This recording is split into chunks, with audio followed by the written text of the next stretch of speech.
Hello, friends. Hello, hello.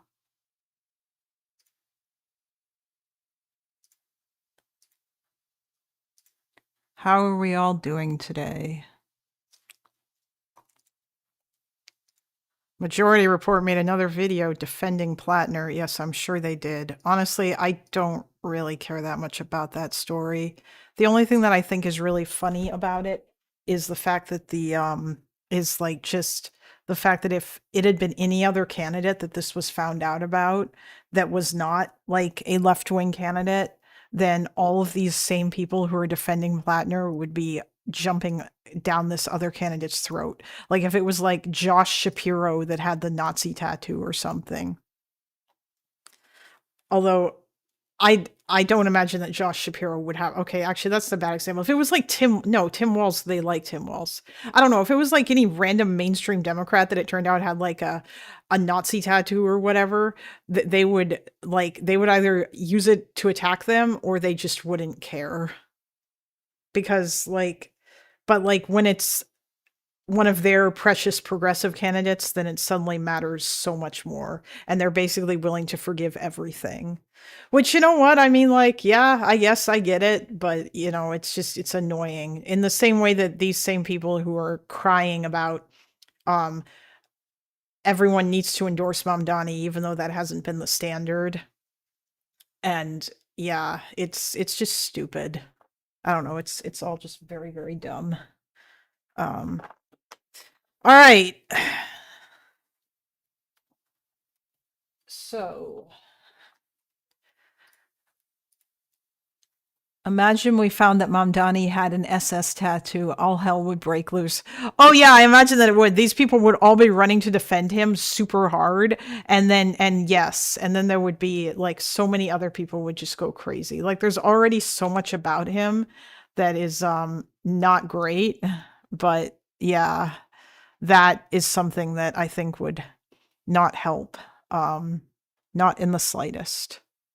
I don't know if that's David's dream, but saw your Wick debate. You did great. Good on you for keeping your cool with some of those characters. Wick was so wrong about nationalism. Oh, thank you, Funky. Yeah, I don't understand what Wick's deal is about nationalism. It's so weird. I don't know why he thinks. Like, I guess he literally thinks that everybody is wrong about nationalism except the George Orwell Foundation, and that apparently Wikipedia must have cited a bunch of fake scholars when they decided to actually make a page for ultranationalism, separating the more extreme form of it, and he just thinks that it's all the same. I don't understand. It's very weird. It's very stupid. But Okay, so I messaged Ogre Boy for another discussion. He hasn't gotten back to me yet. That random person that I was going to talk to on Twitter also has not gotten back to me, which is annoying because it would have been cool to like talk to someone of that persuasion.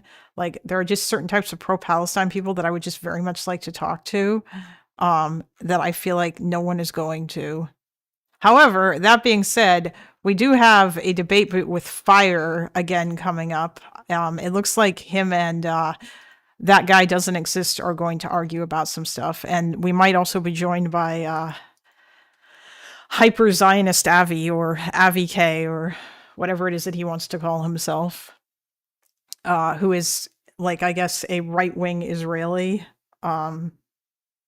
which going to watch that anti-ADL video? Honestly, Chase, probably not, because it's just going to be a same repeat of all that same crap. Like, yeah, Overzealous is probably anti-Semitic, and he's probably just going to make it about the fact that the ADL defends Israel, but the fact that he's doing that, yeah, I'm probably not going to watch that because it's dumb, and I'm already getting kind of tired of it. Like, it's all just the same shit. There's certain debates that I think might be more interesting, or certain things to watch, like Pierce content can be funny. But I mean, yeah, at the same time, I don't know, like the level of tolerance that I might have for just consuming like leftist slop where everyone literally just says the same talking points over and over and over again, it becomes very tiresome. Like you saw that. The fact that I watched that segment with Majority Report that you sent me, about October 7th. And in that discussion, I was able to click practically every box on that bingo card because all of these people don't actually know anything about the conflict. And all they do is just regurgitate the same talking points over and over and over. And it just gets annoying and stupid. And it's like, why waste my time with this? Like, yeah, I want to debate these people, but I don't know if I want to constantly respond to their stuff because they're just a broken record. Yeah, that's right. He is probably just going to say Leo Frank tried to frame a black guy. Yeah, the majority report vids just got more and more cringe. Yeah. Like, there's not really much point in responding to that. I think like it is currently the consensus among historians, at least, that Leo Frank was innocent and that he was wrongfully charged with that murder and that he should not have been lynched. And like, yeah, I don't like, I would have to dig into it further if I wanted to look into it, but that's probably true. But I don't really feel like doing that. Maybe another time. But it just feels like another thing to say, we hate the Jews. And the fact that it was right-wingers that were doing it is insane. Okay. Anyway, so I'm going to try and do something a little bit different today. I'm just going to run down some news stories that I saw earlier today on a few different topics. I want to try to get through these relatively quickly. So we're going to start with Ukraine, where we've got some battlefield updates here. The town of Pokrovsk, God, I can't even say it. I don't know how you Slavic people do that. But anyway, this particular city here is like the new big battle that's been, or not the new big battle, but it's one of the current big battles that's been going on. It is it's in the Donbass. I believe this is it's in it's in Donetsk. This map doesn't really have the dividing lines here between the oblasts, but as you can see here, it's pretty clear that the Russians are they're going for encirclement around the city. They're also over here trying to do the same thing with Kramatorsk, but it's a bit of a longer thing. But so Russian troops have entered Pokrovsk. They've got they have troops at the railways. They have drones outside, or like at some of the entrances of the city that attack any vehicles going in and out, which is not good. They brought in fiber optic drones, which you cannot jam.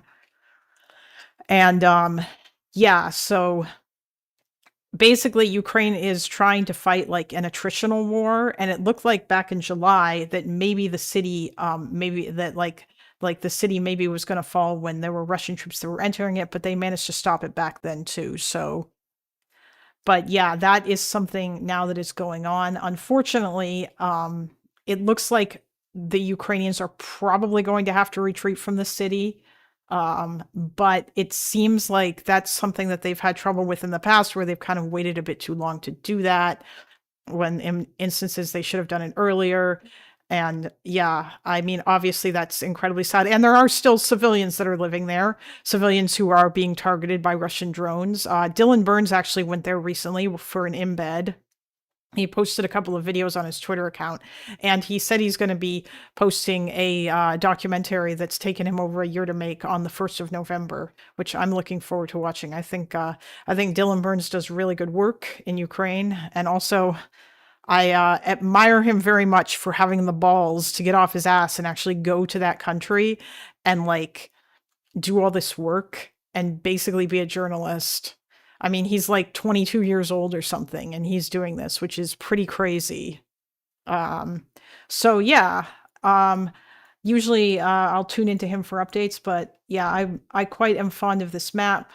But this is something. Now, there was news as well that there were some troops from Russia that did surrender near around this area, which was good.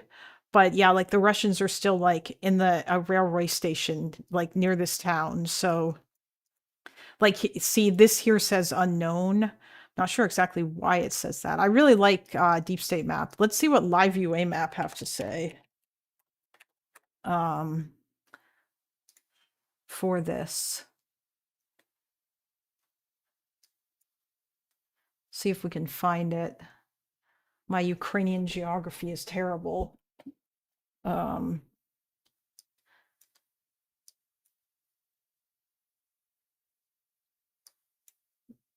yeah, it's going to be right here. There it is. Yeah, so this looks like this is it, right? Right here. At Pokrovsk direction clashes yesterday. Yeah, so there's been a bunch of clashes like around the city and stuff. But yeah, so you can see like this portion of the Russians are like trying to move in to the city. It definitely does seem like their goal, as always, is to try to encircle it. Because you can see these troops here and these guys here, or at least that would be my guess. Obviously, I'm not a warfare expert, but generally speaking, when I am looking at this, yeah. Actually considering going to Gaza? Are you talking about like people like Hassan or what? Like going to Gaza is not like that's considerably more difficult unless you get an embed with the IDF.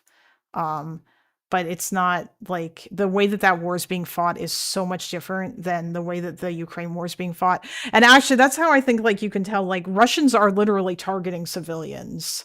Like there is no strategic like there's no military value to striking a kindergarten, which is something that they did. I believe that was in Kherson where they struck a kindergarten. Like the Ukrainian military does not set up shop in civilian areas. They don't use people, they don't co-locate or any of that. There is no reason. Well, I mean, there is like a quote unquote reason, but the reason why they do it, or the reason why Russia is doing these strikes, is to demoralize Ukrainians and wear down their will to fight. That's the reason why they do it. But it's still like a war crime, and it's very obvious that they're targeting civilians. Like, but it's the same sort of attitude that they had during World War II when a lot of the times they were doing it. But that wasn't the only reason why they were doing it. But yeah. So the Institute for the Study of War here, they have they release these Russian offensive campaign assessments, like I think every day basically. These guys do really good work. And they've got a bunch of stuff. I did not go through this entire report, but one of the things that did the first bits about this is about Kirill Dmitriev, like basically a special envoy that Putin is sending to the United States. And he's already in America, and essentially his job is to come and push the Kremlin propaganda line. How they targeted Dylan and filmed it? Yeah. Oh, yeah. They did. American Progressive. Yeah, when you were talking about like when he did the thing with the animal boats, yeah, that happened. That was a thing that occurred as well too. But so. Yeah, so basically he's come to do like a press tour and he's talking to people. Dmitriev effectively acknowledged that Ukraine has made compromises in its negotiating position while affirming that Russia's maximalist demands from 2021 and 2022 remain unchanged. Yeah, and it's like, so this is just entirely like he's basically coming over to try to like push the Russian line to American media. And he talked to Reuters. And he said, Putin envoy Dmitriev says US, Ukraine, and Russia close to diplomatic solution on war. Now, keep in mind, this is after Trump canceled the talks that he wanted to have in Budapest with Putin and Zelensky. Because he felt like Putin wasn't doing enough to actually move to try to change things or what have you. And then Putin also put sanctions on Russia as well too. Trump finally put sanctions on like some Russian oil companies.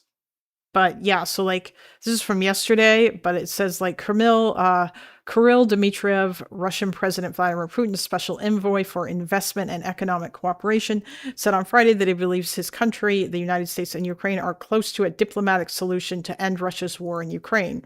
speaking to CNN. Oh, he spoke to CNN. He also talked to Fox and a bunch of other outlets. Speaking to CNN after arriving in Washington for talks with U.S. officials, Dmitriev said that a meeting between Donald Trump and Putin had not been canceled, as the U.S. president described it, and that the two leaders will likely meet at a later date. I can't remember if it was, I think it was either Trump that canceled the meeting or like the Russians didn't. But I mean, regardless, this is still more feet dragging, right? Like, because now he's trying to make it look like, oh no, it wasn't us. We're totally open to still talking, because he's trying to push that line. Because obviously he wants like it to seem like Russia is willing to come to the negotiating table, because it's part of Putin's whole delaying tactic. And if they can get Trump to believe that Putin is willing to come to the negotiating table, then he might like roll back on some things. Like the next time Trump and Putin have a phone call, it would not surprise me if he goes back to describing it as productive and then starts telling Zelensky that he needs to give up stuff. And remember, the cycle that I described might just start all over again. But the planned summit was put on hold on Tuesday as Russia's rejection of an immediate ceasefire cast a cloud over attempts at negotiations. Trump said he canceled the planned meeting with Putin at Budapest because of a lack of progress on diplomatic efforts toward ending the war and a sense of time and a sense that the timing was off. However, Dmitriev on Friday said, I believe Russia and the US and Ukraine are actually quite close to a diplomatic solution. Oh, do you now? Dmitriev, in his comments, did not offer details of what this would entail. Of course not.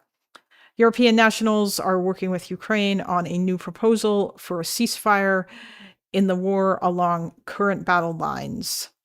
European diplomats told Reuters this week, mainly incorporating ideas are already under discussion while pressing to keep the United States in a central role.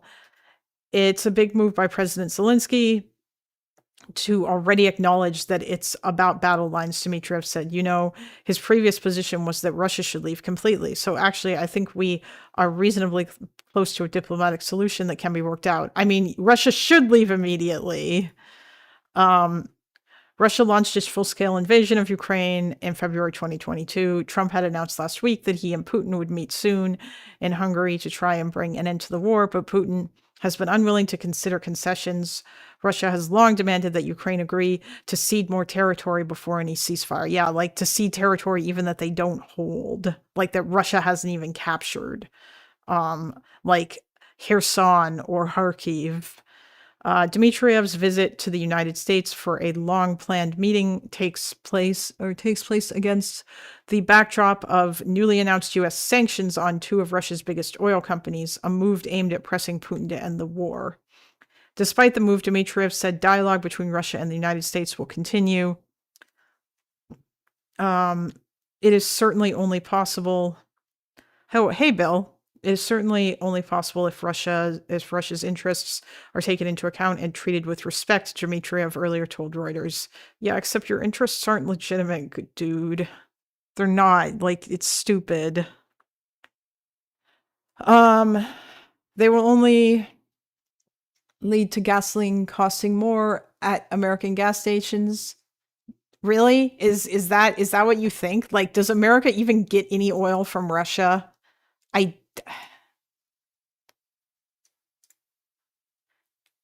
I feel like this is more of a European thing. Like, does the United States get oil from Russia?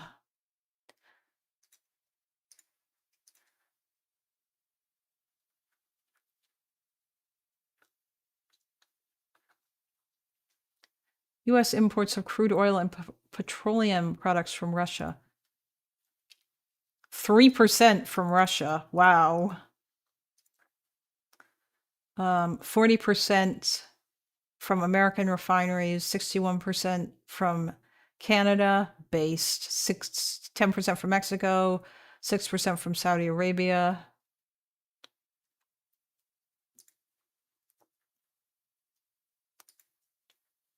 I mean, it's still not good that America and, like, I think Europe probably relies on it more, which is not good. Like it's clear that Europe has a problem, and that problem is Russian oil, and they need to get off the Russian oil. Okay.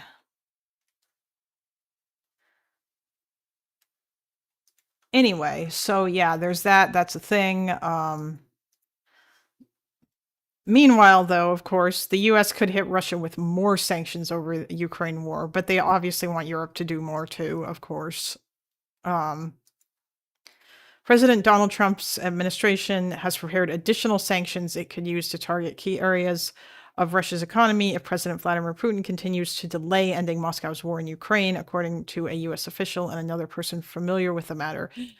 US officials have also told their European counterparts that they support the EU using frozen Russian assets to buy US weapons for Kyiv, and Washington has held nascent internal conversation about leveraging Russian assets held in the US to support Ukraine's war effort, two US officials said. This is good. I hope they do this. Although, again, when it comes to Trump, it's basically, I'll believe they'll do it when I see it kind of thing. Because as far as he's concerned, talk is cheap, and all he does, like, he just talks a lot. While it is not clear whether Washington will actually carry out any of these moves in the immediate term, it shows there is a well-developed toolkit within the administration to up the ante further after Trump imposed sanctions on Russia on Wednesday. For the first time since returning to office in January, Trump has positioned himself as a global peacemaker, but has admitted that trying to end Russia's more than 3-year war in neighboring Ukraine has proven harder than he had anticipated. Yeah, I mean, what the hell did you expect? His meeting with Putin in Alaska in August failed to make progress. Trump told reporters in Doha on Saturday that he would not meet with Putin again unless a peace deal appeared likely. I'm not going to be wasting my time, Trump said. European allies, buffeted by Trump's swings between accommodation and anger towards Putin, hope he keeps increasing pressure on Moscow. One senior U.S. official told Reuters that he would like to see European nations make the next big Russia move, which could be additional sanctions or tariffs. A separate source with knowledge of internal administration dynamics said Trump was likely to hit pause for a few weeks and gauge Russia's reaction to Wednesday's sanctions announcement. Yeah, of course he is. 2 weeks, guys. 2 weeks. 2 weeks. These sanctions took aim at oil companies, Lukoil and Rosneft. The move spiked oil prices by more than $2 and sent major Chinese and Indian buyers of Russian crude oil looking for alternatives. Yeah, good. Hopefully that is also something that happens too, that these guys just stop. Trump said on Saturday that when he meets with President Xi Jinping on Thursday, China's purchases of Russian oil may be discussed, but China is cutting back very substantially on Russian oil, and India is cutting back completely, Trump told reporters. I mean, I don't know if that's actually true, but because, I mean, Trump just says stuff. Some of the additional sanctions prepared by the United States target Russia's banking sector. I think US-Russia mainly trade minerals. Yeah, I mean, possibly. Like, I know there's some trade. Trump really wants to do more. Like, I feel like that was one of his main things, probably because that there are people in his administration who think that the United States and Russia should be friends against China. You know, that whole Mearsheimer bullshit. But yeah. Anyway, I think I really want to run through all of this really quickly, so I'm not trying to read. I just thought that this was interesting. And then obviously there was this, but I'm not going to look too much into that. But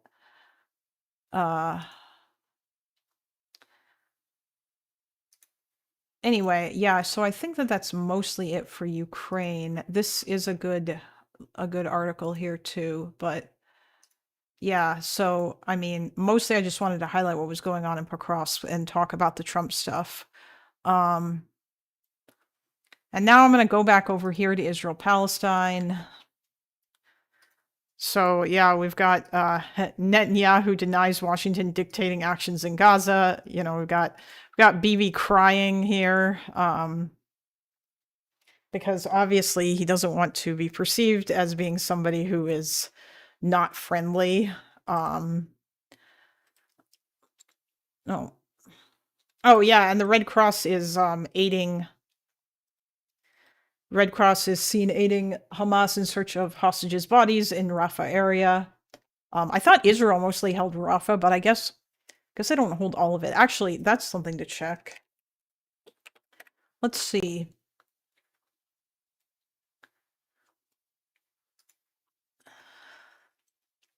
Crying, was the babysitter mean to him? I mean, it seems like he doesn't like this notion that it seems he's not particularly fond of this idea that the United States is basically bossing Israel around. Okay, so this must be territory controlled by the IDF.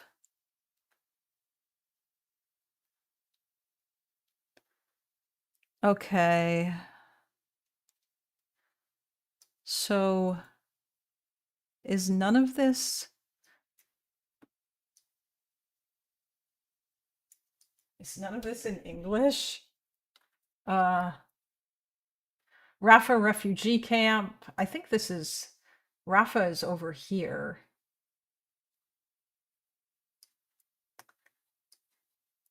Like it's on the border. So it does look like most of Rafah is controlled by the IDF, but maybe not the entirety of it. There's Han Yunis. Don't know exactly what this is because I cannot read Arabic. But I mean, I think Rafah was a city that was obviously like, I think it was like split between Egypt and Gaza a long time ago, or at least partially. There's the Kerem Shalom crossing. But I mean, yeah, so we can see from this, like, the areas that the IDF controls, which it looks like it's this. Which is kind of a weird sort of, you know, right-wingers don't like the idea that Israel is sponsored by the US. The rest accept it. He's just pandering to his base. Yeah, thank you, Funky. That's kind of what I figured. I figured because, you know, like what he says and stuff. Yeah. And obviously Israel has done like some airstrikes in Gaza against like about a day ago. Basically, they like against like Islamic Jihad and Hamas militant people.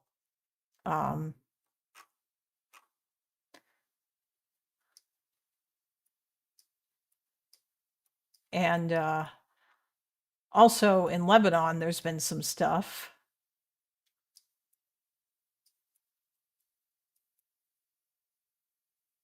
This is South Lebanon here. I'm guessing this is the Litani. Even though it's not really particularly well labeled, but you know,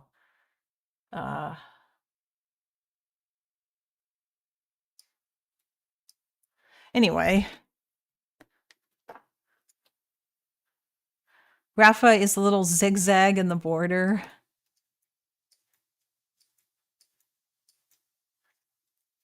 Oh, well, yeah, it's right here. Oh, you mean this? Yeah. Yeah, like there's Rafah basically. It's here. I think it seems like it blends in. It's like a big city, so I mean the Gaza Strip's not that big. Most of the Gaza Strip is like cities. Now, this I thought was interesting as well, too. Netanyahu says Israel to decide which international forces in Gaza acceptable. So this goes back to something that you said, Funky, which is that Bibi, like this article basically makes clear that Bibi does not want any Turkish forces in Gaza. He basically said, no, that is not happening because of the Israeli-Turkish relations being really bad. Hell, the U.S. military set up an Air Force base near Gaza and are surveilling the Strip. We have reached South Korea levels of US sponsored state. Can't fight it really. Oh yeah, that was something else that I saw. I listened to the Times of Israel daily brief this morning, and they mentioned that the United States is basically like doing drone patrols over Gaza. Is the occupied area by Israel and Lebanon the Sheba farms are selling new? No, the Sheba farms are in the Golan Heights. That's something else. Also, Israel's not really occupying like a part of Lebanon. I think that this thing on this map is more just to indicate like a combat zone or a potential area of a combat zone, because this is kind of like where the whole thing was fought. But like the IDF are not like occupying this. I think that they're basically just on a bunch of hilltops. Like, I imagine, for example, if I were to zoom in, like this might be one of those areas. And maybe this one. I kind of wish that you could click on stuff in this map in order to get information. But yeah, like the IDF is basically just like kind of, they're on like a bunch of hilltops. And they will occasionally do airstrikes. Which reminds me, actually, they did one recently, and they killed a Hezbollah commander in a drone strike in South Lebanon. So Lebanese media reports one dead in an Israeli drone strike near the southern Lebanon town of Nakora a short while ago. This is at 2:08 p.m. That's Israeli time, because that's what these so that's what's written here. The Saudi El Hadath channel reports that the target was Abd Sayad, the commander of the forces in the area. There is no immediate comment from the IDF. So yeah, it is هيدي الربيد انضرب هون. مين هو هيدا؟ Yeah, I have no idea what any of that means, but yeah, so that's what they're saying. Apparently, a Hezbollah commander was killed in a drone strike, although the IDF has not said anything about it, which means that they haven't confirmed it themselves. So obviously, you know what, grain of salt, but this is what people are reporting from Lebanon anyway. Yeah. So also, in terms of domestic Israeli news, well, actually, first we've got Abbas names Hussein el-Sheikh as temporary replacement if he is unable to serve, because I mean, you know, he's Mahmoud Abbas is very, very old.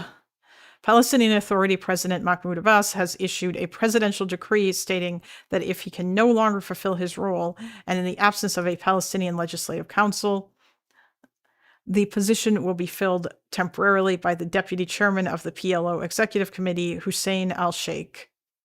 The Palestinian Legislative Council has not been active since the Hamas terror group seized power by force in Gaza in 2007. According to the Palestinian Basic Law, in the event of incapacity due to illness or death, the PA president is supposed to be replaced by the Speaker of the Legislative Council. In November 2024, Abbas issued a decree amending the law, appointing Rawi Fatou, I can't with these Arabic names, man, a senior Fatah official with little popular backing as his temporary successor. Oh yeah, I remember that when he announced his successor, and then I never heard anything about it again. At the time, the move was seen as intended to prevent the chairmanship from passing to Aziz Dweik, the Hamas-affiliated speaker of the defunct Legislative Council. The 89-year-old Abbas's new decree cancels Fatou's appointment and stipulates that el-Sheikh will replace him in the event of incapacity. El-Sheikh was appointed as Abbas's deputy in the PLO last April, the first such appointment in nearly 30 years. Yeah. He is doing everything he can to not have elections. Speaking of democracy, the Attorney General of Israel, basically there was a bill introduced in the Knesset. I'm sure the Israelis in chat probably know about this, that is going to basically make it so that you can't charge politicians while in office, it looks like. Yeah, like so the Attorney General's office savages draft legislation that would allow the coalition to delay without limit Prime Minister Benjamin Netanyahu's trial, calling it unconstitutional and asserting that it would severely harm the principle of equality before the law and the independence of legal and law enforcement systems. The bill has been proposed by the far-right MP, Limor Sun Har Malek of the Otzma Yehudit party. Yeah, I'm guessing this is, I think this is either Ben Gvir or Smotrich's party, and is set to be considered today by the Ministerial Committee for Legislation, which decides if the government will support a draft law in the Knesset. It's true, Israel relies on America for a lot. But the problem is people thinking Israel is literally just an American military base. Well, I mean, yeah, honestly, that's not something that I think is particularly popular, Chase. Like, I've heard Vosh say that, but like, I feel like I hear the opposite is true more often. The idea basically that America is Israel's puppet rather than the other way around. But I mean, I don't know. It really depends on who you ask. Or some people will basically say it's the same thing, that Israel is occupied, or that the United States controls Israel, but also that Israel controls the United States. Oh, okay, yeah, it is Ben Gvir's party. The legislation, which consists of one operative sentence, would enable the Knesset House Committee to delay the trial of a prime minister or cabinet minister at any time after an indictment and before a final ruling. That's insane. The bill allows political consideration to gain a foothold in the criminal process, while seriously harming the integrity of the criminal process, the principle of equality before the law, and the independence of the judicial system and the law enforcement system, and the principle of separation of powers. Right, two of the Attorney General Gali Barahav Miera's deputies in a legal position paper. The deputies assert that it appears the bill was drafted to help the prime minister evade justice and that it was designed with his personal needs in mind, in view of the profound and fundamental violation of the fundamental principles of a democratic regime, as well as the direct impact of the bill on the personal interests of the prime minister. The proposal is unconstitutional, must be opposed, and must not be advanced, the position paper states.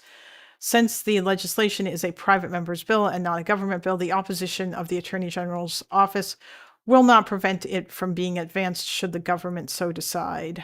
Yeah, of course not. I mean, hopefully this doesn't happen and this does not pass. And if it does, hopefully the Israeli Supreme Court kicks it down. Of course, Ben Gvir thinks this bill is based, because he is a terrible person. And also this rhetoric is very funny to me. There is so much here that just echoes exactly like what goes on in the United States. Like, there is no limit to the irony, Ben Gvir says. The Attorney General, who has completely politicized the law enforcement systems, who fabricates cases against elected officials time and time again and routinely cripples the work of the government, states that the bill submitted by MK Sonhar Malek is a political proposal, when it is a proposal intended to protect elected officials from political persecution. I hope that my colleagues on the Ministerial Committee for Legislation will not be intimidated by yet another attempt by the Attorney General to thwart the government's work, and that they will vote unanimously in favor of advancing the bill. Yeah, like, god damn, it just, like, I can't. It is insane. Yeah, like, all the Israelis, they told us that they were right. Like, there's so much that, like, so much of this rhetoric is exactly the same as MAGA's rhetoric in the United States. It's ridiculous. It's so ridiculous. I cannot. Ben Gvir looks like a mob lawyer in a Scorsese film. Yeah, he kind of does, really. Yeah, I know Vosh thinks it's all corporations. Hassan thinks something similar too. Like he thinks it's all the military industrial complex or whatever, you know.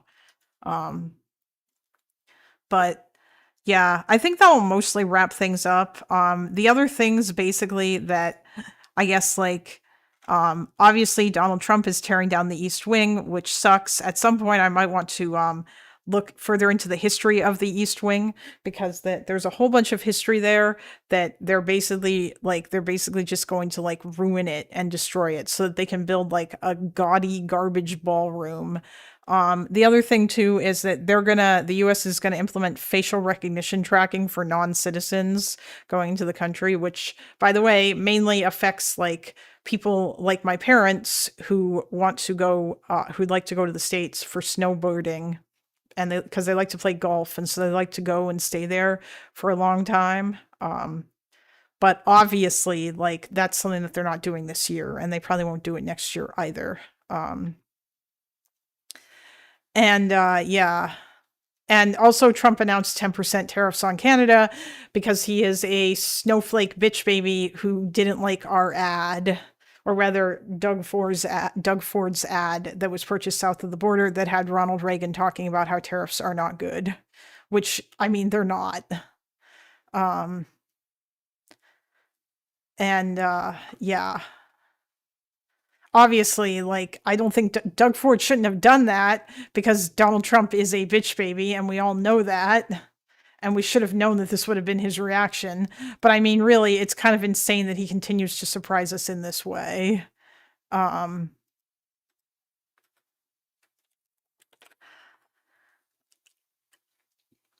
okay.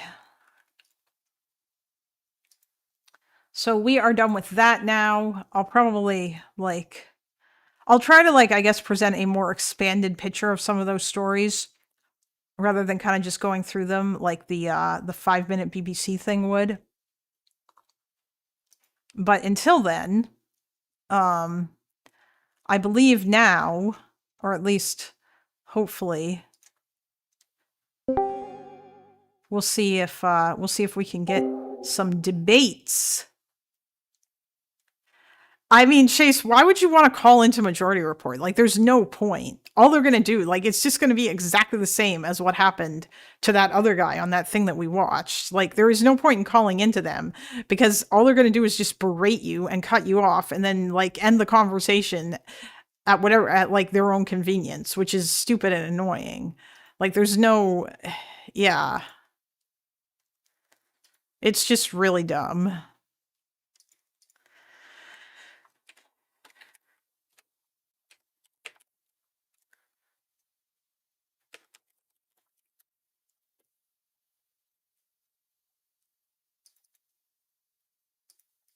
I mean, yeah, it would be content, maybe. I don't know. I guess it depends. It depends on like what you consider to be content or what you don't consider like what you think is like good content, I guess. Um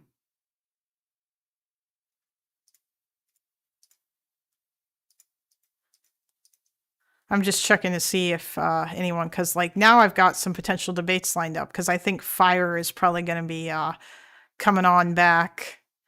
Um and that guy doesn't exist also wanted to talk to him.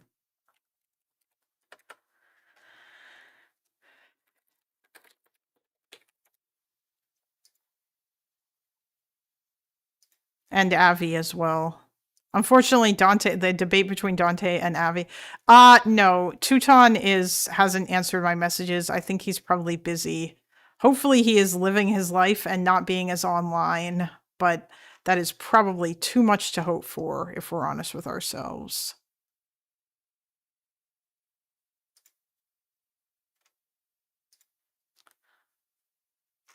Um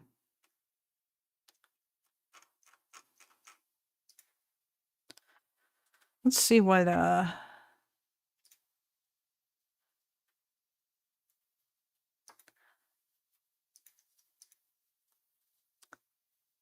is Hutch talking about today?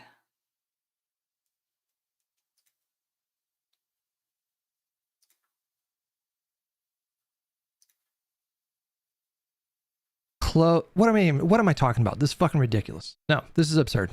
I take it back. I one time did say I was gonna. Oh, drama. Boring. It's so boring.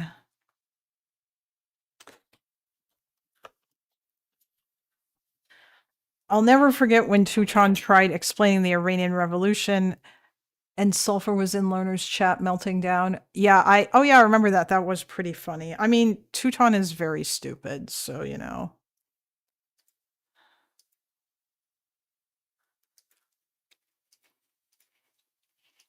Honestly, I thought that it was funny when Sundowner came into that call to laugh at Teuton for thinking that like the fatwas of the Iranian government were actually serious.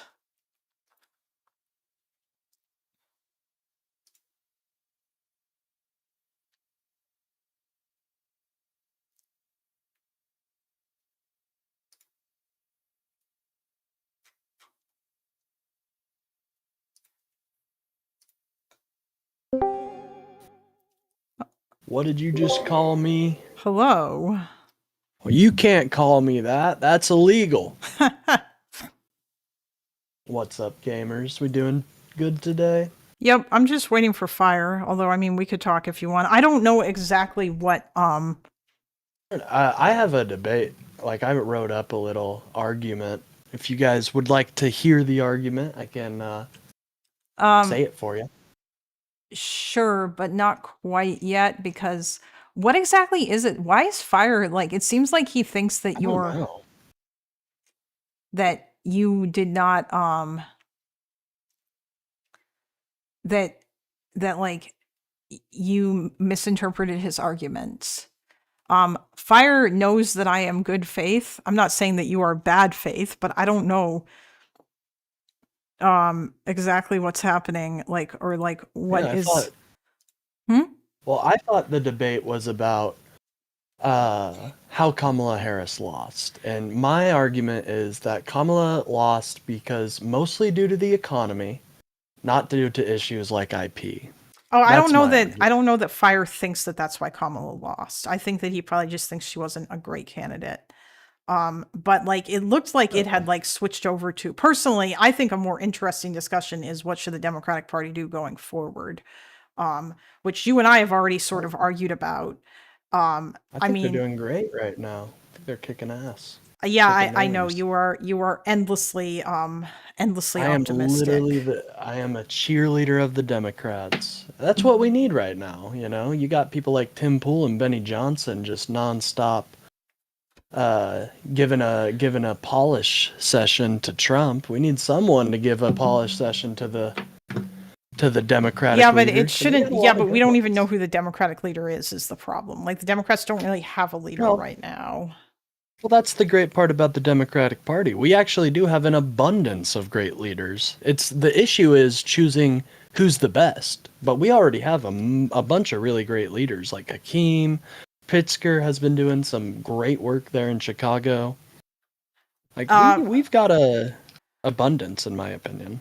I mean, I think that like you're just talking about local people now, or specific like state people or whatever. Like I think Gavin Newsom is pretty good. Oh yeah, Newsom's great. But I think that I don't know. I'm just kind of curious about, because like I think that Fire thinks that the Democrats need to move further to the left if they want to win, or that they need to embrace this socialist populist wing if they want to win. And I mean, I'm not opposed to making compromises with those people, but my problem is that a lot of these people are like incredibly insane purity testing lunatics who want the Democrats to basically transform themselves or adopt all of their beliefs and abandon all of the liberal beliefs, and thereby basically throw away the vote, like of not just like of everyone essentially, but their base, which I don't think is a good idea. So that's why I don't really take these people super seriously, right? Because at the end of the day, we're going to agree on a lot of policy positions. We're going to agree on healthcare. We're going to agree on, you know, a lot of different positions that me and Republicans will never agree on. Wait, hold on though. Will you though? Because the thing is that a lot of these people will say Medicare for all or bust. Well, that is one of the great benefits of the Democratic Party is we have so many different ideas. So, I mean, like, well, yeah, I may that's not fine, agree. but I'm just saying that, like, a lot of these people are just like, I'm saying that I don't like. I feel like if you're going to engage in excessive purity testing, then you should just leave. Because I don't you're think not they should helping. peace out. I think I would still appreciate their vote. Yeah, I know, but I don't know if you're going to get their vote if they are obsessively purity testing or whatever. Like, I'm just saying that, like, I feel like in a lot of ways this particular group of people just seems very childish to me, and that all they want is to just cry and whine about the fact that the Democrats, or like about the fact that the Democrats aren't getting on board with everything they want, which isn't going to happen, because that if they do, then they're going to alienate a bunch of their voters, you know? Yeah, I agree. I think I don't think populist rhetoric does very well in America through a liberal lens or a leftist lens. I mean, it does through a leftist lens if you're Mm, talking about socialists and communists, but unfortunately, it seems like populist rhetoric. I mean, it seems like there are a lot of people who like that kind of thing, but you can have populist rhetoric without going full insane populist, you know? oh yeah, you can have populist rhetoric while having common sense policies for sure.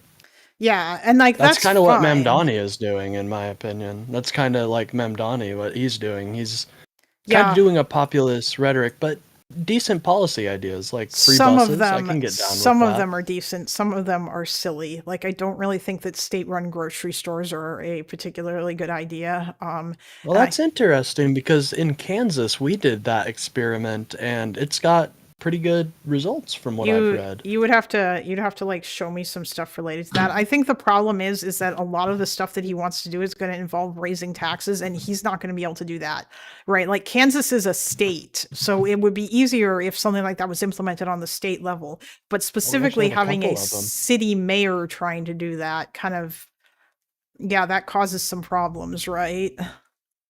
Well, we actually have a couple of them actually. We have it's looking like about 17 community-run grocery stores. here Wait, in community Kansas. run? So like, what are they, co-ops, or are they like public? Yeah, co-ops. They're all co-ops. Oh, okay. But I mean, are they owned by the government though?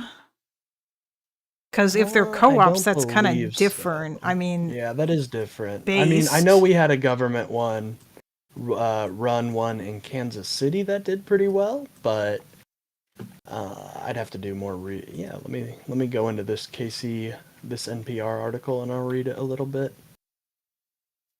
okay, yeah, I'm just Community waiting for. banded. So it looks like they banded together because the grocery store was shutting down, and let me see.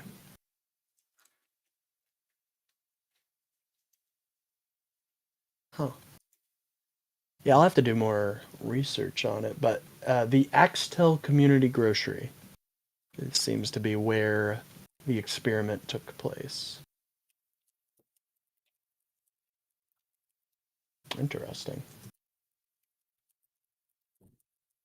But in terms of the Democrats moving forward, I think we're doing all right. I think the Democrats right now really need to emphasize building up a media apparatus. I mean, yeah, I agree. But you and I that's have the had this number one. discussion already, because I still don't want people like Hassan Piker to be part of that media apparatus unless they're actually going to. I've kind of changed on that too. I don't want, I kind of changed on that too. I don't want Hassan to be part of the apparatus either. Now that I've kind of had a come to Jesus moment with that, but I don't really want Hassan in here either.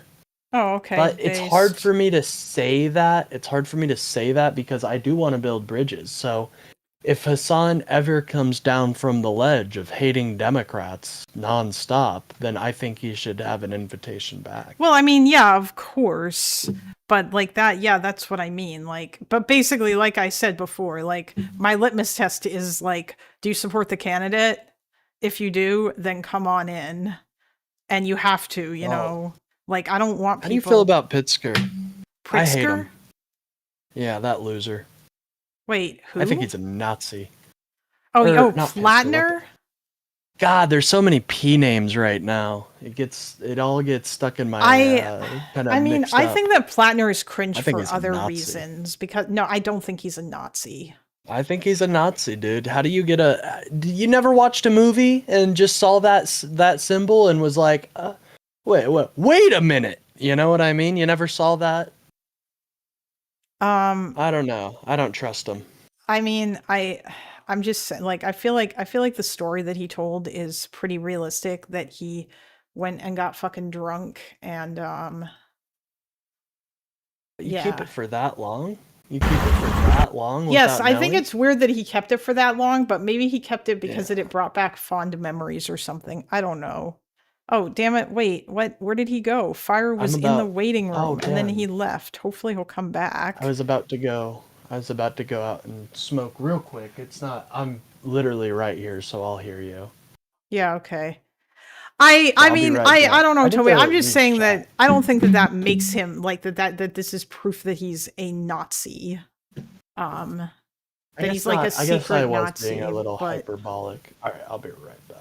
I do think it's sus that he kept it. I think probably he thought that like I think the actual reason why is because he was like whatever, and he didn't think that anybody was going to find out about it. Yes, that is very, very sus. Yeah, Totenkopf tattoos are banned in every EU country except Croatia. This surprises me not at all. Huh, like goddamn Croatia. This does not at all surprise me. Yeah, I understand. Honestly, I don't know that I didn't want to affiliate with him either because he's like one of those like super far left candidates. So that's why he's not really, you know. Hello, Fire.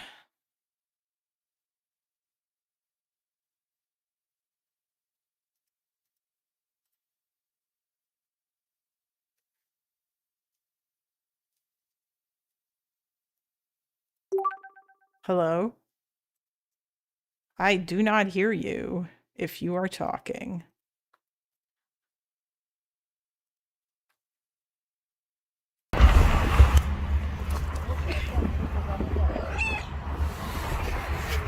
Aww.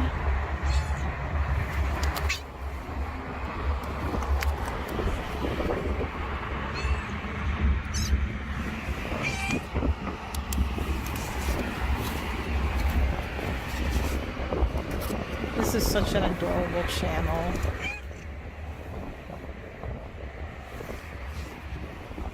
Thank you, Chase.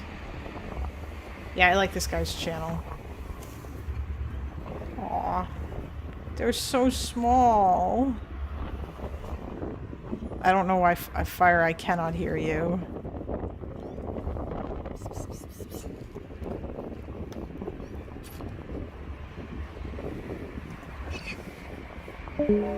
Oh, he just... Alright, hopefully he comes back after he fixes whatever's going on. Has he even shown a lot for left policies? He just talks populist. No, I couldn't hear you at all, Fire. I don't know why.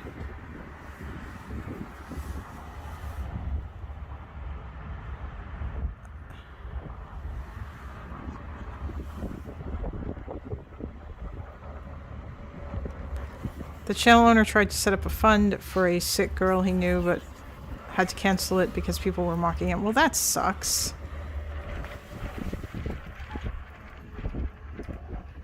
Fire, I could probably help you troubleshoot, maybe.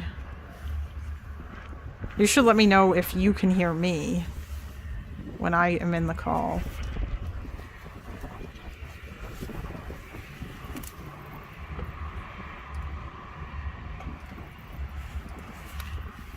Oh, you couldn't hear me? Okay. Yeah, well then your audio inputs are probably wrong and you should change them. Hello? I see you're actually flashing this time. Okay, wait, can you hear me? Yeah, I can. You're just really quiet. Okay. Let me put my mic a little bit closer. Is it better? Hold on. Try talking now. Yo, what's up? You're still really quiet. I mean, I turned you up to 200%. What the fuck? I'll have to use my phone. I don't understand. Usually this webcam. This webcam is okay. Oh, you were using a webcam? Do you have a laptop? Yeah, I have a laptop. I don't have a Okay, PC. does it not have an onboard microphone? Because that might be a better option. It's fucking broken. Don't ask me about my laptop situation right now.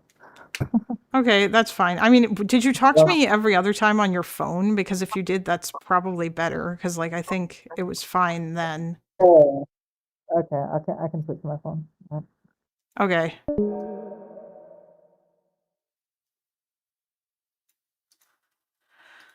Troubleshooting.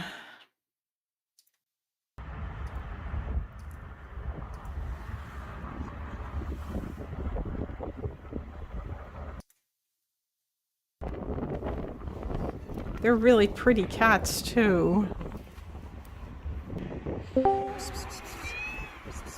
Hello. What's up?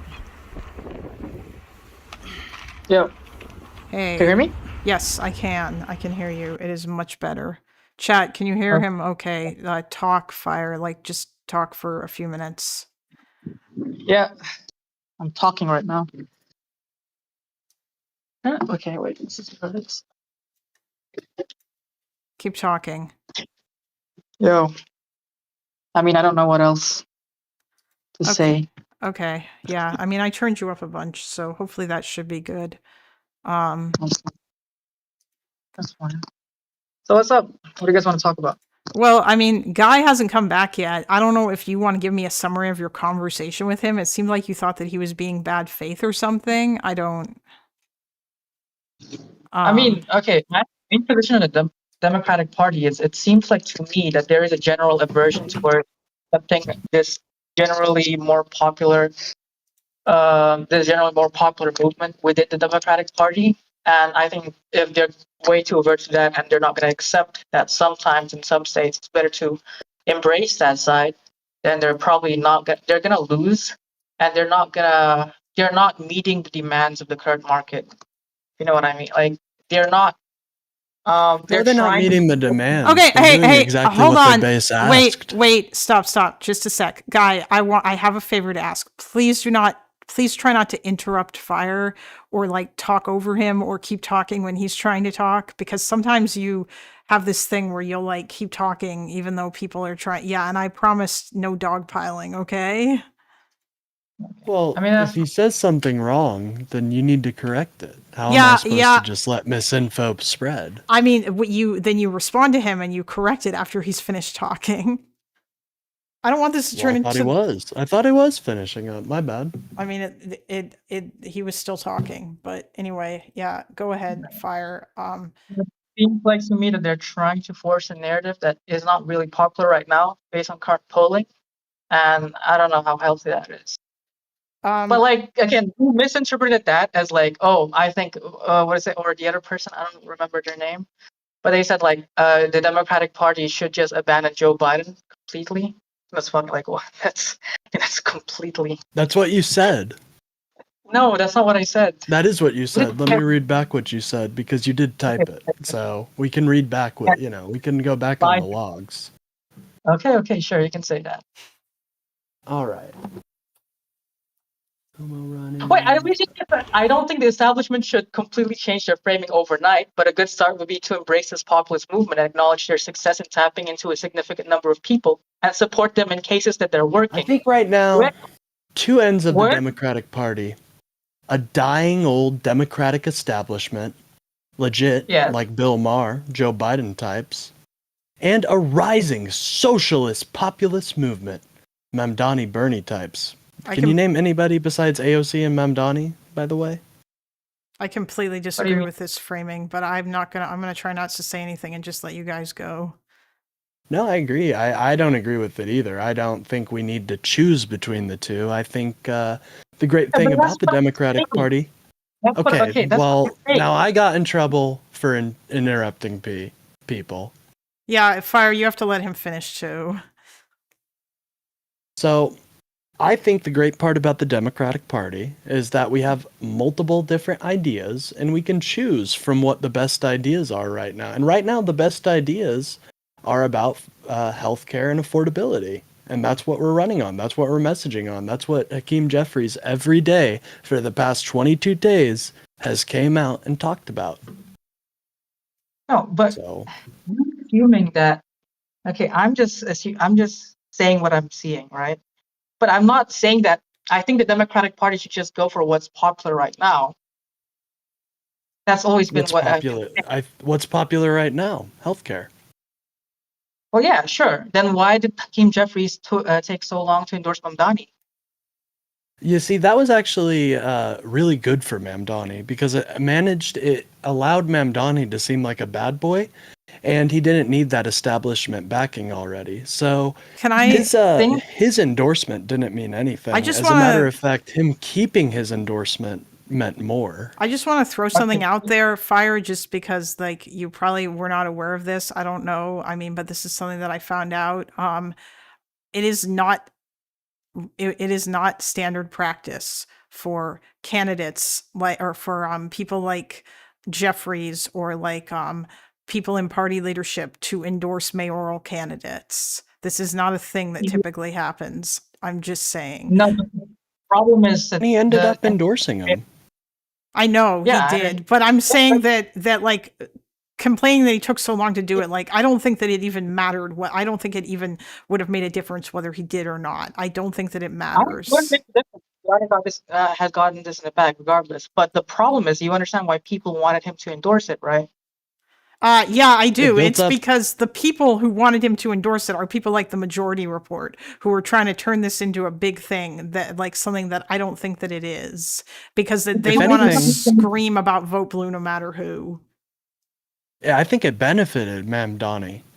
I mean, yeah, him it holding probably his- did. I think but it benefited him. he's going to win no matter what. I mean, he has an overwhelming lead in the polls. But it raised his national profile, and now he's a common household name. I think Hakeem holding his endorsement really did a lot for Mamdani's campaign. I don't think it would have. I think it would have still been a household name. The problem is, I think what a lot of people were afraid is that this signals to the Democratic Party being a lot more aversive or being a lot more hesitant to this kind, to like a politician like Mamdani. And okay, I don't know. Okay, do you think in your heart that Hakeem Jeffries held his endorsement because of this strategic, Yes. strategic motive? I do, but you can choose not to. But I do. I don't know. I feel like that was more of an ideological aversion.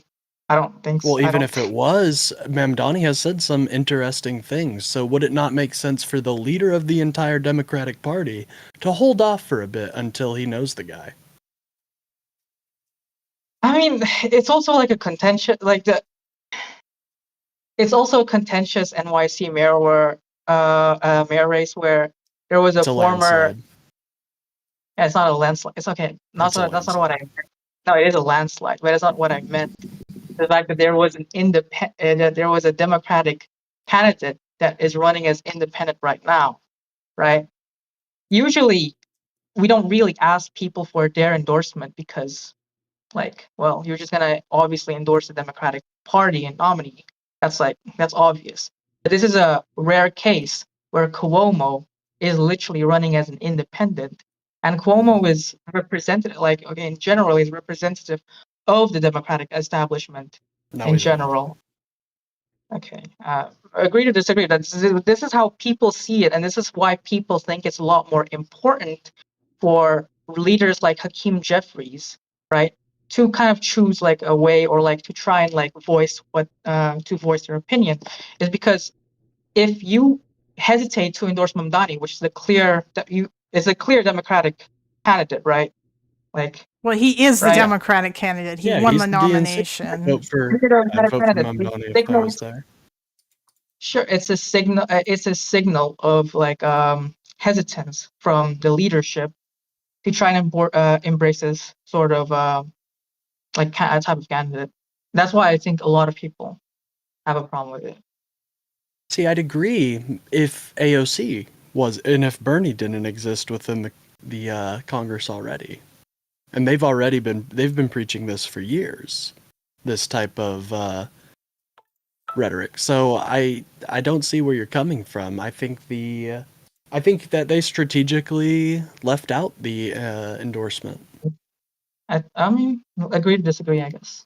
I don't know. I mean, do you disagree that him holding his endorsement has been news for weeks, raising Mamdani's influence, raising his profile? I think it would still be a household name regardless. I don't I, really see that. I know. I don't but- think he's a household. I don't know that he is actually that much of a household name. I know that everyone likes to say that. I only mentioned it because he did. So like, my point is, I think he would be as I think he's popular a as house. he. Yeah, I think he's a household Okay, name. My I'm mom sorry. knows He's about probably him. a household name and that people know his name and that they are aware that he's the candidate from New York. But I'm pretty, like, a lot of Americans still have no idea, like, what he stands for or what his positions are or anything about him, really, beyond, like, the fact that they heard of him because the news have talked about him, at least according to a lot of the polls that I saw before. Okay. I was just using his word, but my point is that I think he'd be as popular. I don't think the holding off the endorsement actually did benefit him that much. I don't know if it also, or the opposite. I don't think it was that detrimental that he didn't, at least the election. It's just like my main problem with it is a signal to the Democratic establishment that I think they're going to be a lot more hesitant to endorse a candidate like Mamdani, especially like you. Like, I feel like, especially with the NYC mayor, you have a fucking former Democratic candidate, right, that lost the primaries, that is running as independent now. I feel Disgraced John Fetterman. That's all I have to say. Disgraced like John Fetterman. Oh, okay? Yeah, no, I agree. It's a landslide. But regardless, if there's we don't like him. We've already talked about how we don't like Cuomo. The Democratic Party has. So I mean, he lost the don't know. primary, so New York Democrats Yeah, he lost the rejected primary. him. No, okay. Do you think if Mamdani actually ran as an independent and he lost the primary, okay, we're in this hypothetical that Cuomo won it, right, and he ran as an independent, do you think the reaction would be different? Yes. What do you mean? Yeah, of obviously. course it would, because Yeah, so the people. reaction would be different, right? Hmm? Then what But that is wouldn't. happening right That didn't now? happen. Cuomo. So wait, is your are you asking us if Andrew Cuomo had won the Democratic mayoral nomination and Mamdani decided to run as an independent? Are you basically you're asking like what do you mean by the reaction? The reaction towards the reaction from people like Hakeem Jeffries. I don't- reaction to people I don't think that Hakeem Jeffries. Are you asking me if you think if Cuomo had won the primary, you think that in this world Hakeem Jeffries would be shit talking Mamdani? Is that the kind of hypothetical you've set up? Because I don't think that would happen. I don't think that would happen First of all, personally. probably. Second of all, I think there would be also a lot more rallying behind Cuomo. Okay, think first so. of all, I want to just come back to what I was saying before. I think the only reason why everybody got all mad about Jeffries not endorsing Mamdani is because that there were a lot of really loud people who came out and got super angry about it and who said stuff about it. I do not think that if it was Cuomo that had won the nomination, that anybody would have supported him, or that rather that there would have been some big deal about him getting an endorsement. In fact, I wouldn't have surprised me if Jeffries didn't endorse him at all and nobody would have said anything, because that previously Democratic Party leadership didn't typically endorse mayoral candidates. It's only happening for Mamdani because everyone's making a big deal about it. That was the only reason why. But yes, would they have been behind him? Yeah, I think that they would have been behind him. But I don't really think 'cause anyone the would have Democrats. necessarily said anything about it. Why do you think people want an endorsement so badly? I don't know if Mamdani necessarily don't think campaigned it's- or asked for an endorsement. Obviously, endorsements matter for like And the way you prime- frame that, presidential the way you candidates, framed for that, example. the people, like how do we know a vast majority of Americans are demanding that? We don't. We've only seen leftists complain about it. That's all we've seen. We haven't seen any polling data demanding that Jeffries endorse Mamdani. We've just seen some very significant voices complain about it. That's not the will of the people, brother or sister, or anything in between. Sorry. Okay, sure. I think the main. Anyways, you seem like a cool person. Hope you're doing it No, on I just fire. disagree with that framing. I don't. But I mean, I don't have polls to back up that opinion. I just think it's one of those things that is like it seems Okay. kind of obvious to me that everyone like at least relative. Okay. At least you would agree with this. Relative to the average mayoral race, okay, even like with a fucking with something that a leftist would also have a bag, would have it in a bag, like if AOC, like with AOC, right? If she was running, she would probably, be winning in a landslide. I don't think people would be as desperate to have to ask for Hakeem Jeffries' opinion. It's just Mamdani's. Mainly. Wait, hold Right. on. So do you feel there's a lack of representation of the socialist ideals in the Congress? Is that kind of what you're saying? No, wait, what? What are you on about? I wasn't. You need to actually follow what I say instead of just looking for. No, but that's not even what I was asking. Hold on. Are you asking Well, if it sounds AOC like that's your fucking complaint. Are you asking if AOC was running for mayor instead of Mamdani? Is that what you're trying to say? Is that your hypothetical? No. If AOC has had an election, right, she would probably also win in a landslide, just like Mamdani. Oh, right? Okay. Sorry, I was in reality, and you were in this hyper reality I don't. that doesn't wait, exist. hold My on. bad. Stop. An election where? What are you talking about? Like, in general, if a leftist, like let's say AOC, okay, has an election, is running on an election, and yeah, she but would you need to specify what election. Are you talking about? Like in her district, she's a congresswoman. Yeah. Okay, in her district, like if she was running for her Congress or for Senate in New York, is that what you're saying? Because if you're talking about that, that's different than president. No, okay, I'm not talking about. No, that's no.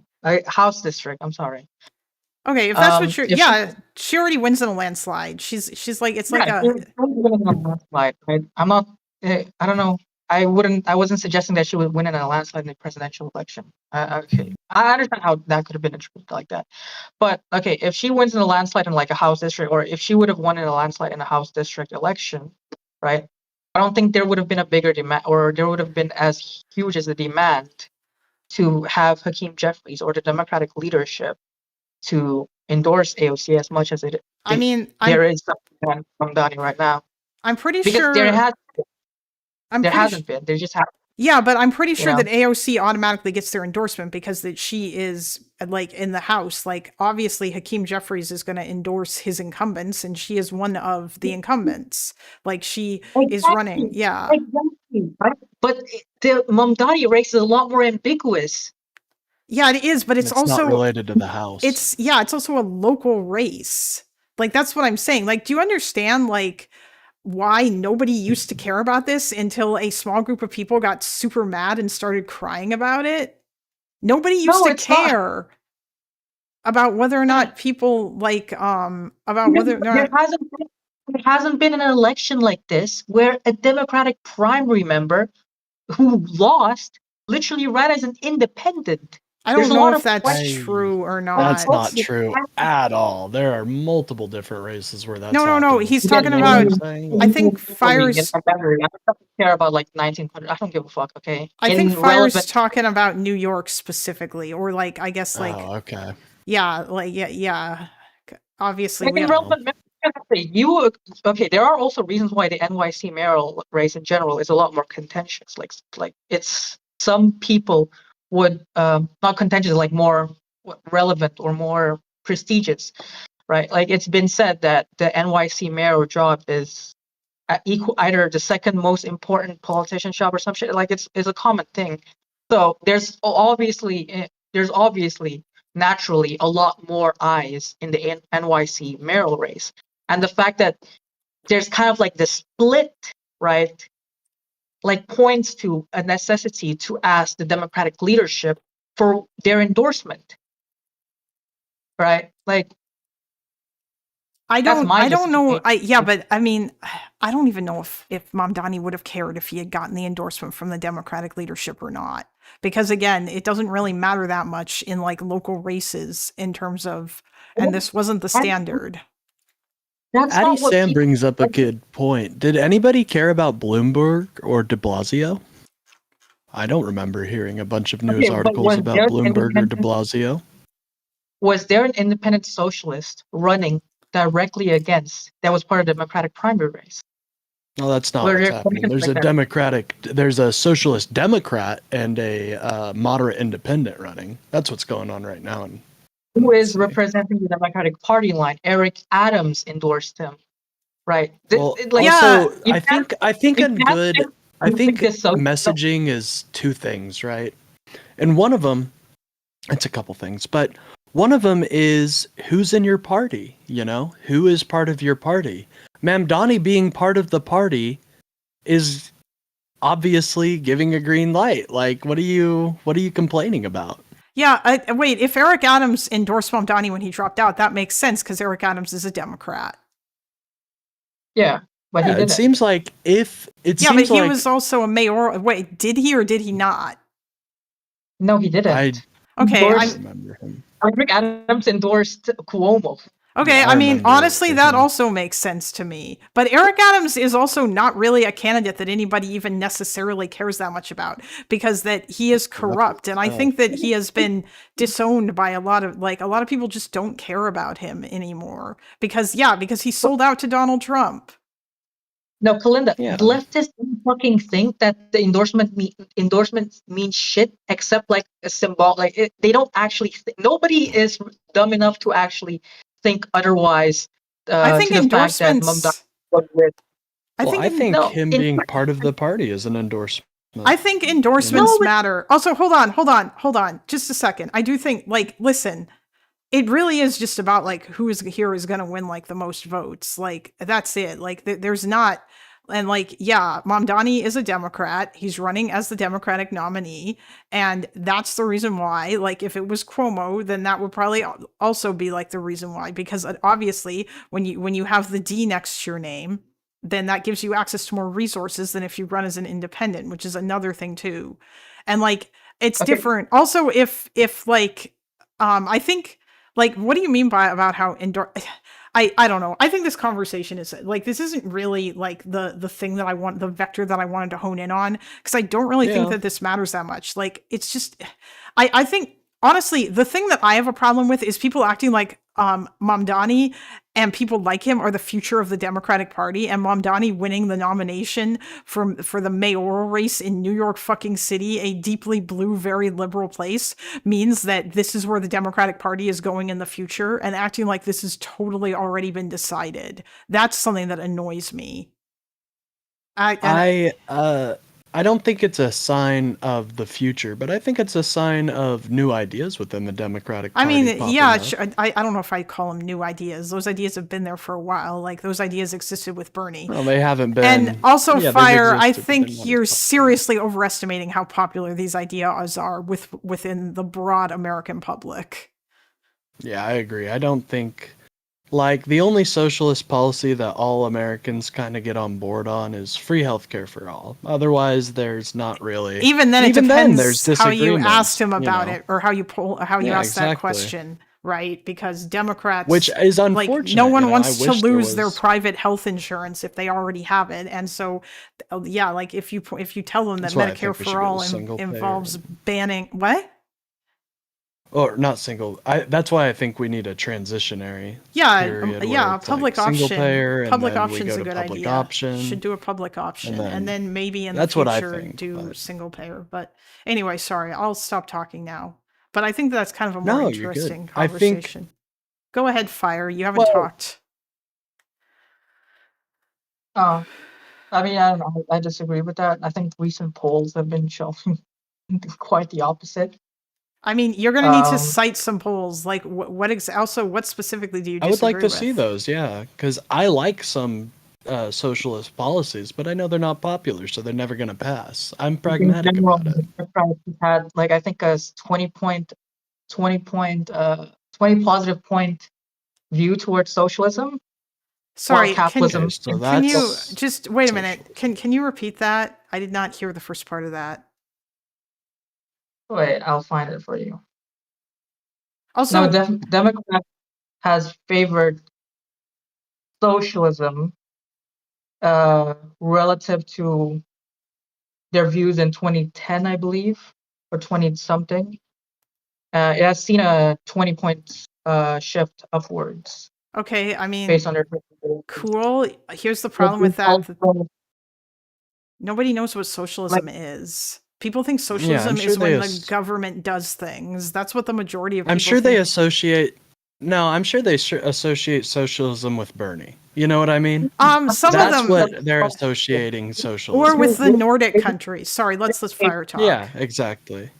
Okay, yeah, they wouldn't associate socialism with Joe Biden or Kamala Harris. They would associate it with AOC, Bernie, Mamdani, people like those.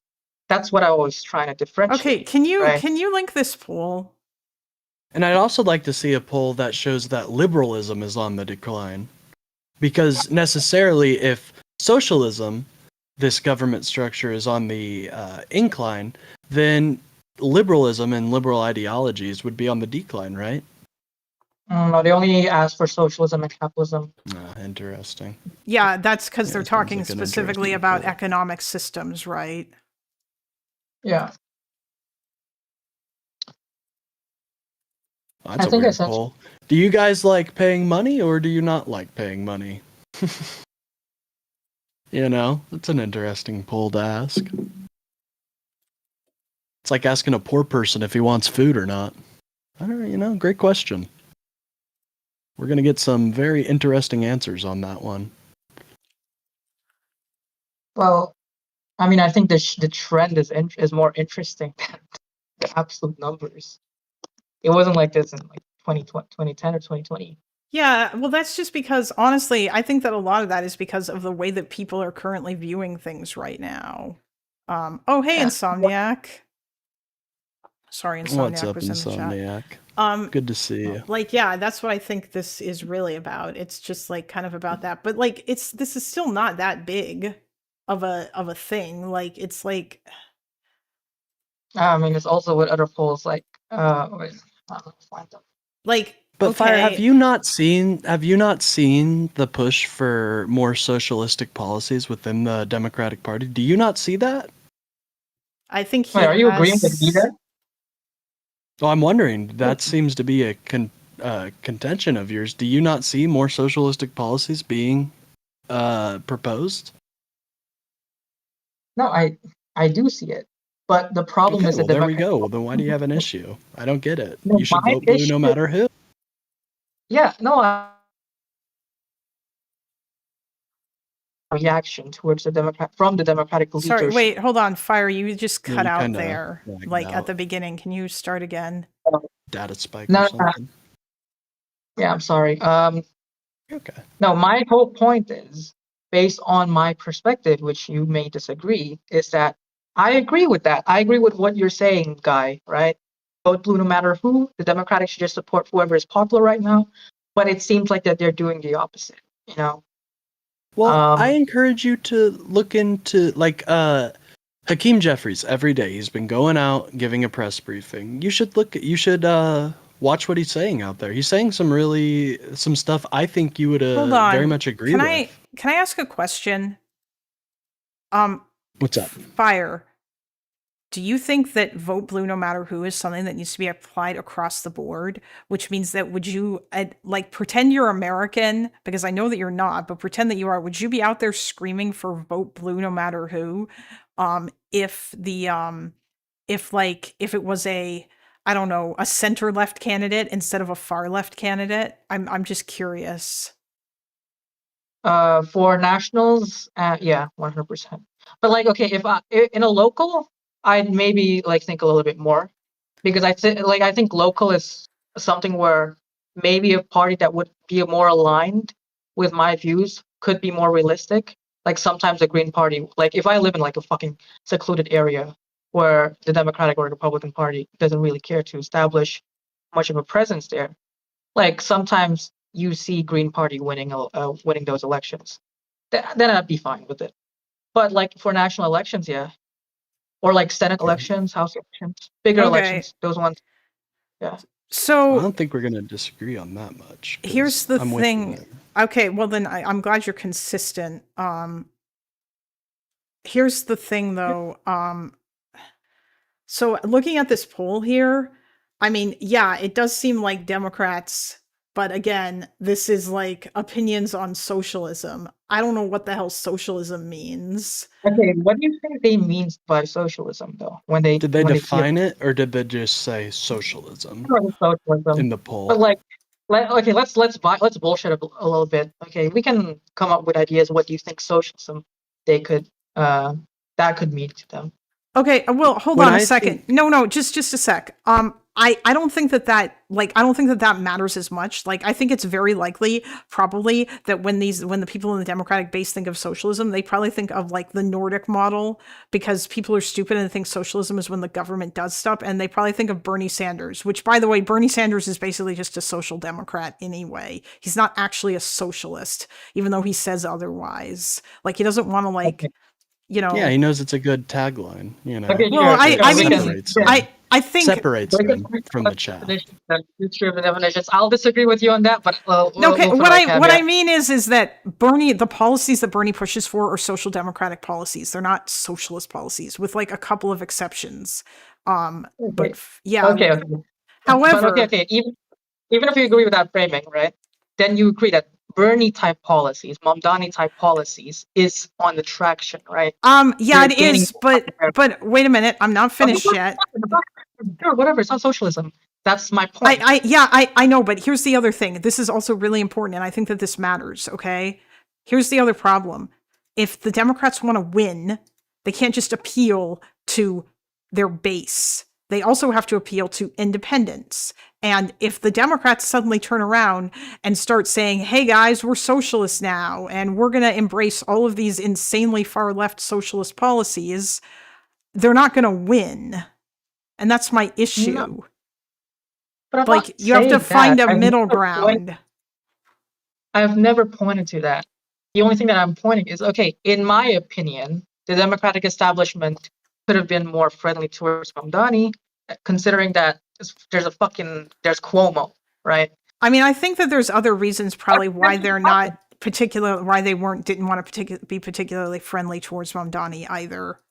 You know, namely because they didn't want to alienate, I feel, because like, I don't like this framing that they're not nice to Mamdani. I really don't. The only thing I've seen that they're not. it depends on who you accepting. ask. I think Hakeem Jeffries has generally been all right towards Mamdani. He just hesitated endorsing him, which again, it doesn't matter. Nobody cared about that until people started crying and whining about it. Nobody cared about whether or not House Democrats this is a endorsed perfect mayoral example. candidates. Hold on, I got a good point. This is a perfect example of how the Democratic Party is listening to their base. A perfect example is Hakeem Jeffries giving that endorsement.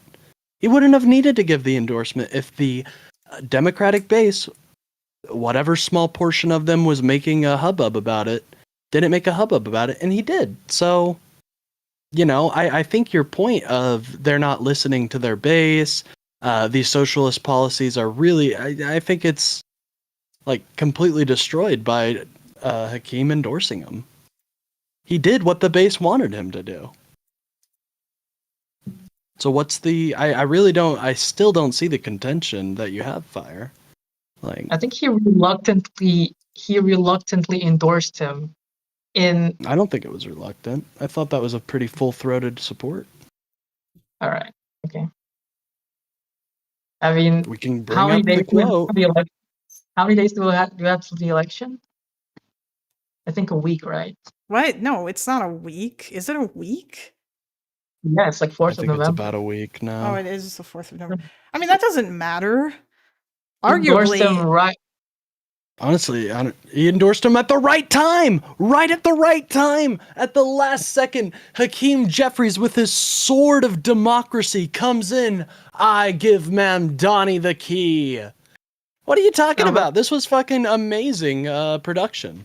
I mean, imagine, like, imagine if Bernie did that. Holy shit. Oh, the fucking crying. The fucking What crying. did what? If Bernie only endorsed Kamala like a week before the elections, or Biden, or Hillary. Bernie didn't do Bernie's that. a senator. Bernie's a senator, and they were also in a race that was extremely close. Mamdani's going to win no matter what. Everything Yeah, else but- is just side dressing. That's why I think none They're of this also matters. They're also in a race where it's Yeah, I like agree. the Democratic base. Like, it signals to something deeper. Hold on. In my eyes. No, it doesn't. Here's the thing, though. This is very important. I feel like we have this weird view of like the Democratic base or the Democratic Party as some sort of monolith when they're not. If you go, like, the Democratic base in a state like Texas is going to be different than the Democratic base in New York. One of those is going to be way more to the left than the other. And I think it's important to recognize this. And that's why this whole thing about like, oh, you know, Democrats love socialism now. Like, if you want to win, you still need to appeal to people who exist outside of that particular bubble. And that's why I don't like this view that Mamdani is the future of the Democratic Party. I mean, like, You heard The of only thing James that I- Tallarico fire? The only Sorry. that I've said, the only thing that I've said is the Democrats should just embrace when it's working. In states that it's working, in cities where it's working. It seems like to me, with their attitude towards Mamdani, okay, this is the thing that you disagree with me on this. Fine, right? It signals to something that they want to move back. They want to push against it, even if it's working. You know? I They want to mean, force something. I think that to a certain extent they probably do, because that they're probably worried that it might like take hold or whatever in places where it would cause them to lose. Okay. Like, I think they're doing exactly what they should and be also, doing. yeah, They're like you're looking right to a back. certain extent. It's also probably because that like a lot of them probably don't like necessarily, they're not as far left as Mamdani is, and so they don't really agree with that particular thing. And obviously too, like there's going to be certain, you know, go on. Yeah, so it is ideological, right? I mean, yeah, to a certain extent it is, but there's also like I said, I think there is this fear too that it depends. Also, they like this is the other thing as well too. Like we'll see how like honestly, my prediction is Mamdani's going to get into power and he's not going to be able to do very much because that so much of what he wants to do would rely on like I don't think he has the power to raise taxes himself. He has to get money from like the New York New York state government in order to do a lot of the stuff that he wants to do. So he's probably not going to be able to do all that much. And he'll probably compromise in order to do some things that are probably going to be pretty good. And the left and like the people on the far left will get super mad at him. Like they're already mad at him because he walked back that globalize the intifada shit and actually said, no, that's not good things to say. You know, like that's what's probably going to happen is that like he's basically once he gets into office and he just turns into like a standard sort of like solidly left liberal person instead of a socialist, all these people are going to turn on him. And I feel like the same thing would have happened to Bernie too if he had won the presidency, because that Bernie is not a because Bernie's a he's a pragmatist. He's a good politician, and he knows like he knows how to like play the game.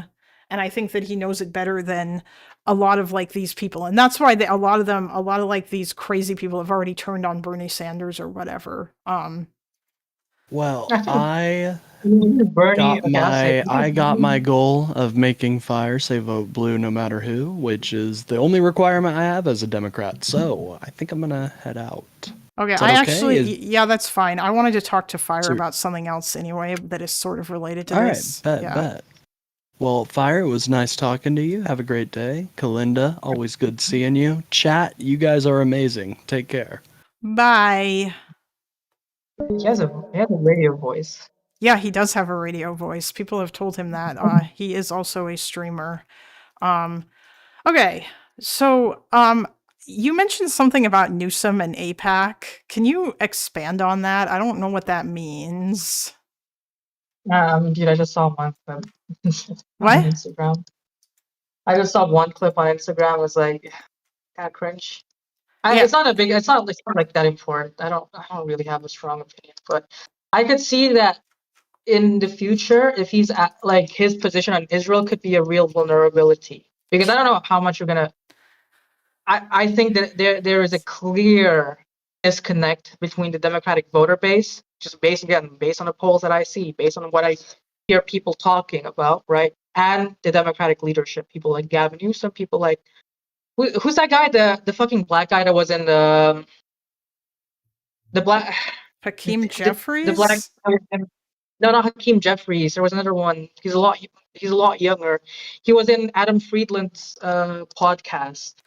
Oh, I mean, if you're talking Richie Torres, yeah, Richie Torres is from New York, and I'm pretty sure I think that there are a lot of Jewish people in his district that he's trying to represent. Yeah, but I mean, so he's very okay. He seems to be very pro-Israel. Although at the same time, listen, you know what? Before we even get to that specifically, here's my problem. I hate the pro-Israel, pro-Palestine dichotomy. I think it's stupid, because the problem is when you say someone is pro-Israel, I don't know what that means. And I think that the issue is like, you probably think I'm pro-Israel. Do you think I and Lonerbox are pro-Israel?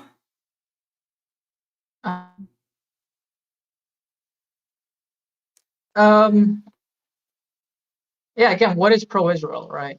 Yeah, that's what I mean. But like you were saying earlier about like Gavin Newsom or other people being like pro-Israel, I don't know what that means.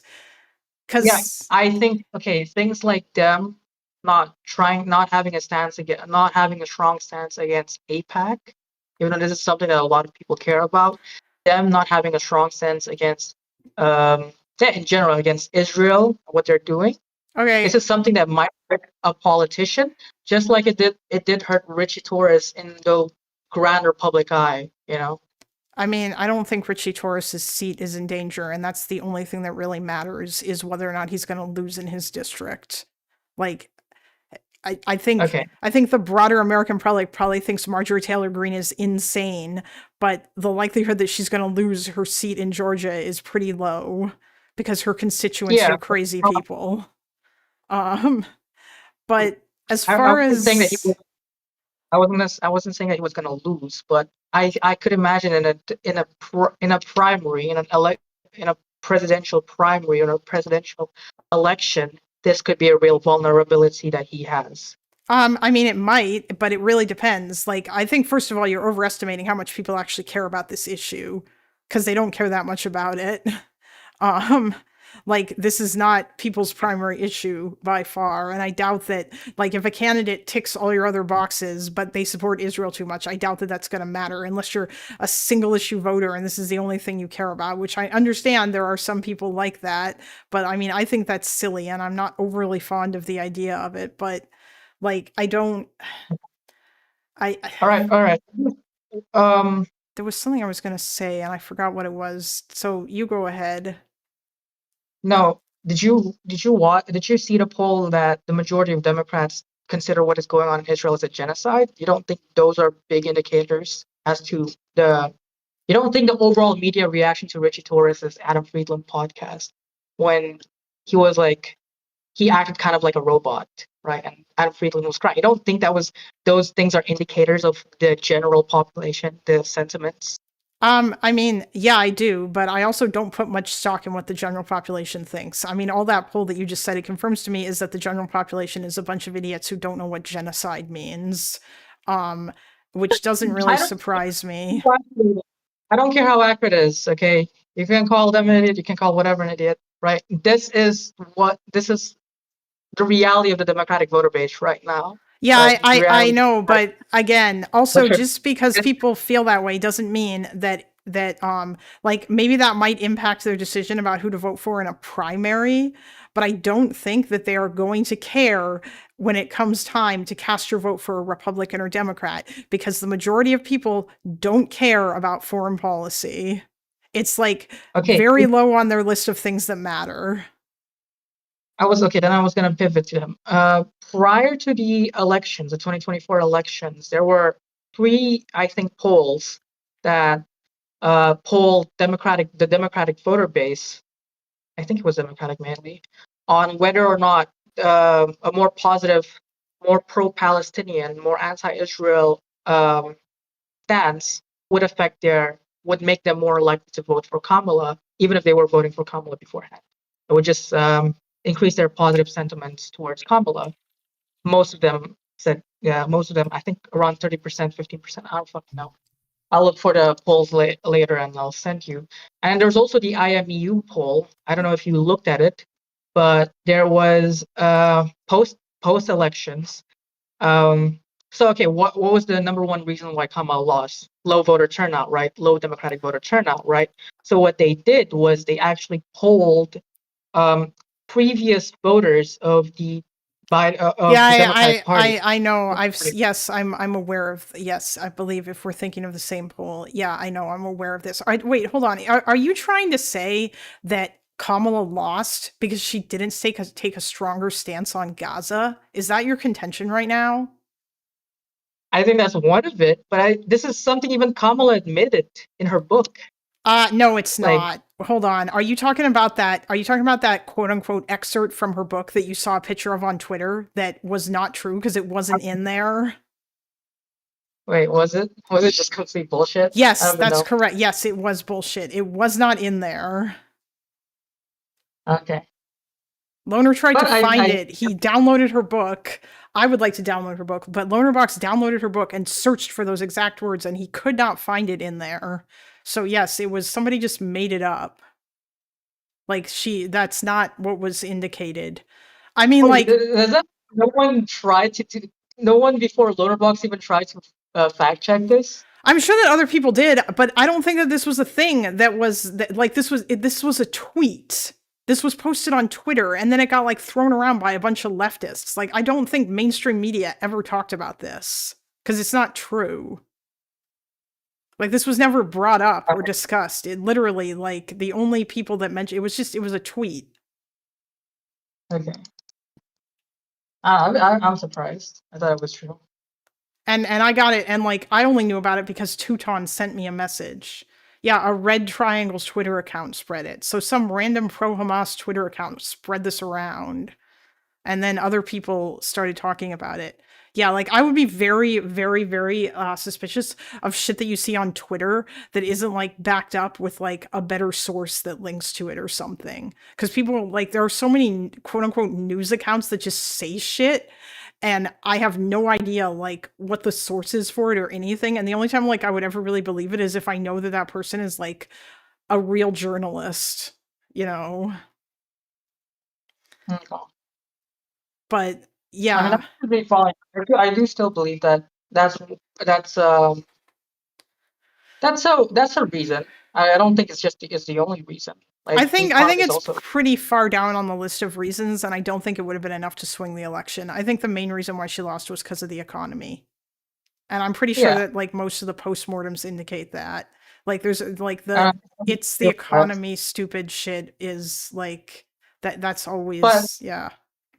The only thing that we have that the economy was the main was the exit polls, right? The guy mentioned. I'm pretty sure that I don't think it was just the exit polls. I'm pretty sure that there have been like this is something that has at this point this question has been asked to death, and there's been a whole bunch of different reasons. Yeah, like if you pull up your favorite AI and you ask it why Kamala lost and you got it to source all the articles that explained it, if you just wanted to like shortcut or like just basically use it as a glorified search engine instead of searching around on Google, I'm pretty sure like in fact when I did that most of the articles that it linked were it was like stuff relating to the economy and that kind of thing. Like I asked it to cite its sources and it linked a bunch of articles about that. And only later on did it then like talk about Israel and Gaza when I specifically asked about that. And then it linked to a couple of polls that said that like probably contributed a little bit. But yeah, I don't think that it would have been like a smaller, like the problem is that the number of people who voted based on this was like, it was such a small number of people that I don't think it would have mattered. And voted on The polls, you mean? No, that voted based on Gaza. Oh, that voted on Gaza. Or Yeah. that didn't Gaza. Or that didn't vote based on Gaza. Yeah, exactly. Like I think Wait, okay, I don't know. but I like mean, I don't I do agree that the economy was probably the biggest reason, but my main problem with just framing it as the economy is I feel like it's just kind of like it's such a it essentially signals that you don't want to change your strategy because you have like a big boogeyman, right? The economy that you can't change. There's nothing well, you I can mean, do about it's not just the it. economy, it's Biden too, right? Like there was I think that like there was this perception that Kamala Harris was too tied to Joe Biden. Right? Yeah, I know. And people That's also one of the yeah, people didn't like because like a lot of it was like stupid vibes shit. Like it really was like the election is always stupid vibe shit. You gotta deal with that. Yeah, I know, but I hate it. Although honestly, like I mean, it's funny because I'm also talking to somebody who like it seems like a lot of your opinions are formed based on vibes too, as based on our last debate when talking about genocide. So I mean, like it's not like you're not doing it either. Like I try to be I understand that a lot of stuff, but my problem is that a lot of these vibes are not based in any kind of reality. Like they're literally just based in this is what the media that I watched told me. And the media that I watched told me that everything is expensive and inflation is out of control right now. When that's not true, by the time the election came around, inflation was not out of control in the United States and it had gone down quite a lot from where it was like a while before that. And for some reason, people just forgot about Donald Trump's last year in office being COVID. Yeah, which is insane. I mean, like okay, they were like, did you understand? Like, okay, so here's the problem. Like, I feel like a lot of liberals just point to the Democrats or point to the economy as a reason why they lost the 2024 election. And it's not just the economy. It was also, like I said, it was also Biden. People had this perception that Biden hadn't made things better, and therefore they wanted to get rid of him because incumbents suffered in a lot of elections. That's a better election. That's a better reaction. I don't sense that sentiment. You know, I don't sense that like, hey, we like the reason why Kamala, based on like a lot from liberals I talked to, right? I don't hear this except from you. I mean, I feel like that's been a thing that I don't know, like that. I'm pretty sure that like that is obviously demonstrated by the fact that if you look like, for example, around the world and in Europe and a lot of places, incumbents got punished quite frequently as of late. And because Biden was an incumbent and Kamala did not do enough to separate herself from him, which I think she actually did write about this in her book, that was an issue that happened that we're like I don't, and I think that this really comes back to like really the main problem here is that Joe Biden should have announced that he wasn't running. Like I think like maybe like a year or so into his 2 or 3 years into his term, and then like they should have just had a primary instead of this bullshit. No, I agree with all of this, but that's not. I like, for example, when I talked with Guy recently on Discord, he just mentioned the exit poll was that economy was the only reason. I just think it's a lazy excuse. You know, it is a huge thing, but it just points or it just implies that there's nothing that Dems could have done. I feel no, there was absolutely stuff that they could have done. Like I said, like if they'd had a proper primary, then that would have been better. And also there's like other stuff as well. I think if they'd ran a candidate that wasn't tied to Joe Biden so much, it may have helped, or a candidate who was willing to distance themselves from him more. Like I think if Kamala had have admitted some of her things, then that would have been better. But or admitted to like some of the problems. But unfortunately, like you're not even necessarily going to agree with me when I say, like, I think, for example, she probably should have come out and said, you know what? Yeah, we could have done better on the border, and we could have tried to do more to like to deal with the large influx of people coming in. like before the Langford bill, which was took quite a long time for us to do stuff with. But you probably don't agree with that because you even said that it was bad that they caved to the right on immigration. But I mean, unfortunately, that was because that most Americans have moved that way, and that was where, like, yeah. I agree 100%. Most Americans have moved that way. But my problem with the Democrats caving into that framing is that you're never going to defeat Trump. You're never going to defeat a conservative or a right winger on immigration, right? Like, I think they probably shouldn't have just addressed it. They should have focused on something that's more important or something else that they could have. Here's the problem, right? Trump invented this problem, and then a lot of his voters like just started spreading it, and then that's how it got popular, right? Then Kamala accepted that framing. I mean, right? he did. Hold on, he didn't like. Yeah, to a degree, he invented the problem in the sense that like he exaggerated the fuck out of it because it was never that bad. Like this notion that people are just pouring into America and the border is wide open that he was pushing in 2016, and then he started pushing it in again. Like that is obviously that's really stupid. And I mean, but like, I do still think that the Democrats could have like talked about it in a way that sort of, like said that like, yeah, like we should, there's a lot of people coming over right now and we should have done more to deal with that. But in order to do that, we have to fund the immigration system. And let's actually talk about fixing the broken immigration system instead of just turning this whole thing into, oh my God, we need to deport everyone, which is what Trump has turned it into. And that's not popular either, by the way. Yeah, that's also not going to be popular. But it's also not going to be as strong as, like, for the people that actually do care about this, immigration shit.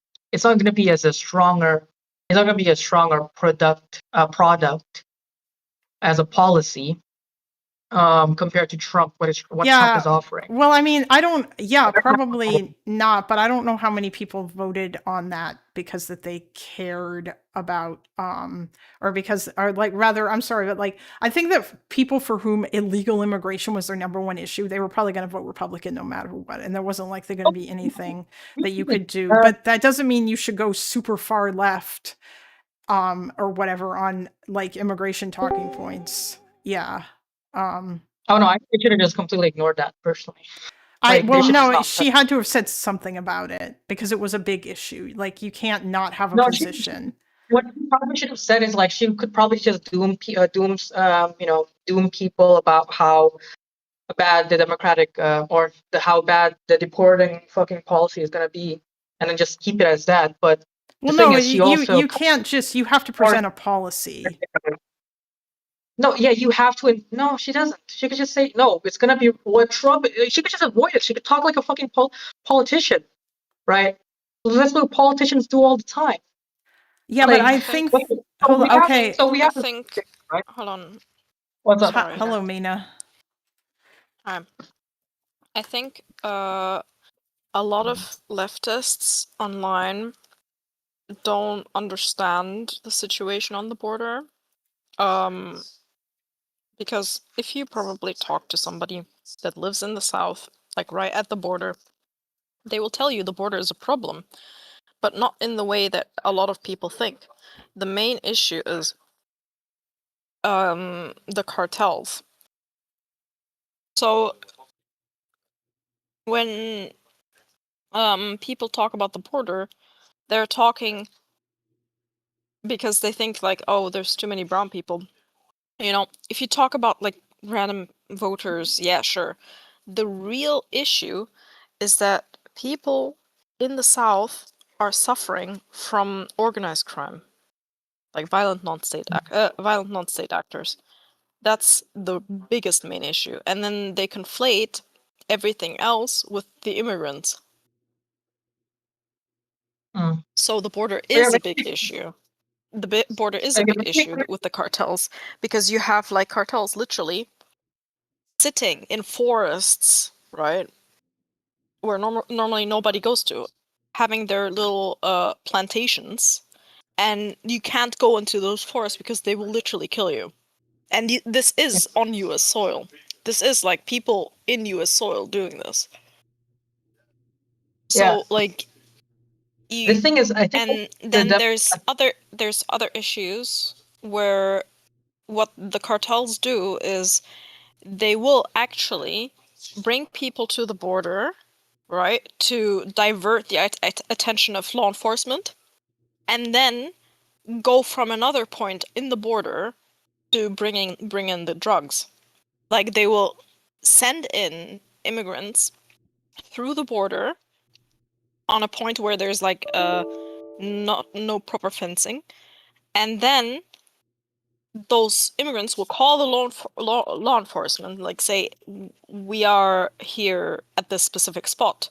The law enforcement will go to pick up those immigrants from the border, and then those cartels will then bring in the drugs from a different point where the law enforcement is like especially thin, where they can't like really react to them. All right.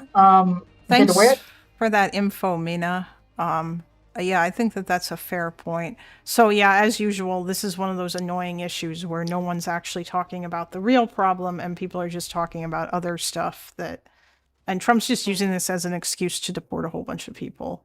Or rather, Stephen Miller is using this as an excuse to deport a whole bunch of people, because although I'm sure Donald Trump wants to do it, yeah, I'm sure that, anyway, Yes. Okay. I'll let you guys get back to your debate. thanks, Mina. No, based on what Mina said, probably this is definitely a thing that people feel. That's why it's so popular, right? They think that there's a lot of crime being imported, rightfully so, right? And then Trump kind of just capitalized on this and just blamed fucking Mexicans and whatever. This is which is a huge over exaggeration, but that's what he did, and it worked for him. My problem is if the Democrats run on this, they either would have to introduce a solution that is either more extreme than Trump's, it would just come across as disingenuous, and I think it could isolate their voter base. Wait, Or- which solution do you think? Why would the solution be more extreme than Trump's? Like based on I'm gonna believe that what Mina says is true because it sounds like it is, and I've also talked to people who are in these sorts of communities as well, and like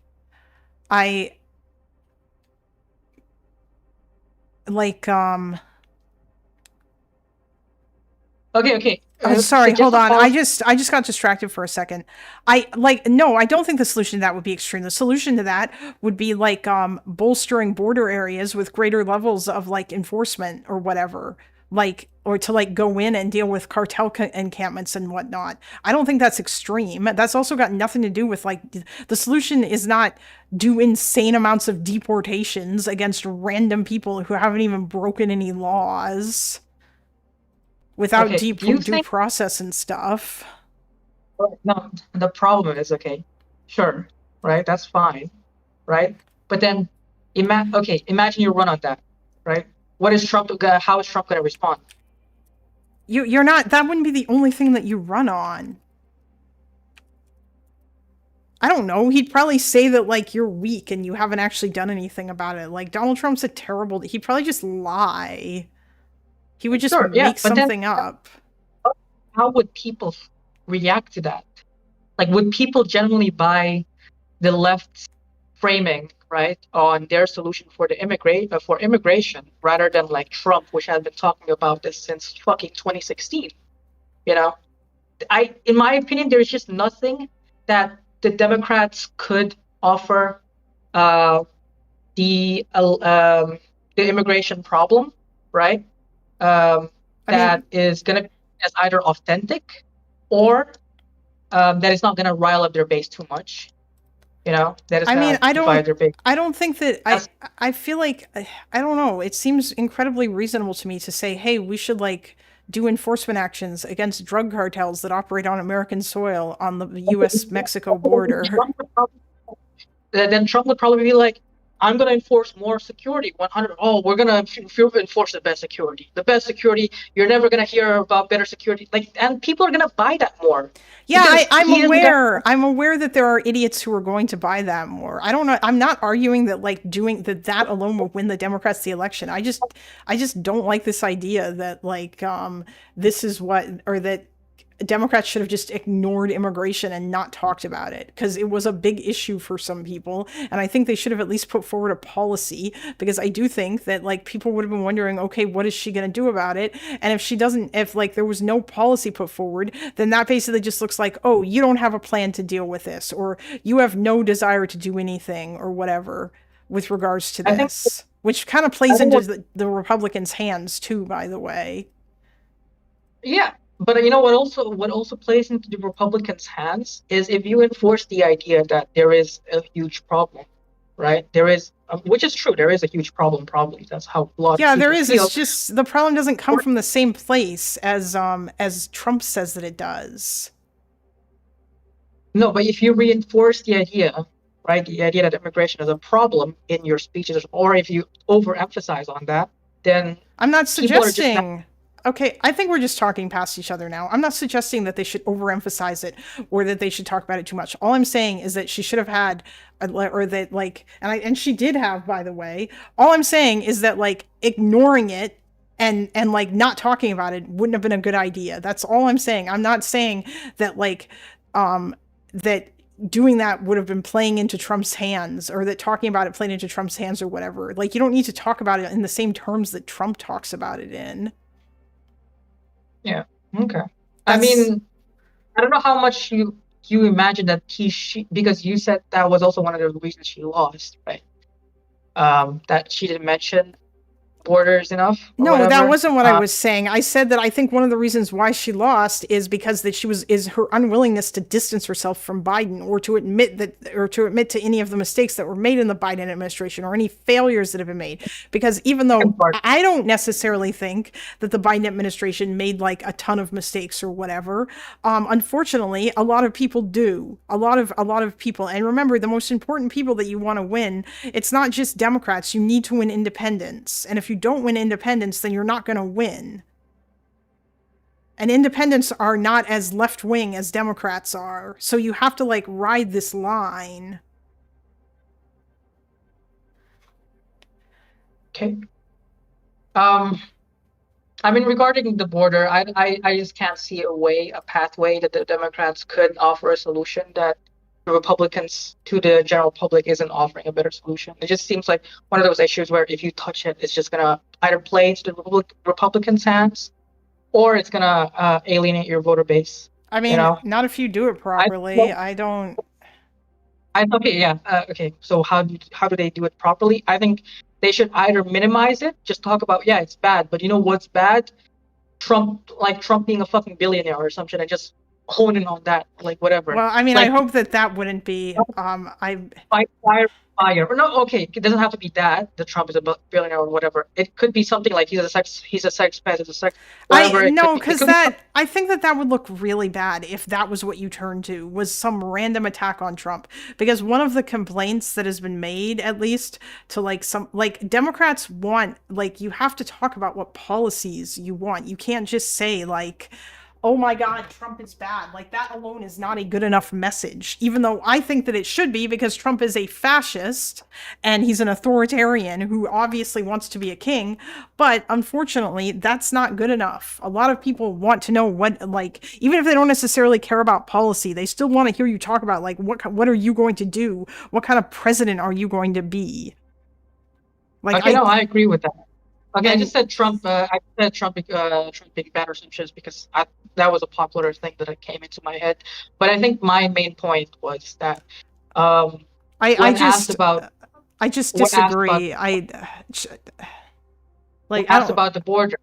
You shouldn't emphasize on it. You should just try to not just try to get away from that topic. Why? Why not? No. Why would you do that? She already talked about it. Like, she said she would pass that bipartisan border legislation that Donald Trump got all the Republicans to shoot down because that he wanted to run on that issue. I think that that's a pretty good line of attack against Donald Trump, and a good way to point out how much he doesn't actually care that much about this issue if he was willing to basically use it as like for political, as like a political football. Yeah, do you think this messaging, this sentiment, caught on with the general populace as much? I have no idea. I don't know how much this issue even played into it. I honestly, also, by the way, we are looping, and I don't really care that much about this. Like, we're literally just looping on this topic. It's a bigger problem of her, the reason why she lost, I think. It's like, first of all, she was unwilling to distance herself from Biden. And the second thing is she played into a lot of the framing that Trump created, or exacerbated. Exacerbated. Is that exacerbated? Exacerbated, but you don't have to say it. I understand. Like I don't know it. Because when I can imagine Kamala talking about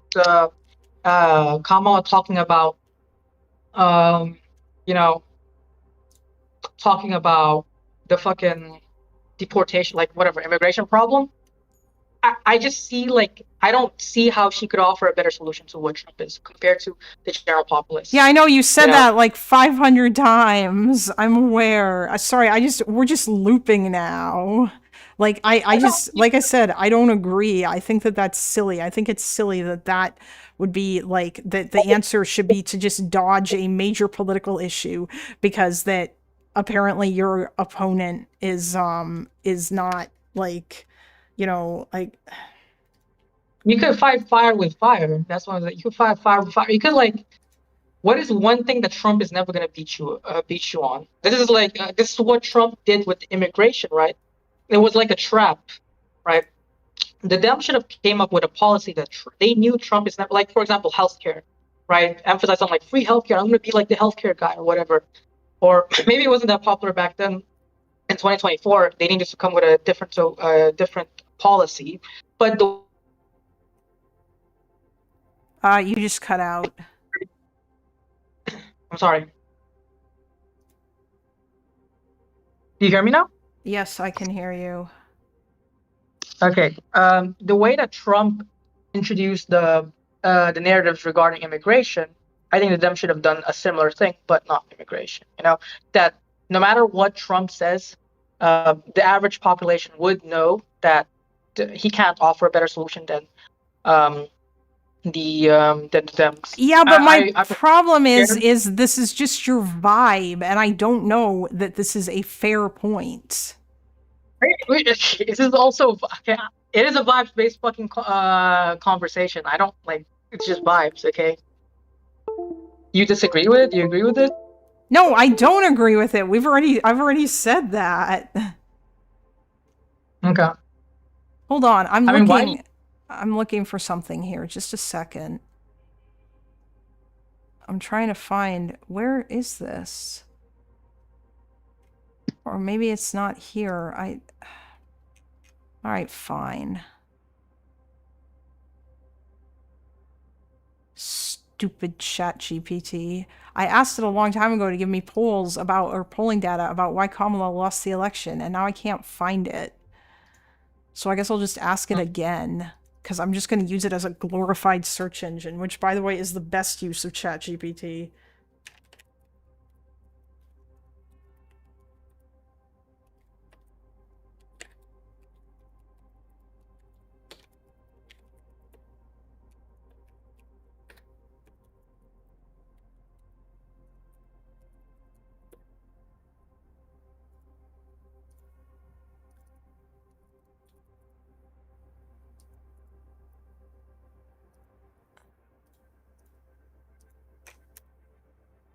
Anyway, I mean, I would honestly rather talk about Gavin Newsom. Actually, you said something a little while ago that I'm curious about. We'll talk about the Gavin. I think it might be a vulnerability. Israel might be a vulnerability. Yeah, here's my question for you. What exactly do you think? Do you think that AIPAC actually matters that much? Do you know how much money AIPAC spends? Because it's not that much. Do you think that I Israel don't care. controls APAC? Like, No, Israel doesn't control APAC. It's run by Americans, but I think right now it's something that probably a lot of people care about. yeah, I mean, it is because people are stupid, but Okay, like, you need to stop like fucking like this is the average person that you're calling stupid. Like it's not. I This mean, is not like this is the average electorate that you're gonna have to deal with. Yeah. yeah, I know, I'm aware of that, but like, I'm not sure like whether or not you are, whether or not you believe these things, or if you're just talking about like what people care about. Also, I don't actually know how much people, like, again, like, we're going back to the majority of Americans don't care about foreign policy. And I think that like, you think that they care way more than they do. I think they do care about it. I think they do care about it, especially now, because in their eyes, a lot of things are getting funded when it should be funded towards their infrastructure and their whatever, right?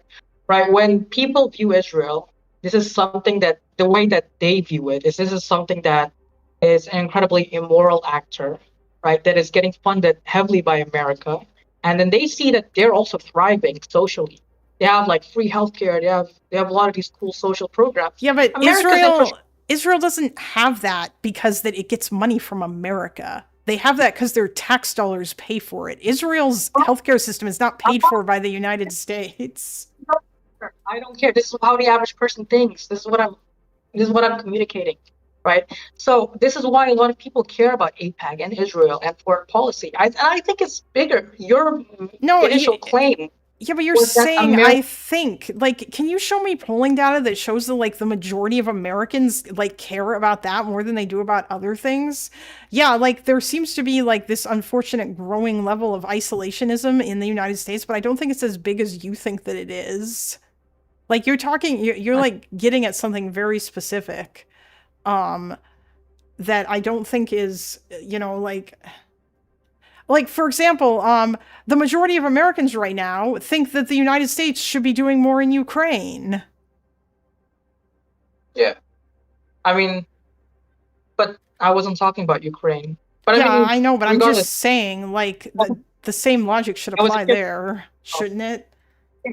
Shifting thing as well, right? It was I think Republicans actually increased their support for Ukraine recently, which is funny as fuck.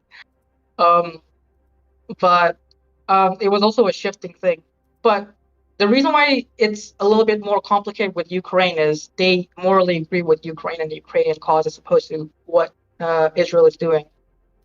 I mean, I think, by the way, it's not, just so you know, it's not like it's like some overwhelming majority of Americans hate Israel now and love Palestine. Like, that's not, like, I can also find you polling data that shows that the majority of Americans, like, still think that the United States should be involved in some way, and also that most people support a two-state solution. Like, it's not, like, this is kind of like why I hate people. Pro-Israel. What? I think we're talking about, like, should America sanction Israel or not, right? Or should America Israeli arms or not? I think most of the majority of polls that I've seen, I could be wrong, the majority of polls I've seen is towards the contrary. Wait, towards what? Towards supporting Israeli arming Israel. Yeah, there is less support now for arming Israel than there was previously. Although, by the way, in the past, the historical trend for polling data related to that is that during wartime, when Israel is at war against, like, Gaza, and when they're doing shit in Gaza, like bombing it or whatever, polling usually will often show, like, support for Israel will go down, and then it'll go back up again after. I don't know that that'll happen here, because obviously this war is quite a lot different than those previous wars, but I don't know whether or not, like, this disapproval for Israel is going to stay as low as it currently is. And I mean, I think in generations you could, I don't know, there could be either a shift, a complete shift. Oh, there's probably going to be a complete shift.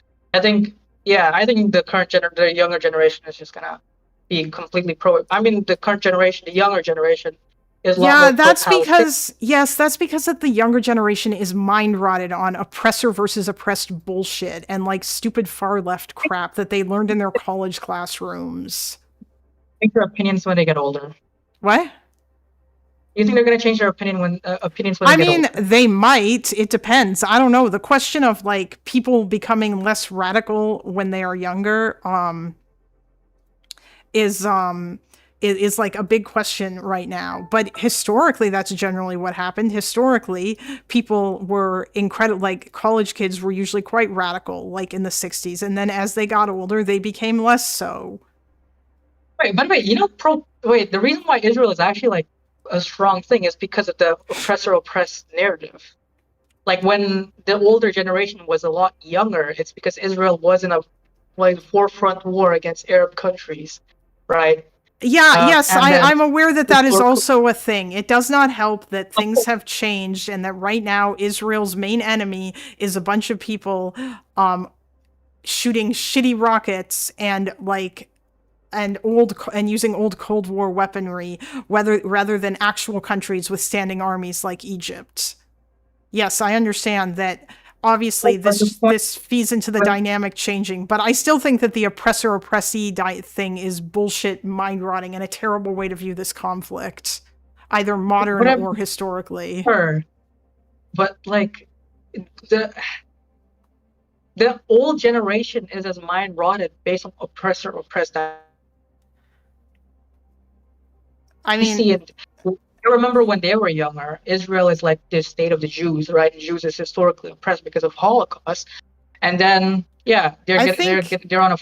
I think in that case, it was maybe more of an underdog. Like but like I still think that that's dumb. Like I still think that that's a dumb way to view it. Yeah, Israel was more sympathetic a long time ago because of the Holocaust and because they were fighting all these surrounding countries. But Israel was not being oppressed by these surrounding countries, so it's not really quite the same thing. It's a similar dynamic, in my opinion, like oppressor, like whatever. Wrong, like, and what's up? Oh. Never mind. I was behind on the stream. No, it's fine. I'm sorry. Okay. Now we're talking about sorry, what were you saying, Fire? Like, do you think the oppressor-oppressed lens is a good way to view like Israel and Palestine? Because I think it's like stupid and incredibly black and white. No, I don't view it like that. But it's like that's no, you were trying to like what is it called? You were trying to badmouth how a lot of young people feel, right, regarding this conflict. But I think you see the similar dynamic with older generations and how they view Israel. I mean, they view Israel as like the underdog. They view Israel as like they are more sympathetic to Israel because of. Yeah, but it's not.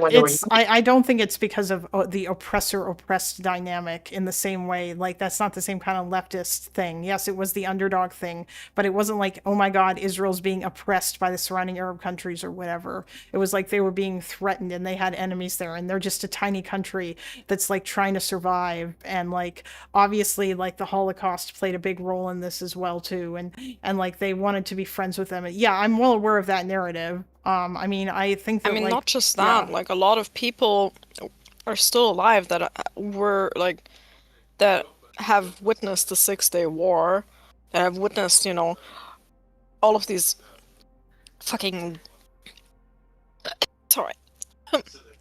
all of these wars that like Israel had to go through because their existence was being denied in the region, and if you're talking about like Westerners that like are seeing this and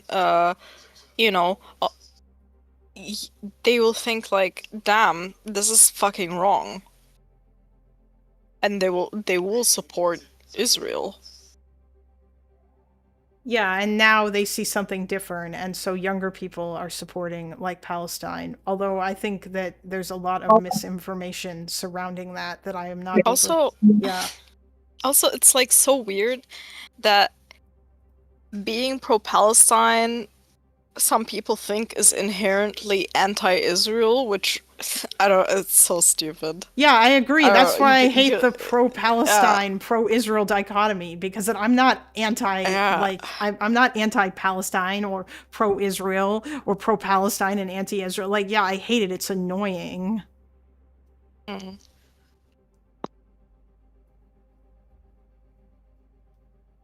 But yeah, like I'm just saying that, like, I think unfortunately a lot of the way that young people view this issue is driven by the fact that they don't actually know anything about it. And they're just like, it's a lot of it's just vibes or whatever it was that they heard on like pamphlets or memes that they saw or shit they saw on Twitter, and that's it. That's what like, yeah, like all of those college protests. You think most of the people there actually knew anything about the history of the conflict or the region or the complexities? I very much doubt that. I mean, I don't think older generations also know. Oh, much. yeah, I'm not saying that they did. They probably didn't necessarily know. They probably knew, like, just based like whatever it was that they saw on the news. Oh, they just Yeah, knew but that we're due to them. Sorry. So it's like, no, the thing is, you were talking shit on the younger generation for exhibiting something that I think is like just normal, you know? Like everyone, like especially the older the reason why a lot of the older generations are pro-Israel is, in my opinion, several reasons, but I mean, like, yeah, all I'm saying. kind of, but yeah, although, like, I don't know if it would necessarily even be, like, honestly, here's my problem, okay? The previous, or the older generation's support for Israel didn't necessarily involve them supporting, like, terrorism, which unfortunately is what we see from a lot of these stupid college students who, like, are just pro-Hamas, and I don't like that at all. And they are because that Hamas spoke the language of the leftists, and they do a really good job, which is dumb. Like, yeah, obviously the older generation probably supported a bunch of, like, stupid shit that Israel did or whatever. However, like, I'm sorry, but I just don't think that, like, like, there's a difference between supporting a country and supporting a bunch of groups that are doing literally like doing war crimes and targeting civilians and shit as like a matter of like policy, that because they want to. No, Avi, I will not debate you on freaky animal stuff. I don't even know what that means. Anyway, go ahead, Mina. Sorry. Also, the focus on Israel-Palestine is so fucking whack, by the way. Like, true. There's a lot of fucking shit happening in the world. And then, like, saying that Israel-Palestine is one of the most important issues for voters or some shit like that. Like, I don't know. Seems like all of the fucking attention that is brought to this specific conflict seems a bit weird. Like, it's fishy. It's very just sus. Because it's like, yeah, you have Sudan, which is like, you have rebel groups getting funded by the Emirates and whoever else, and I hear crickets. I hear absolute crickets from the left about that. I see, like, what's happening to the Uyghurs in China, in Xinjiang, and I hear crickets. Like, all of this, like, you care about, like, oppressor oppressed, like, damn, like, that is a fucking lie. Like, all you care about is that, like, it's basically just Israel. Like, this is the thing also in the this is the thing also in the UN, like, how Israel has the most, like, bills or the most General Assembly resolutions.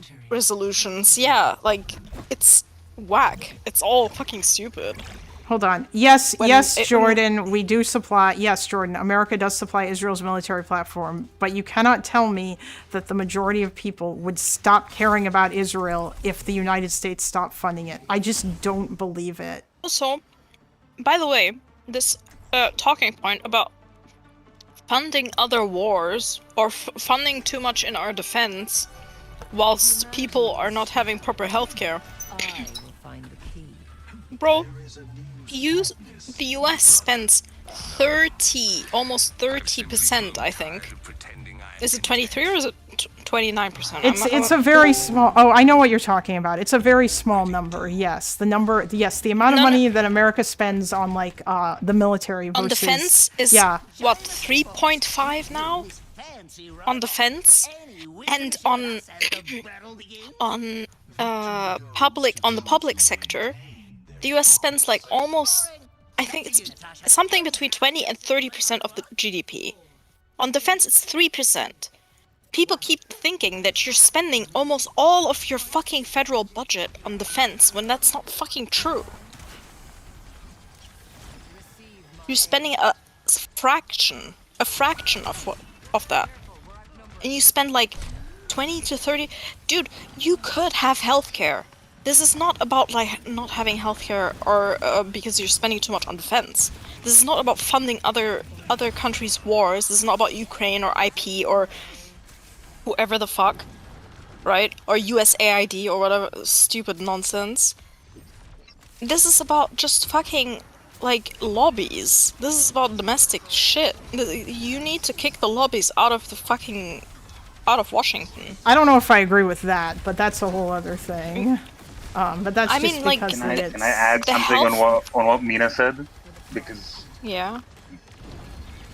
So I agree with you very much, and I think this like comes back to what Fire was talking about earlier about like you have to meet where the people's at, and it's a vibe that people feel this way about AIPAC and about Israel, but that's because specific media apparatus, I don't know, push that very strongly with a very specific vested interest in like the downfall of Israel. Like you have Qatar and Al Jazeera pushing in the Middle East like propaganda against Israel because of a very specific interest. You have Russia funding Tim Pool and Dave Smith and Tucker Carlson, a bunch of anti-Israel people who change opinions on the right wing in America to hate on Israel, and so it's very interest based, and it's not like organically from the people. Because if it was organic from the people, Mina is right. It would have been the same about Sudan and about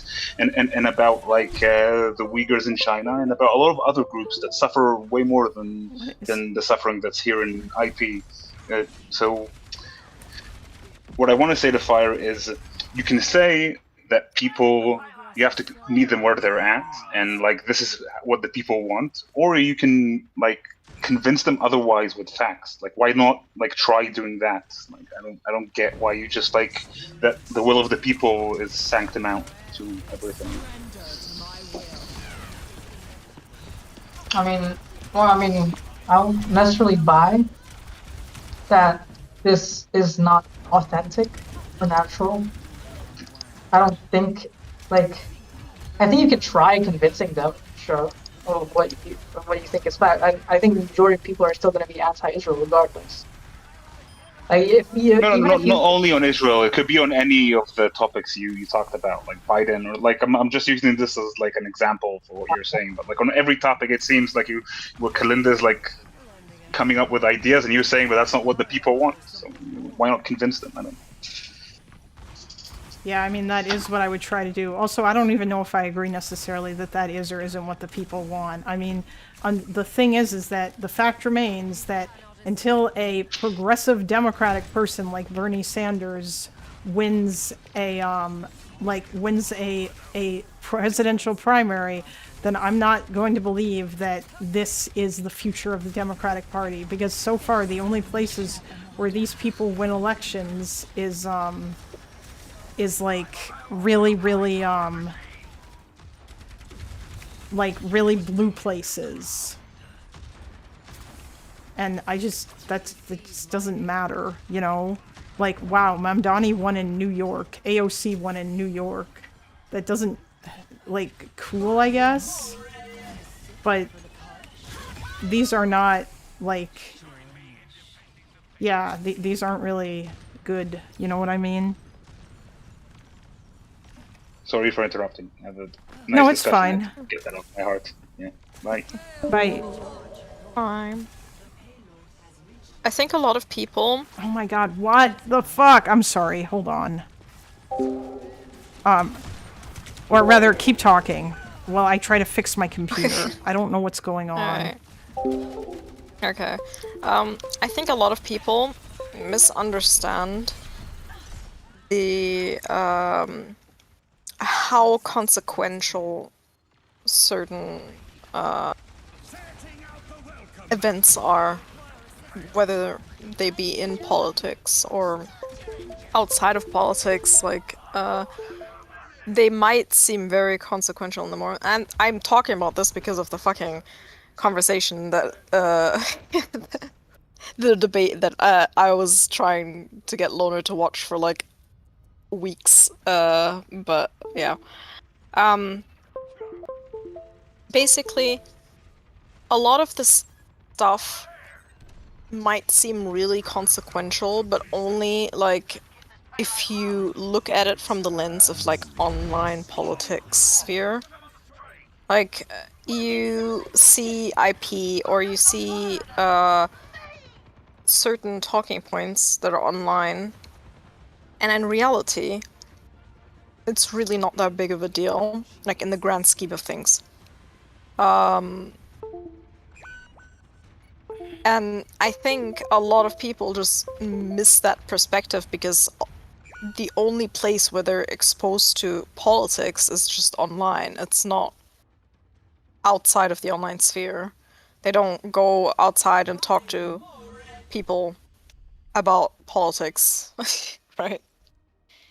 Maybe like, or even like the people that they surround themselves with are also in an echo chamber in a way. And I think a lot of leftists, sadly, are in that kind of like bubble where they don't really get exposed to other people's opinions on certain things, which, you know, in reality is like probably the best way to like, I don't know, gauge where people are. Like, and I'm not just talking about like talk to like random people on the street or something like that. I'm like, you need to, I'm sure there's like a lot of studies about this. You need like a large sample size. So yeah. I don't know, I think you don't think Trump. You don't think there's a bigger, what is it, bleeding into the general population's views from the internet? Like, I think that's one of the main reasons why Trump won, was because he was able to incorporate No, kind of I social. think the majority of the population is busy, I don't know, working and taking care of their children and trying to survive day in, day out.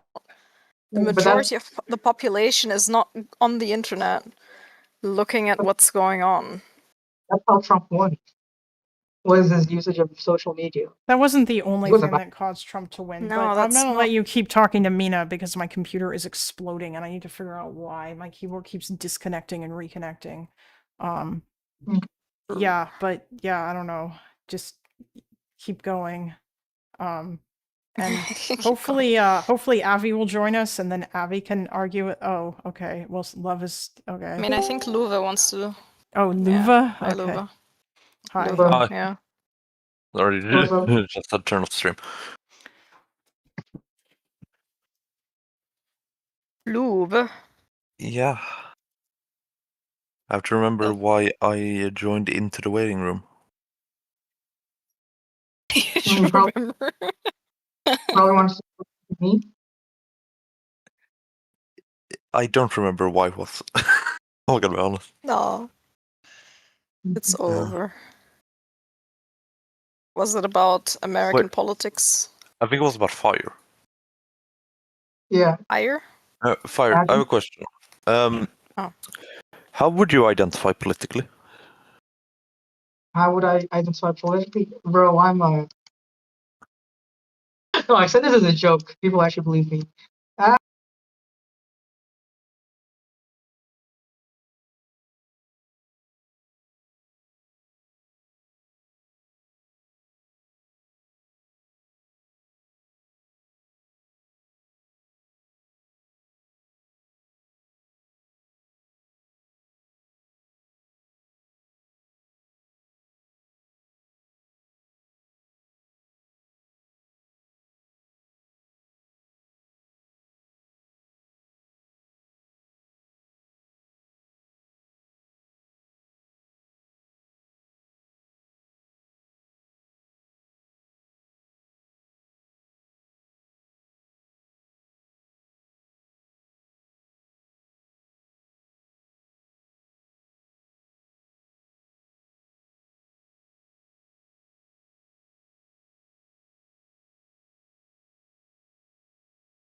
System, that's a system, right? That is more welcoming to like minority parties, like smaller parties. Yeah, although almost every system except I believe the Netherlands has a minimum percentage of the vote you have to have. Which is here in Sweden 4%. In the Netherlands it's just 0.7% because they have 150 seats and you just need to have enough to get one. Alright. Is that right? Yeah, so I mean, in American elections, yeah, we just vote no matter who. Okay. But for like mayoral stuff, you would vote. For mayoral stuff, would you vote more based on the specific policies of the mayor, or? Yeah, maybe depends. Like because there were, I think there are. That's where in some mayoral elections, a lot of Democrats and Republicans, you see instances of them losing and a third party winning. I think in some mayoral elections, but those you'd have to go to some like smaller towns. If I were in that position, then I would probably be more open. But I have a question. If like Cuomo won in New York and you were a New Yorker, I know you're not, but if you were a New Yorker and Cuomo won in the primary, Would you vote Sliwa? Sliwa? Yeah. Fuck, I actually do like Sliwa more. I'm not even joking. Yeah, I also do. I want a Sliwa v Mamdani. Cuomo is just disgusting, but yeah, I mean, I'd probably not vote. Yeah. I just don't. I would rather not vote. But if it's a presidential election, then yeah. Yeah, of course, in That's not- presidential. Yeah. Like, it's so funny, the debates. Like how Sliwa and Mamdani was just bullying Cuomo. Like they I were fucking united. love that debate. And like you actually see, like Sliwa is actually gaining more popularity than was it Cuomo, right? Like because in the simulations where one dropped out, actually Sliwa would have gotten more of the share than if it was just Mamdani versus Cuomo. So like, it's like he's. I just actually want probably Sliwa. I would really consider voting for him. Yeah. Oversleep. But if Mamdani was the independent choice, you know, and it was like a pretty decent, you know, like the same proportions as it stands, but like you flip it between Cuomo and Mamdani, I would vote for Mamdani personally. Yeah, I probably would do. I do not. I do not know exactly how I'd vote in New York. Right now, it's not even a question of who will win. Like, it's so obvious as well. Wait, so I feel like I might just, in New York City specifically, I feel like I might just vote Sliwa as a protest vote. Against Mamdani, because I don't like Mamdani. You don't like Mamdani? I fucking love Nah. Mamdani. I don't like Mamdani's economic policies on government-owned grocery stores. Oh, or is that specifically just government-owned grocery stores, or do you not like the rest of his economic policies? That's one of the primary ones. Another one is rent control on 25% of buildings, because my understanding is that will probably lead to a rent increase to cover that amount of the decrease for other buildings. I don't know. Because only 25% of the buildings will be covered in the rent freeze. The other 75 will have no rent control at all. Build a Blaze show did the same thing, and Yeah, I'm generally opposed to rent controls on a specific amount of buildings. General rent controls I find more acceptable than if you want to do it on a part of buildings. Okay. So what is happening right now is because there's already rent control in some New York buildings, right? What Mamdani is proposing, rent freeze on all those rent controlled buildings, right? Correct. So I was going to ask you, because Sweden probably has some sort of general rent control, right? Like any European country. Like we have it in. Yeah. I believe we have some. I don't remember exactly how it is. I think we had it for a while, and then we have. Right now, I believe we have like a mix system where it's on depending on county. We have it. I believe in Stockholm, where I live, we have a part of it that are rent controlled, but not all. So I lived in the I Netherlands. think rather than rent control, it's public housing. I think. Yeah, public housing should be subsidized, and just generally, like the housing market should be subsidized, like the house. We also have building market. Like we do have cheap housing. The issue is just we have a very long queue for it. Yeah.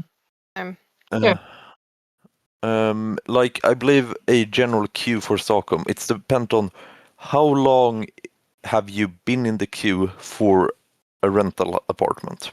And then you'll get access to it. And I believe the rental queues are generally somewhere around like 6 years. I think the policy is subsidizing people's rents. Like in the Netherlands, there was a policy for that, for students especially. I think that was a good thing.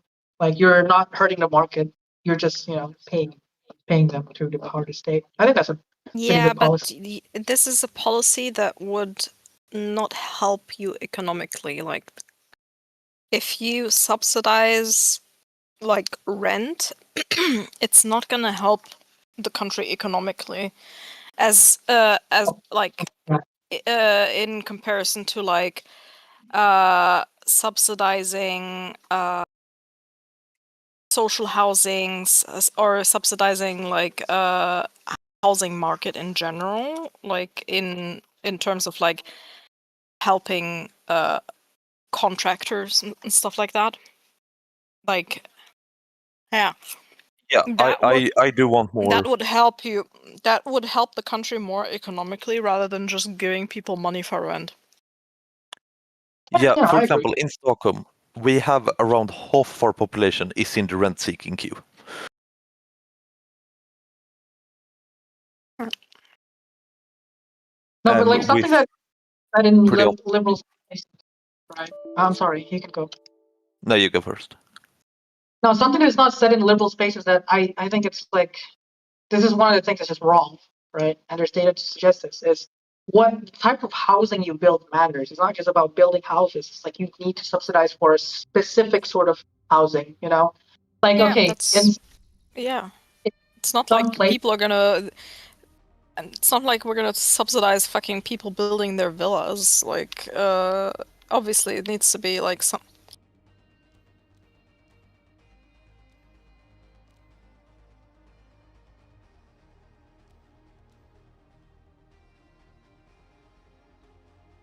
I Yeah. think housing.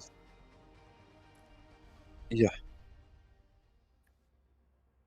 Okay, I just want to say, I think if you want to have rent control, you need to subsidize housing, because if you don't, it's not profitable to build new housing.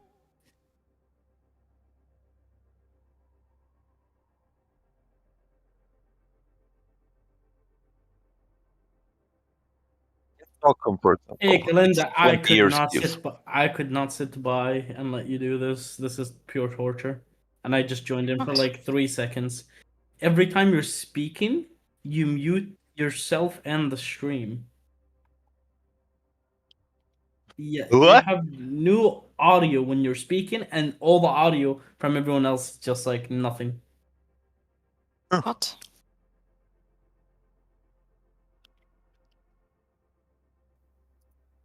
I don't. That's what I'm saying. No, but this is only on stream, not in here.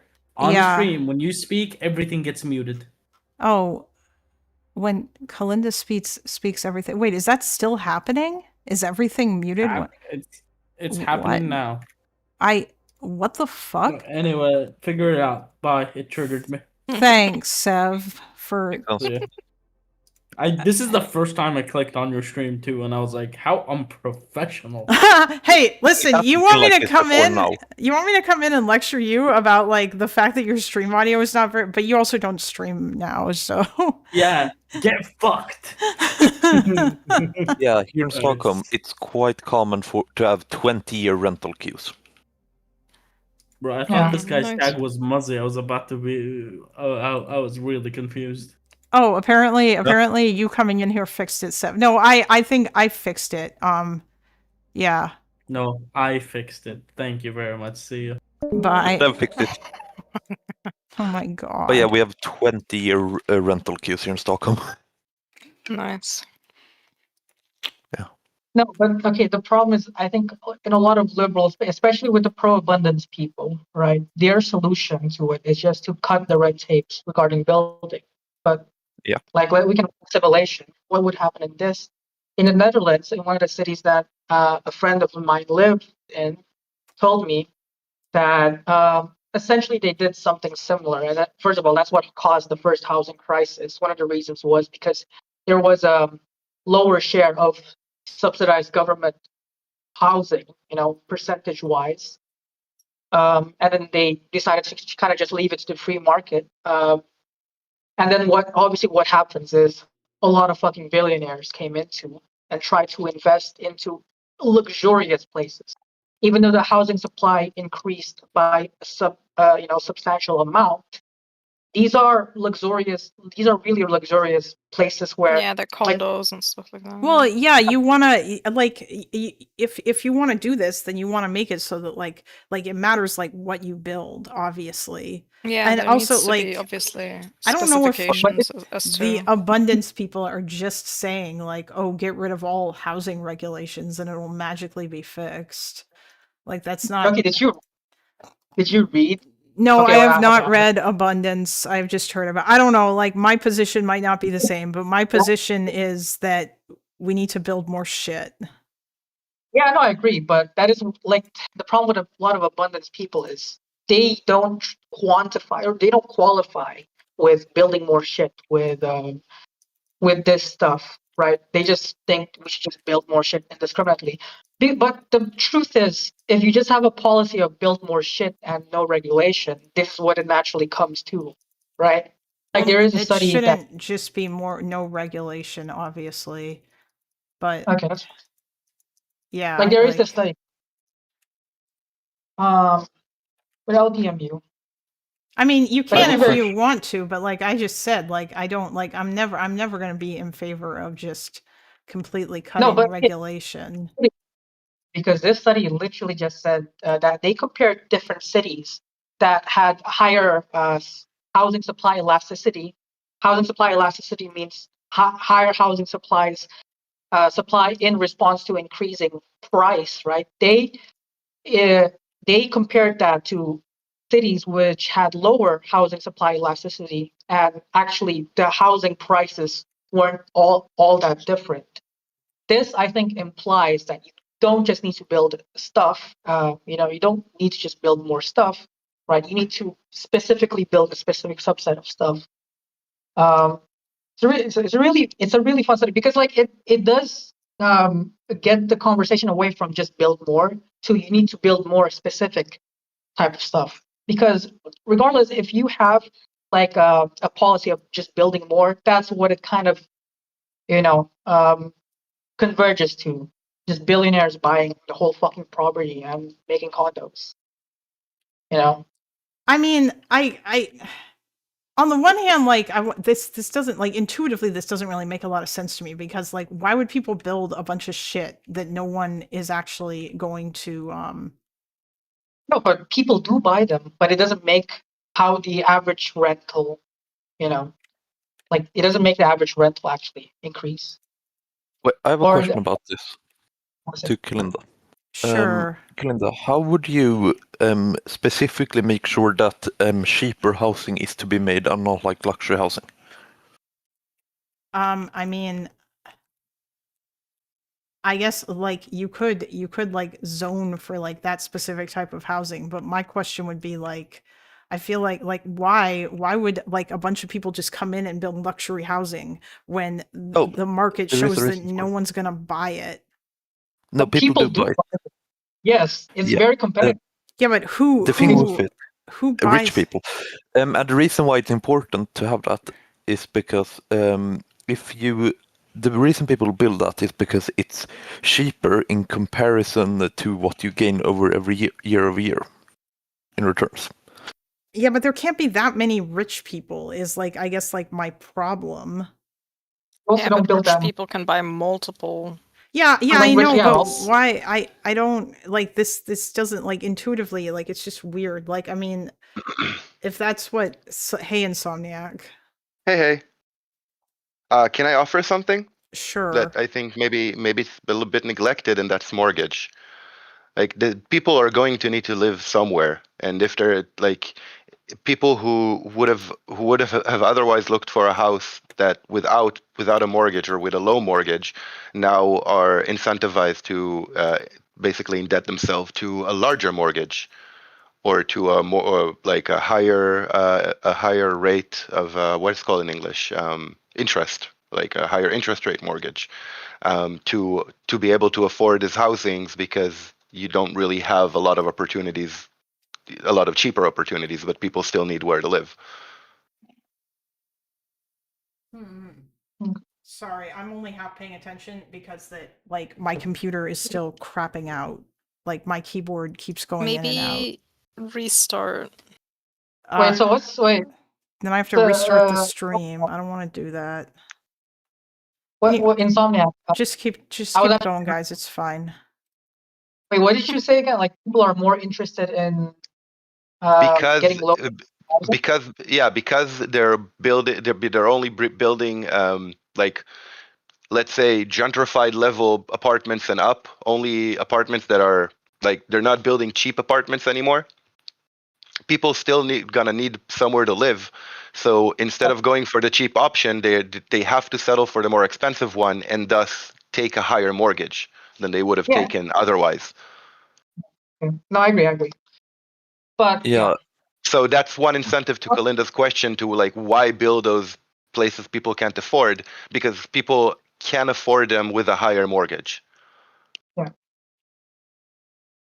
And also, like, in general, the housing market is also like people, regardless, people still need to live. So, like, you know, people, even if they can still afford them, even if people can still afford them, it's probably also a good thing to try and lower the prices and rent in general.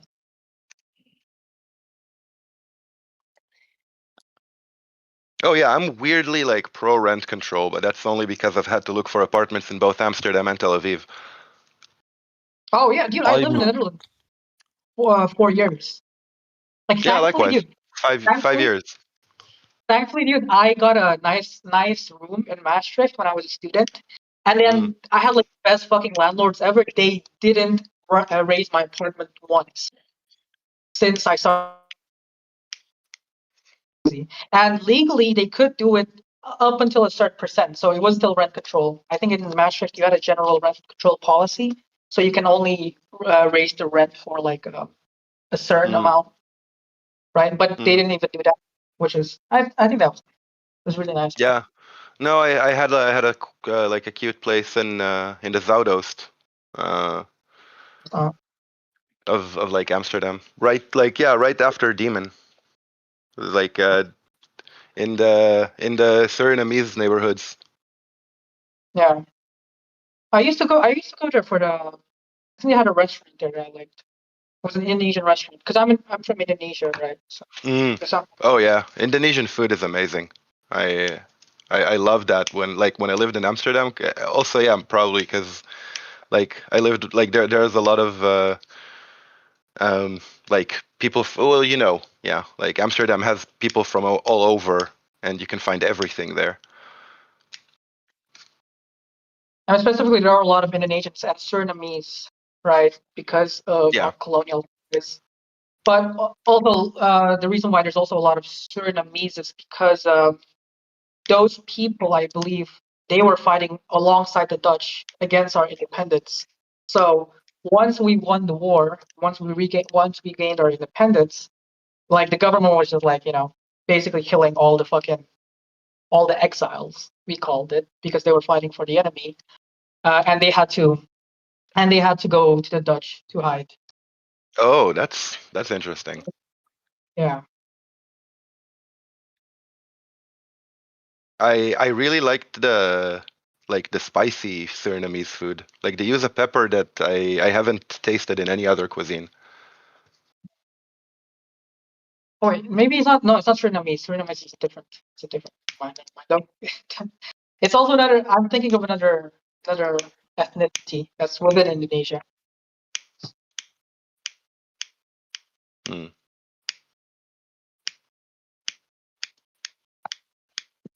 What, Surinamese is Indonesia? By the way, No, could you guys Suriname- hear me typing? Or No. okay, good to know. Because I was typing a bit for YouTube chat, and I have a mechanical keyboard, so I just want to make sure it wasn't that loud. No, I just hear Insomniac like snapping his lighter or something. Oh, sorry about that. Oh, what was your favorite tobacco brand back in the Netherlands? There's one right answer. Oh no, I'm a cigarette smoker. I smoke Camels. Oh, I okay. smoke Winston. Then cigarettes in the Netherlands. What was your favorite? I'm a Camel smoker. Camel cigarettes. But however, I do not condone smoking cigarettes. Don't smoke. I have a question. It's bad What for do you you. think about Winston? Winston is okay. I like Winston. I take Winston Red. No, I only ever take the blues, but only because they're fucking cheap. That's the only difference. That's the only Oh, reason. here in Sweden, they're the same price. Oh no! In the So you get Netherlands, way they more. were. For Reds, you get way more tobacco per cigarette, way more nicotine per cigarette. They were the cheaper option when I was living in the Dutch. Oh. Or maybe it's that's like fine. $1 cheaper, but it's nothing major in comparison to how much nicotine you lose. I really like the Lucky Strike thing. I really like Lucky Strike stuff. Uh-huh. That's my personal favorite. Bill, you get it. Yeah, Winston tastes good.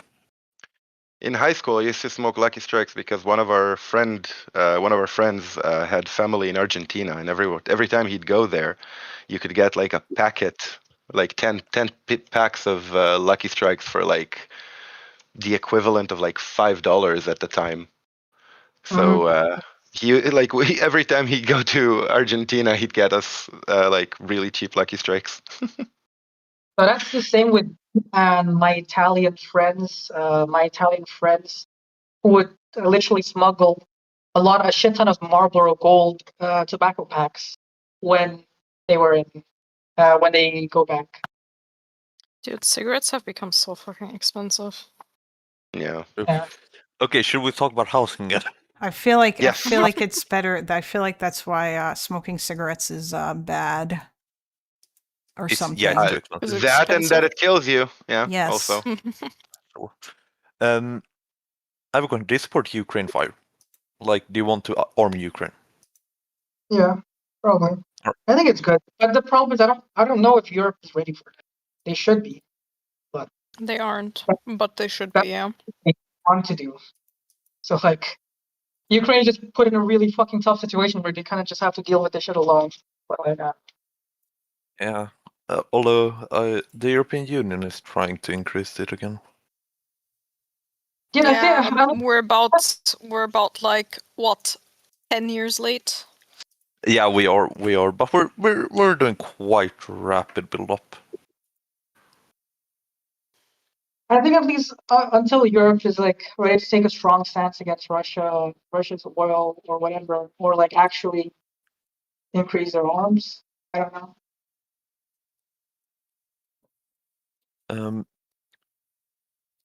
It seems like here in Sweden might send like up to 150 Saab Gripen for 'em. Yeah.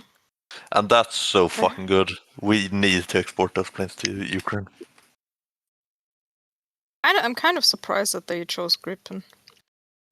It's what we have, so, and we are willing to just sell it to 'em, so. Yeah, I mean, yeah, but I mean, out of all like It's also very good that they because could've- it's very cheap in per jet. It's between $10 and $20 million per jet. And also, like NF-16s, I believe 30 or 40. I don't remember exactly. It's also able to launch without airports. Yeah, I know you can land on streets and shit like that. Yeah. Highways specifically, not normal streets. Yeah. It needs to be 500 meters straight. That's the requirement. Yeah, I just feel like that's also a bit of an issue in Ukraine because of IEDs and shit like that. That is true. Being rampant. I'm not sure about like landing on like highways in Ukraine. Yeah, Seems but a bit, I think it would risky. be mostly because it has a range of around 3,000 kilometers. So if you have that, Yeah, it's better than nothing. That's for sure. yeah, my point is you could do it from western Ukraine or central, that's smart. where there don't have many Russian troops. Kunja,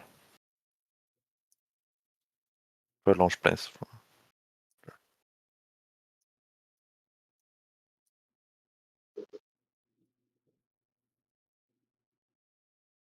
But anyway, actually I haven't really researched this. Is Europe still dependent on Russian gas? As It they depends are on the country. like for example, yeah. Like here in There's Sweden, some I believe countries we're that still almost import. completely decoupled from Russian gas. And we're Germany also too. energy exporters. We're energy exporters that have completely decoupled from Russian gas.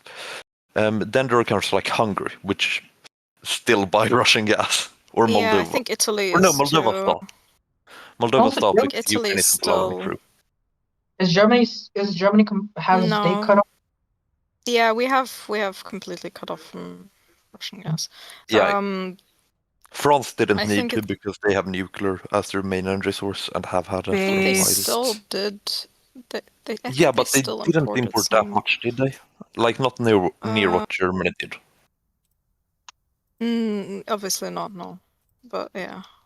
Yeah, they imported some, but I believe it was a much easier change Yeah, than for sure. for Germany, as I believe 70 or 60% of Germany is nuclear.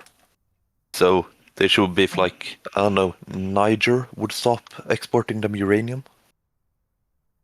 Holy shit! Austria got 80% of its gas from Russia, based on ChatGPT. Yeah, Austria is like a fifth column, okay? Oh yeah, that's true. So was Germany. Okay, you had, what was his name? Schröder. Yeah. Shredder, like from the Ninja Turtles. Schröder, I believe it was. Oh, okay. Right? Schröder. Okay. No, that's yeah. Schrader. Schrader from the show, but yeah. Yeah. Wait, and didn't he work for like a Russian gas company after he stopped being prime minister? Good question. I think he worked for lobbying for a Russian gas company. Yeah, probably. Did like Schröder and Merkel really just are scum of the earth? I don't know. Yeah. Like their Ostpolitik was really fucking bad. It's one of the few reasons why I like generally I am extremely anti-Green parties. Because Germany. But the German Green Party is pretty good. They're so based on foreign policy. Yeah, but not just on foreign policy, even domestic policy. Like the only politics I dislike from them is specifically their energy politics. I mean, they're okay, but the thing is, like in Germany, it's a bit of a different issue because it takes so long to like boost up nuclear again. It would take us decades to get it back. Yeah, that's the issue. You shouldn't have closed it.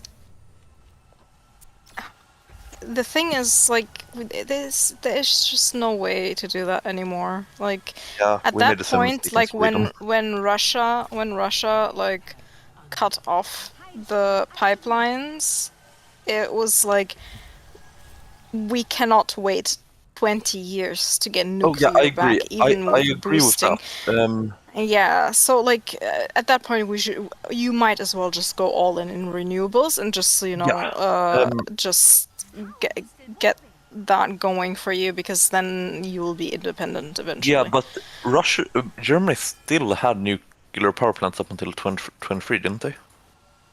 We were Russia gonna doesn't cut them off. No. Germany. We were gonna cut them Germany. off earlier. But actually the Green Party said no, we should keep them because we literally don't have any other energy source right Okay, now. I love the Green Party now. I love the Green Party now. They even imported all like German nuclear parties are energy bad on from France when we didn't have enough energy. So Yeah, my understanding is that all the German political parties are bad on energy. no, there's a lot of fucking propaganda against the Greens, and that's why there's so much hate. Like they're based, and that's why the other like parties hate them, because they actually have the solutions to the issues. What did FDP think of energy? Whatever gives their lobbyists the most money. Okay. They have zero principles. That is true, but I still like them, even though they have no principles. I don't know. I don't like them. Yeah. They have caused a lot of fucking bullshit in our domestic politics. Wait, what is the FDP? The Free Democratic Party? It's basically like... Yeah. It's a liberal they're party. like a centrist. Right Yeah, liberal. they're like a centrist kind of... They're like... Center right. Yeah, economic rights. They're like free market. The market will solve everything. Blah blah blah. But actually, we should give a lot of tax cuts to the rich. That's basically.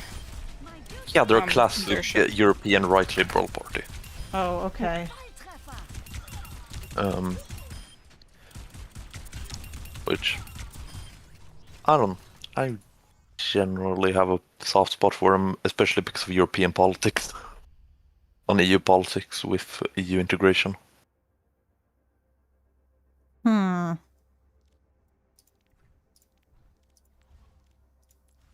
don't know. I'm gonna Christian Lindner really just fucking screwed us over. Sorry, I wanted to Wait, Fire, do you have to leave, or can I I change? don't have to. Like, if you wanna, unless you wanna ask me, then I'll probably need to leave.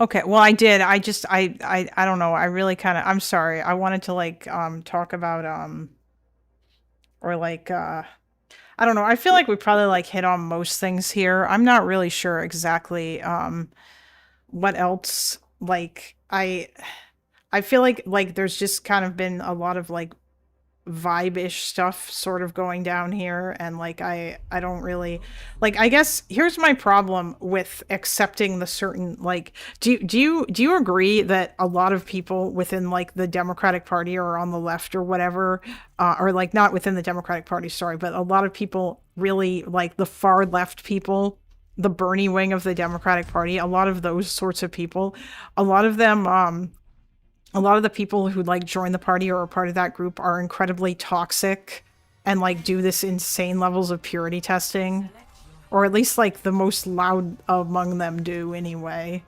Like, do you know what I mean? And this is kind of like, I feel like this particular group, like, yes, I think we should compromise with them, but my issue is that a lot of them will not accept compromise. Like they literally want you to listen to them, and they'll get real mad if you don't just listen to them.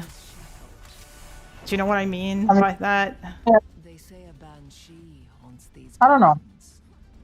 I mean, those people do exist, and I do kind of like it, especially their reaction to like fucking globalized when Mamdani announced that, or yeah, what we did to Mamdani in general, and how he or the but, fact like, that they turned on AOC because she voted for Iron Dome funding. How common this is within even the burning wing of the party. I'm not sure.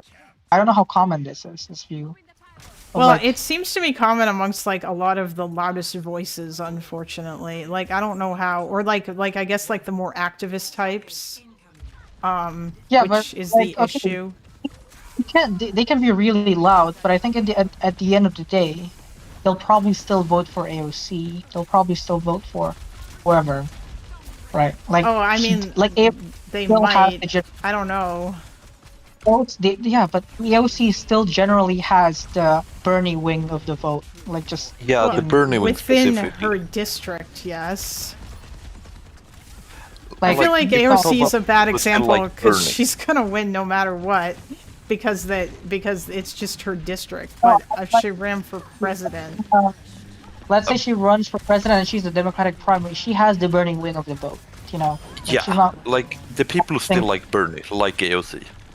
yeah, It's the people like, who don't like Bernie anymore like, that don't like AOC. They're still I understand what you're saying. They're still very purity testy on stuff. They're still very like fucking they're loud complainers. You know, they're loud complainers. They're reductive sometimes. But like, I think regardless, I think they're still gonna vote for you, even if they talk shit on Twitter or whatever.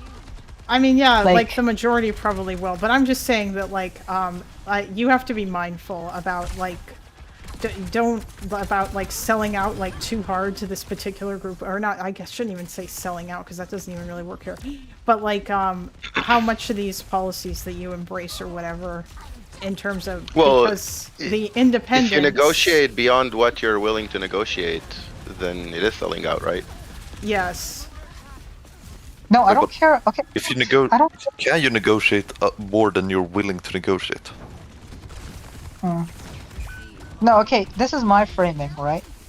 My understanding of how it is that I think the Democrats are kind of doing some sort of a political suicide because of their attitude towards this new generation of populist lefty group of politicians, and I think if they don't embrace it, then it's not gonna do well. What does that mean though? I don't know what does embrace it mean? Then that they should be more populist.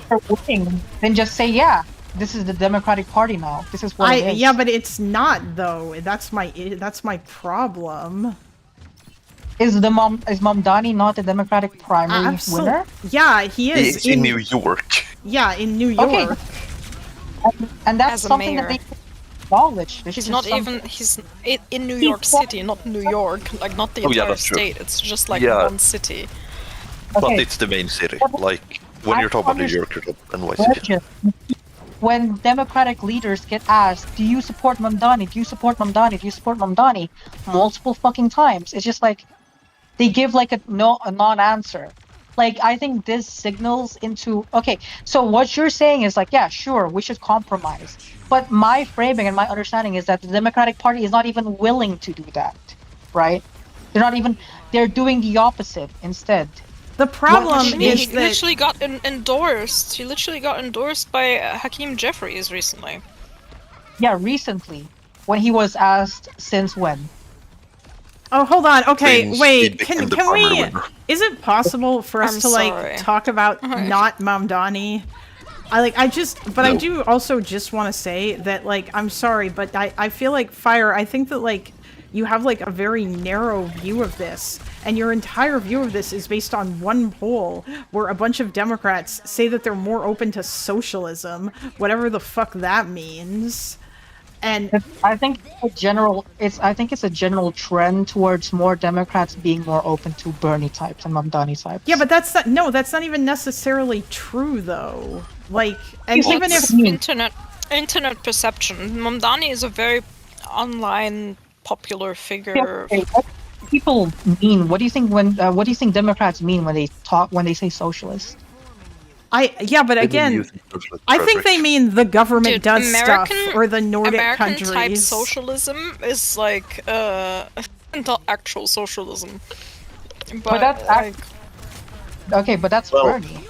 That's Mamdani. Yeah, that's true. But When- like, Not for even the necessarily. modern- Actually, I don't even know if that's true or not. They might not even necessarily relate it to that. That might not even be what they mean. They literally could just be like, you know what?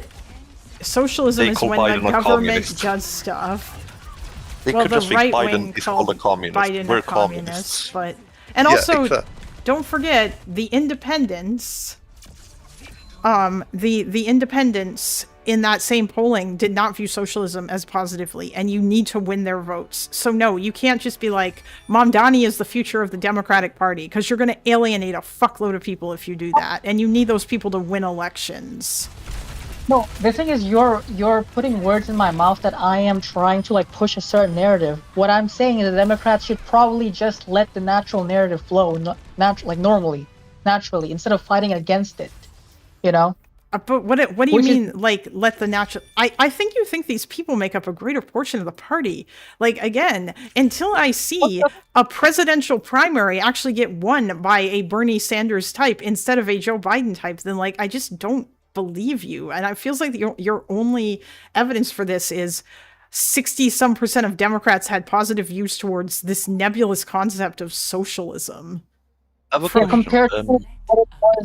compared to what it was like 10 years ago. Yeah, Or was but it again, 2020? that doesn't matter, like, because we don't know what they think that means. Americans You can look think at other- socialism means that the government does stuff. Okay, but that's the point. Like, do you think they think they okay? Like, ironically, the Democrats. You just cut out. I missed that. Yeah, you cut out. After you I missed said it in you part. think that they, and I did not hear the rest of it.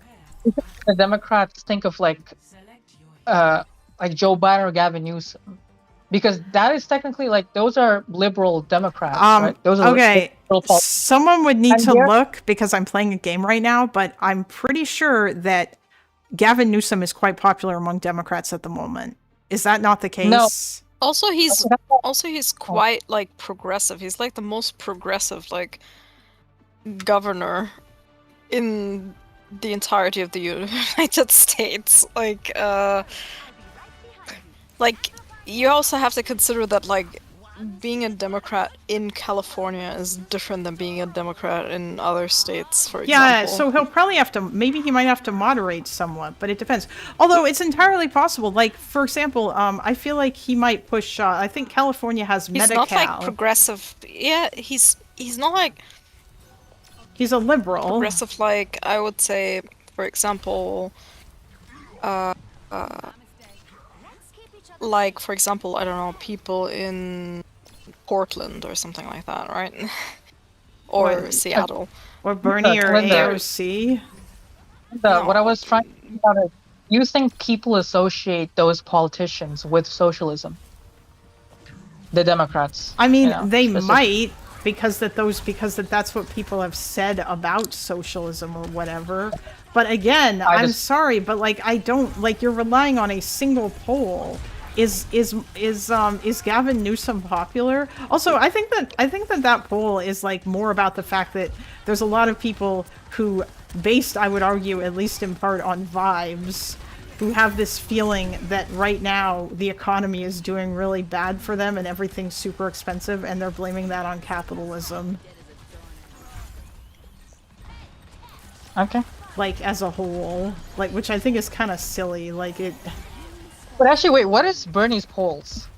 Like, favorability polls? I mean, I think a lot of people like Bernie, but that doesn't mean that... nationally. Like, nationally speaking. National. Someone look Okay, that up. I can look. Bernie's. Actually, you should probably look for AOC, because Bernie's not going to run again. The dude's like 80 billion years old. Yeah, but Bernie probably still has national polling on him. He has... Yeah, he's national poll. 48% like him, 30% dislike him, 15% neutral on YouGov. Okay, I mean, Wait, that's... what's... No, but like, that's okay, I think. That relatively, what's the Gavin Newsom's? I can check. Can we... wait, he is the it's... second. Gavin has 30% like, 30% is like, 17 neutral. With a... it's the okay. most Yeah. liked politician in ever, it seems like, is Barack Obama with 55%, according to this. And then comes Arnold Schwarzenegger. Is this with just 54. among Democrats, or is this among... No, this is on all people. All people. Oh, yeah, okay, that explains why it's split, right? Because the 48% that likes Bernie is going to just be Democrats. Yeah, exactly. No, But like Arnold Schwarzenegger, always, he has like, 54%. Like, then comes Obama, 55%. Then comes, amongst all politicians, it's mostly... Wait, is it... I gotta look at... I'm gonna look at the methodology. You have ratings. Because Trump is in... Because in this, Kamala is incredibly popular. Which is... Oh, she's popular, but also very liked and very disliked. She's probably both Democrats and Republicans. Wait, Kamala? who's... Kamala Harris, Who's on 47% like her, 39% dislike her, 10% are neutral. According to YouGov. Bernie Sanders have 48, 30, 15. And Obama has 55, 28, 15. I'm going popular, dislike, neutral, in that order. What about AOC? I can check if AOC has a ranking here. Yeah, she has. 43% like her, 25 dislike, 12% neutral. Okay. So she's less popular than Joe Biden and Kamala Harris, AOC. Yeah. I thought it was actually gonna be like that as well. I think the reason a lot Joe of people Biden is more like than her. I think the reason why a lot of people like Bernie and AOC, or Bernie more than AOC, is because I think recently AOC has kind of fell into the identity politics trap instead of just focusing on the economics. I don't think that's why. Hold on a second. Wait. Are you one of those people who thinks that are you like a class reductionist who thinks the only thing that people should talk about is like class as like a vector of like problems that people have, and that you don't think that people should talk about stuff like gay rights and trans rights? I don't think people care about it right now as much. Didn't you say that Jews and blacks are self-victimizing? People absolutely care about trans stuff. Republicans are obsessed with that. Anyway. Okay. Oh, the Republicans, yeah.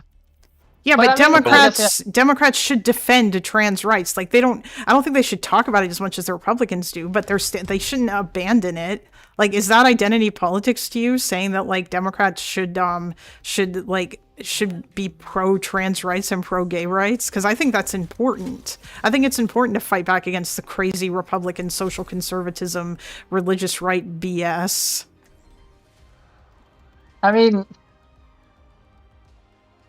I don't prioritize that personally. Okay, that's fine, but yeah, I mean, I don't think that I do not think that stuff should be abandoned, because those people are like a reliable voting bloc, and I don't think that Democrats should give up, because Democrats are the party of civil rights, and I think that is civil rights, and I don't think it's fair to like just say talking about that is talking about identity politics. But anyway. I have a question. Your whole black people and Jews are self-victimizing. Was that the joke, Fire?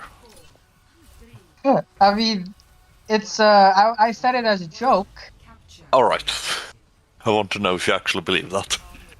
I mean, no, okay. In general, I do find that annoying that a lot of Jews and black people do, but like, whatever. Okay, but do you think they are very self-victimizing or not? That's my question. I think I think they do point everything to identity, which is annoying. Especially when you're trying to talk to them about something, they kind of converge into that. It's like, oh, is it because I'm black? Oh, is it because I'm Jewish? Like, it's kind of like, dude, no, you know? Okay, some people do actually do that. Yeah, exactly, right. That's what I was trying to point. And also, okay, dude, you don't understand the context of what was happening. This guy literally called me that's why I asked. Right, like this guy called me Nazi Gorang. It's like, okay, well, if you want to be like that, then like I'll just be an asshole. Wait, was that me? No, it wasn't you. No, it was like, in Lone Box server. It was. When you were in Baby. It was LeMayo, wasn't it? I don't know. I was just wondering about that because I was wondering if you actually believe like they were. I mean, Fire doesn't think that the Jewish museum killing of the embassy workers was anti-Semitic, so like it was like David and I spent so much time trying to convince him that it was, and I still don't think that he understands, because I don't think that Fire understands that left-wing anti-Semitism is a thing. Or like oh yeah, right. It's only racist when right people do it, when like right. No, it's not. It's not about that. I mean, I feel like Fire. Let me know if I'm wrong here, but it feels like to me at least, it feels like your conception of anti-Semitism is that something's not anti-Semitic unless it looks like what Nazis do, basically. Like unless you're talking about like the race and the blood and all this other shit. It feels like you can't conceive of any other kind of anti-Semitism. If it's intentionally targeting Jews, yeah, that's anti-Semitism. If it's intentionally targeting Israelis, I don't think that's anti-Semitism. But most Israelis are Jews. Well, wait. Then, okay, so, I could have. Okay, let's flip the analogy, right? Let's say there's like a pro-Islamic type, or like pro-Saudi Arabia and like the Saudi Arabia embassy, right? Most Saudi Arabians are Muslims, right? And then this guy is like, he intentionally does not like Saudi Arabia because he's he's like Yemeni. I don't know, different reasons, Yemenite, right? Or Yemeni. Yeah, he's a Yemenite, or he likes the Yemeni cause. Would you consider that Islamophobic? If it's being hold on, is this person Muslim? Like, let's say no, not in Yemen. Maybe they just don't like Saudi Arabia because they don't like Saudi Arabia. They have specific distaste for Saudi Arabia or something. No, he's not Muslim. They just don't like Saudi Arabia. Okay, and then they specifically targeted this Saudi Arabians or whatever. You know, I think a random Saudi guy. I feel like here's the problem though, is that you think like I don't think that like do you remember what Mina was saying earlier about how annoying it is that everybody is obsessed with Israel, even though the amount of harm that Israel causes is considerably less than the amount of harm caused like by, let's say, like Bashar al-Assad's Syria to the people that live there. Anymore. Okay, you have to give another example. Okay. Bashar al-Assad doesn't yeah, I know he doesn't. But or like in Sudan by what are those guys called? The RSF. RSF, Rapid Support Forces. Yeah, those guys. Those guys are crazy, and they're doing or like the stuff that's going on in or Myanmar. the IRGC that the left loves to blaze. There are a lot of reasons why a lot of people care about Israel-Palestine. That is not necessarily because it's Jews. You know, the Jews. There are. I mean, yeah, but if you think that that's not a factor, like it's just really weird. Okay. I don't. For most left wingers, I don't think so. I don't think they realize whether it. they do it but... because Jews or not because Jews, if they used like a Jewish rhetoric to do it, if they harken back to a Jewish conspiracy theory, if they harken back to something that would have needed the fucking elders of Zion to be like to exist, then yeah, that's what you're getting. Yeah, like the And it's anti-Semitic because you're basing Zionist. it on anti-Semitic rhetoric. You're basing it like That's not in their heart. They could probably enforce anti-Semitic rhetoric without actually being anti-Semitic in their heart. You know. Yeah, but it that doesn't matter when it they're, if they're doesn't matter. anti-Semitic in their heart. The They're outcome poor. is I don't care what their heart anti-Semitism. says. Yeah, anti-Semitism Okay, isn't sure, something in your that's- heart. It's a racism that you do. You specifically asked me if that guy was being anti-Semitic or was anti-Semitic. I don't think he had anti-Semitic intentions as much as he was disillusioned that I have Israel's a like just fuck. That guy What's didn't up? even know the guys he was targeting was Israeli, did he? was He just doing- attacked random people at the Jewish museum. Yeah, he just attacked. No, but it wasn't Israeli. It was like for a pro-Israel conference or some shit. No, it wasn't, It wasn't a for Jewish pro-Israel. conference. Yeah, it was networking was- between Jews. It was a Jewish museum. It was a network event for what? Jews, For not between Israelis. Jews. between Jews about like technological in like the technological field about like solutions to different societal stuff that can I- be yeah, like I open thought- technology and Kill Jews two that can Israelis. that can connect Okay, about it. that is It happened to anti-Semitic. have it happened to have also like a representative of the embassy. Yeah, that No, he just that- happened to kill that's an embassy If guy. that's what happened.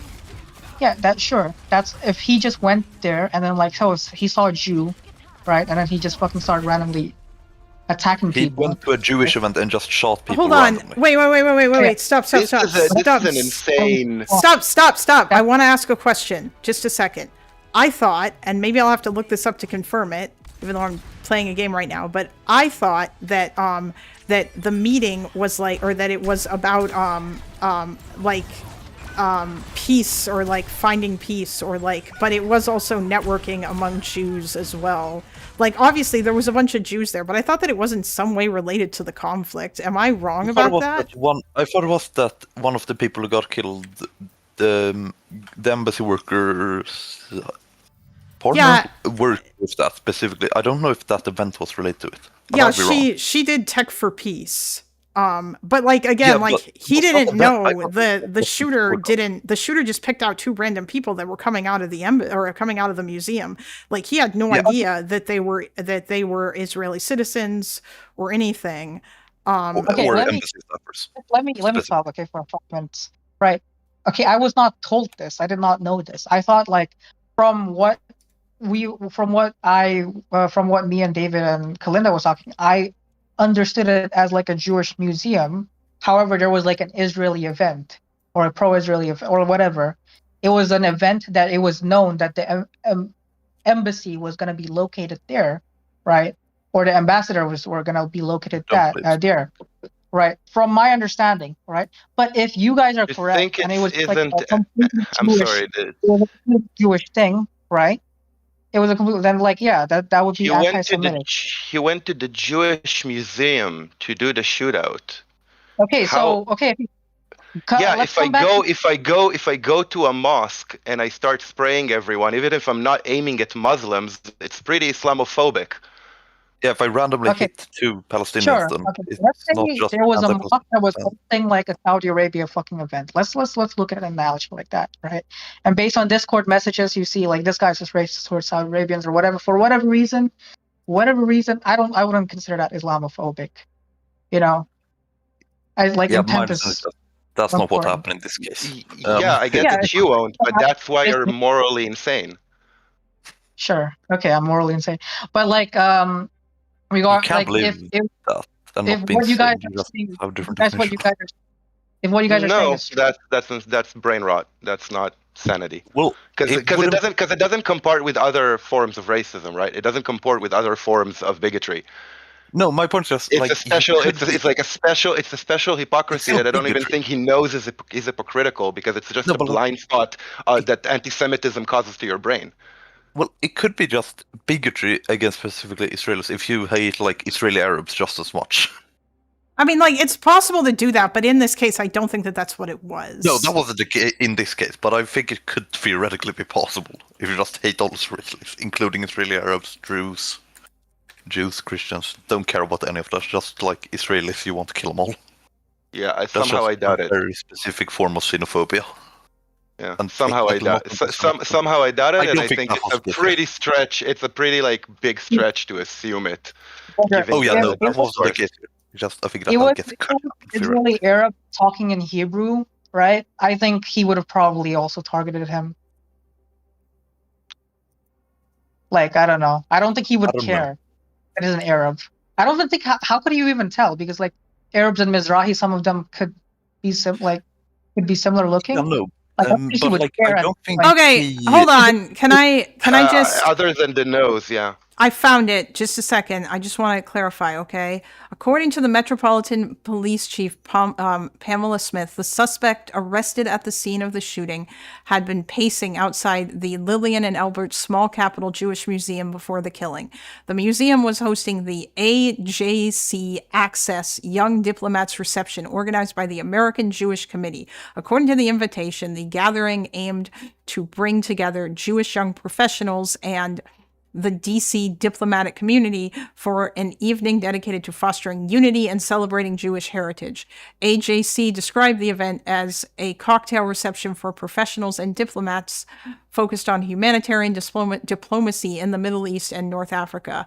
Jojo Callan, an organizer, stated that the event was centered on building a coalition to support Gazans amid the ongoing war. So, like, did this guy even read the bloody invitation? Like, these people, like, he targeted, like, this thing that were, like, a bunch of fucking peaceniks were gathered in order to, like, to try to help people in Gaza. Like, that's insane. Like, yeah, I can't view this as anything other than anti-Semitism, where it's just like... Yeah, that's anti-Semitic, but that's not what we were arguing initially. Okay. I thought it was like a pro-Israel thing, I don't know. I thought it was like something that was known that Israel ambassadors were going to be, and then he just started going ham. I was very Okay. Well, I mean, I'm glad that like that okay, that's fine. I'm glad that you changed your view on that. Like I don't I didn't. I got new learned information. more. You know, I yeah, learned when more. you got more information. I mean, like I'm sure there's probably other stuff that you probably wouldn't think was anti-Semitic that we think that like is like do you think Zionist occupied government is anti-Semitic? Like, okay, and to what extent? To like Jews? Is the term SOG anti-Semitic? It pushes anti-Semitic rhetoric, yeah, probably. Wasn't But, David like, Duke the founder of that term? Wasn't I don't David think Duke made it? the heart believes like it's Jews certainly than Israel. Like it's just something that happens to coincide. So yeah, Like, it's not Jews. It's just the Jews, just in a different name.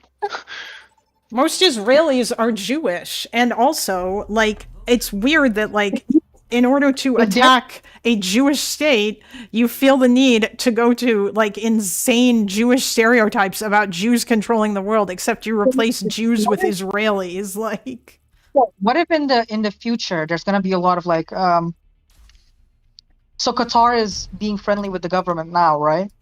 I think people are all like I think it's possible that people are gonna talk shit about that as well, you know? Or call that out. That is nowhere near the same. Yeah, people dislike Qatar. If people Yeah, but just like, randomly go to Arab events where they know Qataris are going to be and kill them, that's... No, would you consider that Islamophobic if people started talking about like, oh, there's a Qatari occupied government or some shit like that? Qatari occupied government, I don't believe that term has a really, like, a long history of Islamophobia. In a hypothetical. No. If it would be created by, like, the KKK, sure. This is a straw man. This makes absolutely zero sense in the context of the conversation, because Qatar is, you're talking about a Gulf state that isn't even a democracy. Why does that matter? Right? But what does that matter? Hold on. What does it matter? Because Israel is a democracy. One. Does it matter? Second, hold on. Can I finish my fucking point? And secondly, Zionism resulted from clear historical events that have triggered a mass exodus of Jews towards Palestine or towards the mandate of Palestine, and like you're then conflating the AIPAC towards like it being Israeli is not real. Okay. There's, I don't know. there hasn't been a historical trend of people attacking Muslims by claiming that they take control of governments and Yeah. secretly control the world as a crazy cabal, okay? Will push anti-Semitic rhetoric. I don't think in their You heart they're can being you can say, for example, intent or in their when mind. 9/11 happened, a lot of Islamophobic crime was happening. Yes, that is true, right? Yeah. However, when the war in Gaza happened, right? And then are you gonna go around and say, actually, because the US is supporting Israel, that's bad, and therefore, like, we should, I don't know, kill Jews in the streets? Like, what? Jews that have nothing to do with Israel? That's Also, what's the in the heart disqualifier again? Like, what are we, Jesus? Do we see into people's souls now? I mean, How is that? How is like? Oh, yeah, I know, like, murder is bad, but no, in my heart, I didn't actually mean it. No, like the difference between like killing and murder is a difference of circumstance, and intent plays a part in it, but it has a proportionate part.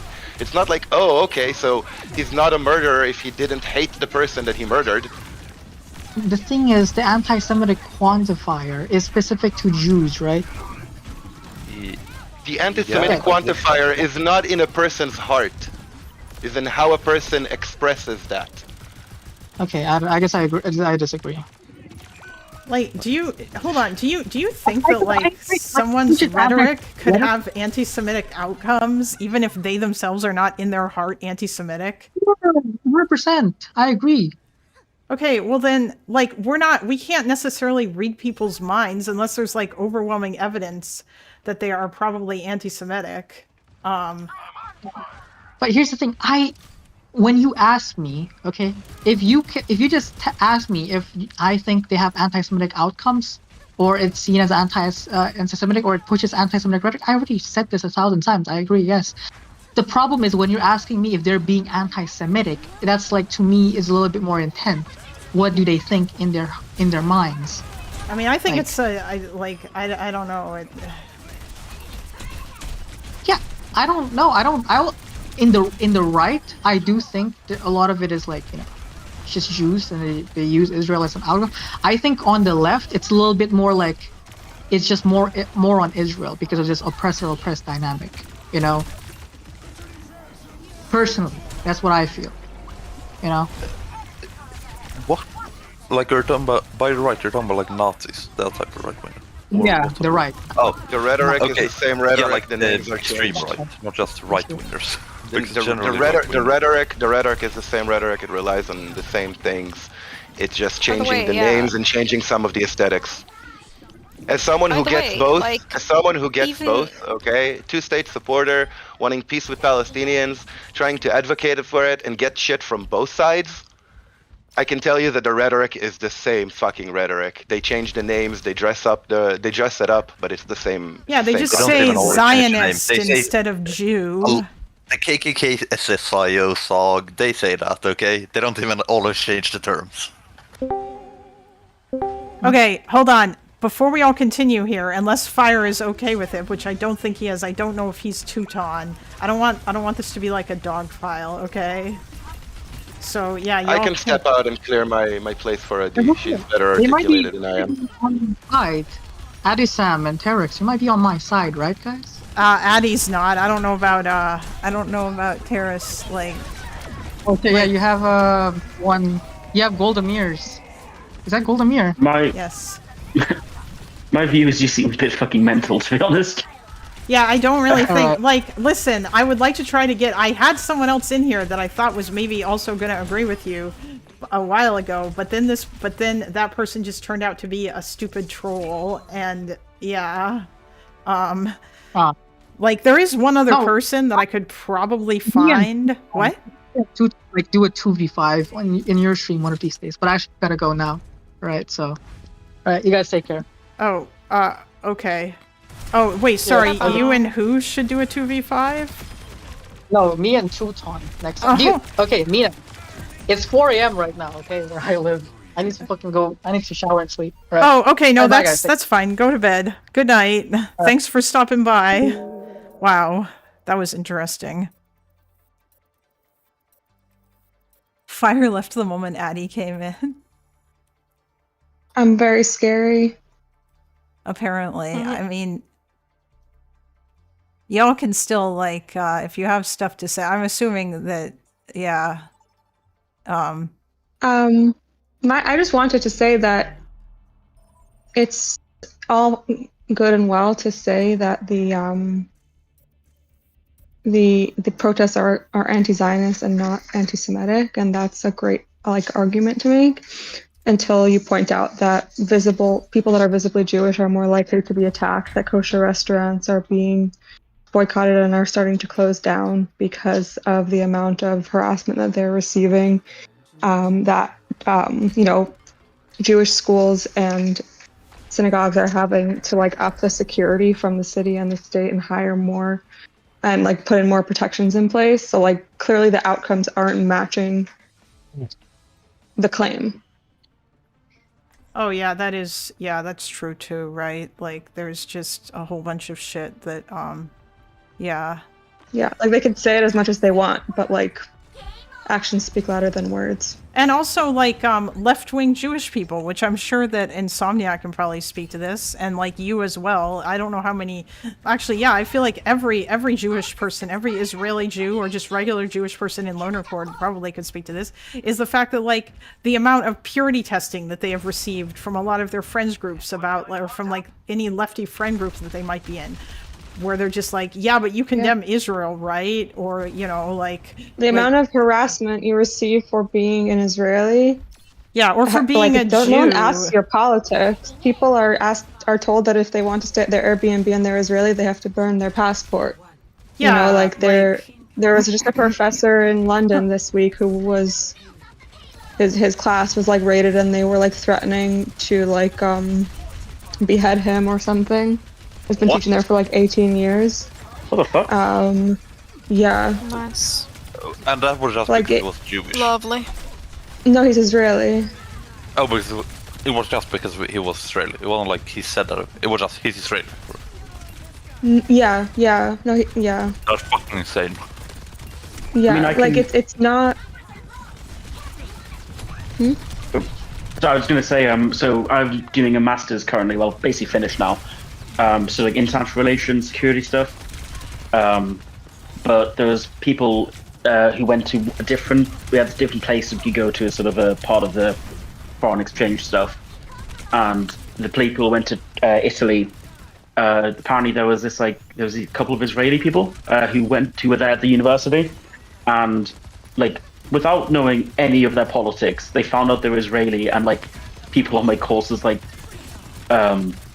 basically ostracized them and refused to ever hang out with them, even though they didn't say any, they didn't go on some mad harnessed rant or anything.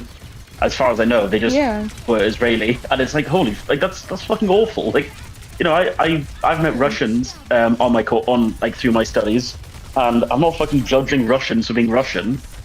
If they're in the West as well, they probably don't like Russia. And at least I'd find out what they think. The protest movement in Israel is one of the biggest and longest running over the past couple of years, the longest sustained in these numbers in recent history, at least. It's just even in a lot of airports in Europe, well, specifically in Italy, I think it's pretty bad, but they've started showing up to protest at the baggage claim with flights coming from Israel to harass people coming in. and they don't let them, like people from on boats, they don't let them dock in Greece. Like it's you know. Yeah, I don't think like do Russians even get it this bad? In like maybe areas that aren't like Eastern Europe or whatever? Like do But, like, Russians the Baltics, even I don't get know. Like in the Baltic, I mean, otherwise I don't think so. Maybe. I know Ukrainians like from that I met like on my course, and they were happy to talk to Russian people as long as the Russian people weren't going insane about like being, you know, pro-Putin or whatever, which I don't think any of them I met were. But like, you know, they're being invaded. Like they're actually like from a country, you know, they're refugees, a lot of them, and they're not being like that. Guessing LDPR wouldn't work either. Being pro LDPR. Oh. Or Luhansk. Liberal Democratic Party. Oh. Liberal LDP. Liberal Democratic Party Russia. LDPR. Oh, LDP. Oh, okay. They are a far-right party in Russia. Oh. Jeez. Neither liberal nor democratic.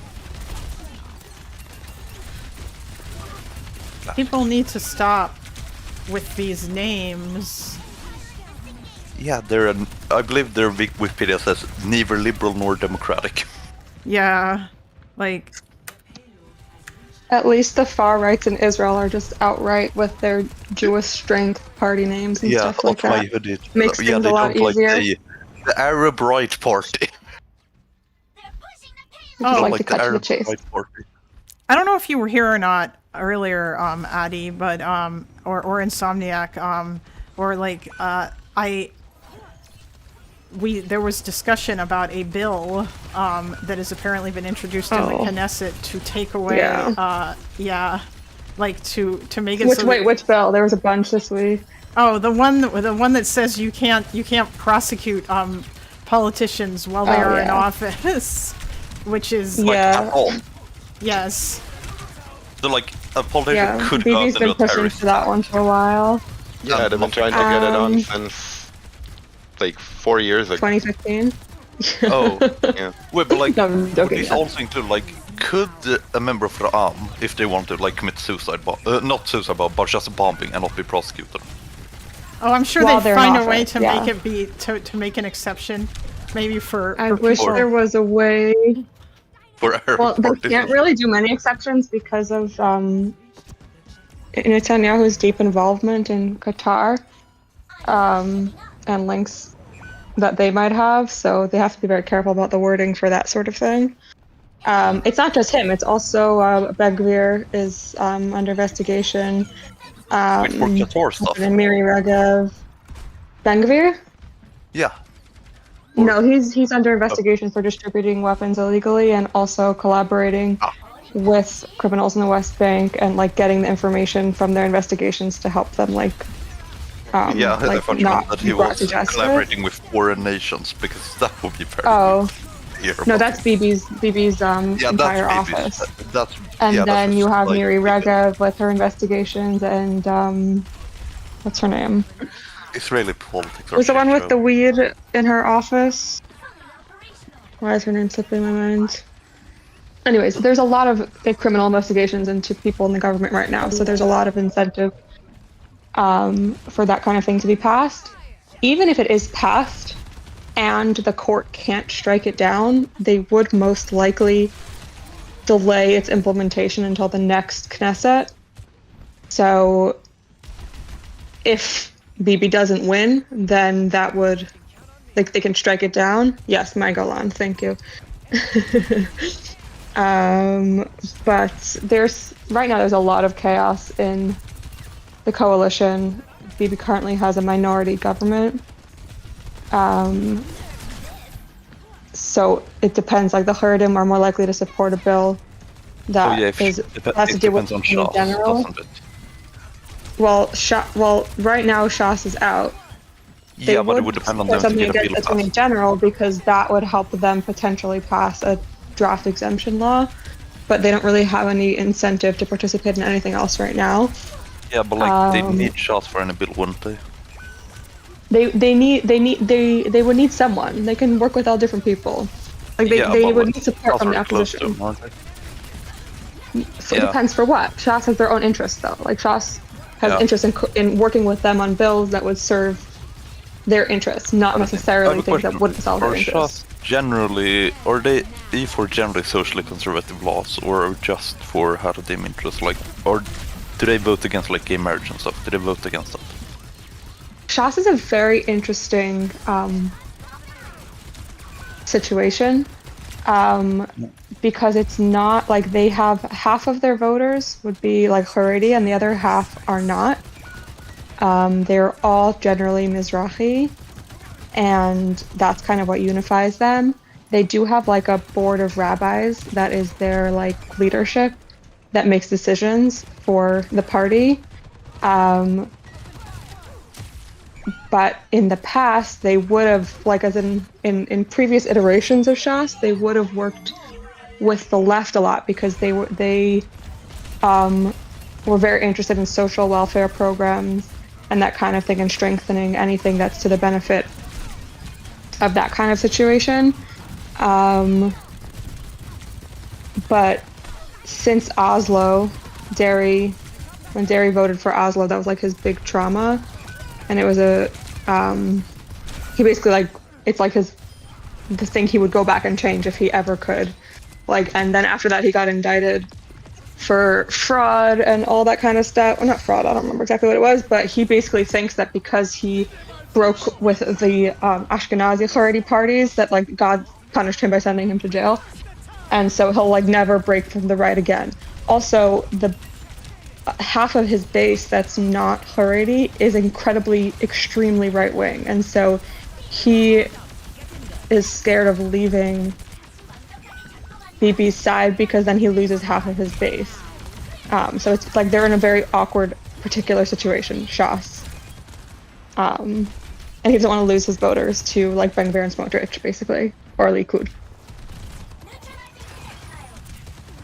I'm trying to find information about some extent. I'm trying to just find information about 2015 same-sex civil union bill right now. Oh, they would probably my guess would be they would just kind of stay out of it. Like they don't. Yeah, it's not in their interest to like throw their weight around. It was 50-39. Kind of things. Like so that's what I'm wondering mostly. It wasn't. Yeah. That level was 46-36. Like. It's the same thing with security staff. Like they just kind of are like whatever the professionals say. We just kind of go along with it as a policy. Okay, or just so kind of like stay out of it. Do they just abstain generally? Yeah. Makes sense. Or vote if they need the votes for it to pass. Like they'll basically structure it that they can abstain and the thing can pass, or like just kind of play around with it in that sort of way.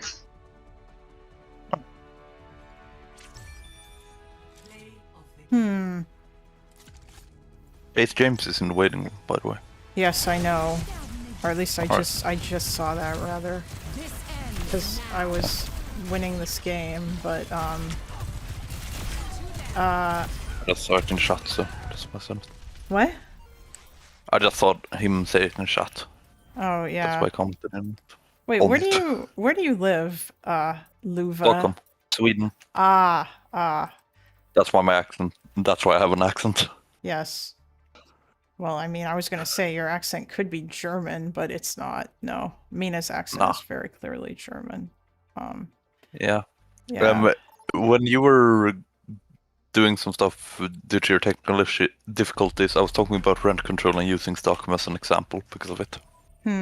Yeah. I don't know. I have to actually dig into that a whole lot more. I mean, obviously, intuitively to me, that whole thing makes sense with regards to, I guess I like rent control because it helps me currently, but there are a lot of bad aspects of rent control that I don't like. Like the fact that it also basically oftentimes will lock people in to where they live because they don't want to go somewhere else, you know? In Sweden, for example, we have a 10-year average housing queue. You're forced to maintain them here in Sweden, but we have like a 10-year average housing queue. Oh yeah, I've getting heard housing. that. Yeah, exactly. Yeah, I've heard that too. Where I live. And it's just, so, it's not. It can take a while for me. Oof. To get housing. So I'm gonna live with my parents for a while, I think. because Yeah, I can't get I housing. mean, they introduced a bill recently in Ontario that were like, I'm very afraid that they are going to, that they're gonna basically destroy, like, that they're gonna take away rent control or like endless leases, because right now, or indefinite leases. Like right now, basically, if I sign a lease for 1 year, even after it's up, that just means that I can provide a 2-month notice. But if I don't do that, then like I get to keep this place indefinitely, and I am on rent control. And if this bill passes, then they're gonna just be fucking over. Ontario's rent control structured? Like, is it percentage of average housing price, or how is it structured? No, it's basically it's not rent control. It's rent stabilization. Is what it is actually. It's basically like you can only raise the rent by like 2.99% or something like that each year. Alright, I think here in Sweden the rent has to be a certain amount of like housing average or something. I don't remember exactly. So it can increase, but it takes a while. Sorry to come in later, but before the topic has changed, it's funny that Fire is very similar to Teuton in that he says the most craziest shit, and then finally at the very end he's like, "Okay, guys, gotta go. See ya." I can't wrap my head around that. Yeah, here in Sweden it's based on it being reasonable to comparable apartments. I mean, Teuton doesn't It's run away. very He broad. just walks it back. Anyway, yeah, it's not like we don't have. We just have rent stabilization. Rent can be whatever you want, and after a tenant moves out, the landlord can jack up the rent to whatever they want. It's just that once the lease is signed, every year they can't raise the rent. Is the thing. Okay. Yeah, here in Sweden it's just when you rent out an apartment, you just have to not make it a lot higher than comparable apartments rent, which is it's a weird structure, I think, to have it just like not even having it as a percent, just palpably higher. Yeah, like there's some problems with because I mean, like you have to strike a balance between trying to ensure that things are affordable, but also you don't want to make it so that like landlords, so that like nobody wants to build anything and are disincentivized from building stuff. You know? Yeah, that's why I personally believe that the government should, if you have any rent control, the government should heavily subsidize new housing development. Or not have rent control, because if you have a free market economy, you need to support the market if you're gonna control it. Yeah, like You know- I don't know, but it just like obviously Fire was trying to say that the abundance thing doesn't work apparently, or that like, but it's not, abundance isn't just removing a bunch of regulations, I don't think. Although like maybe it is for them, but that's not, basically I'm a YIMBY and I think that like more housing should be built, because like I do think that supply and demand is real, and I think that like if One of the weirdest experiences I've had is I actually had to argue with somebody who didn't believe in supply and demand.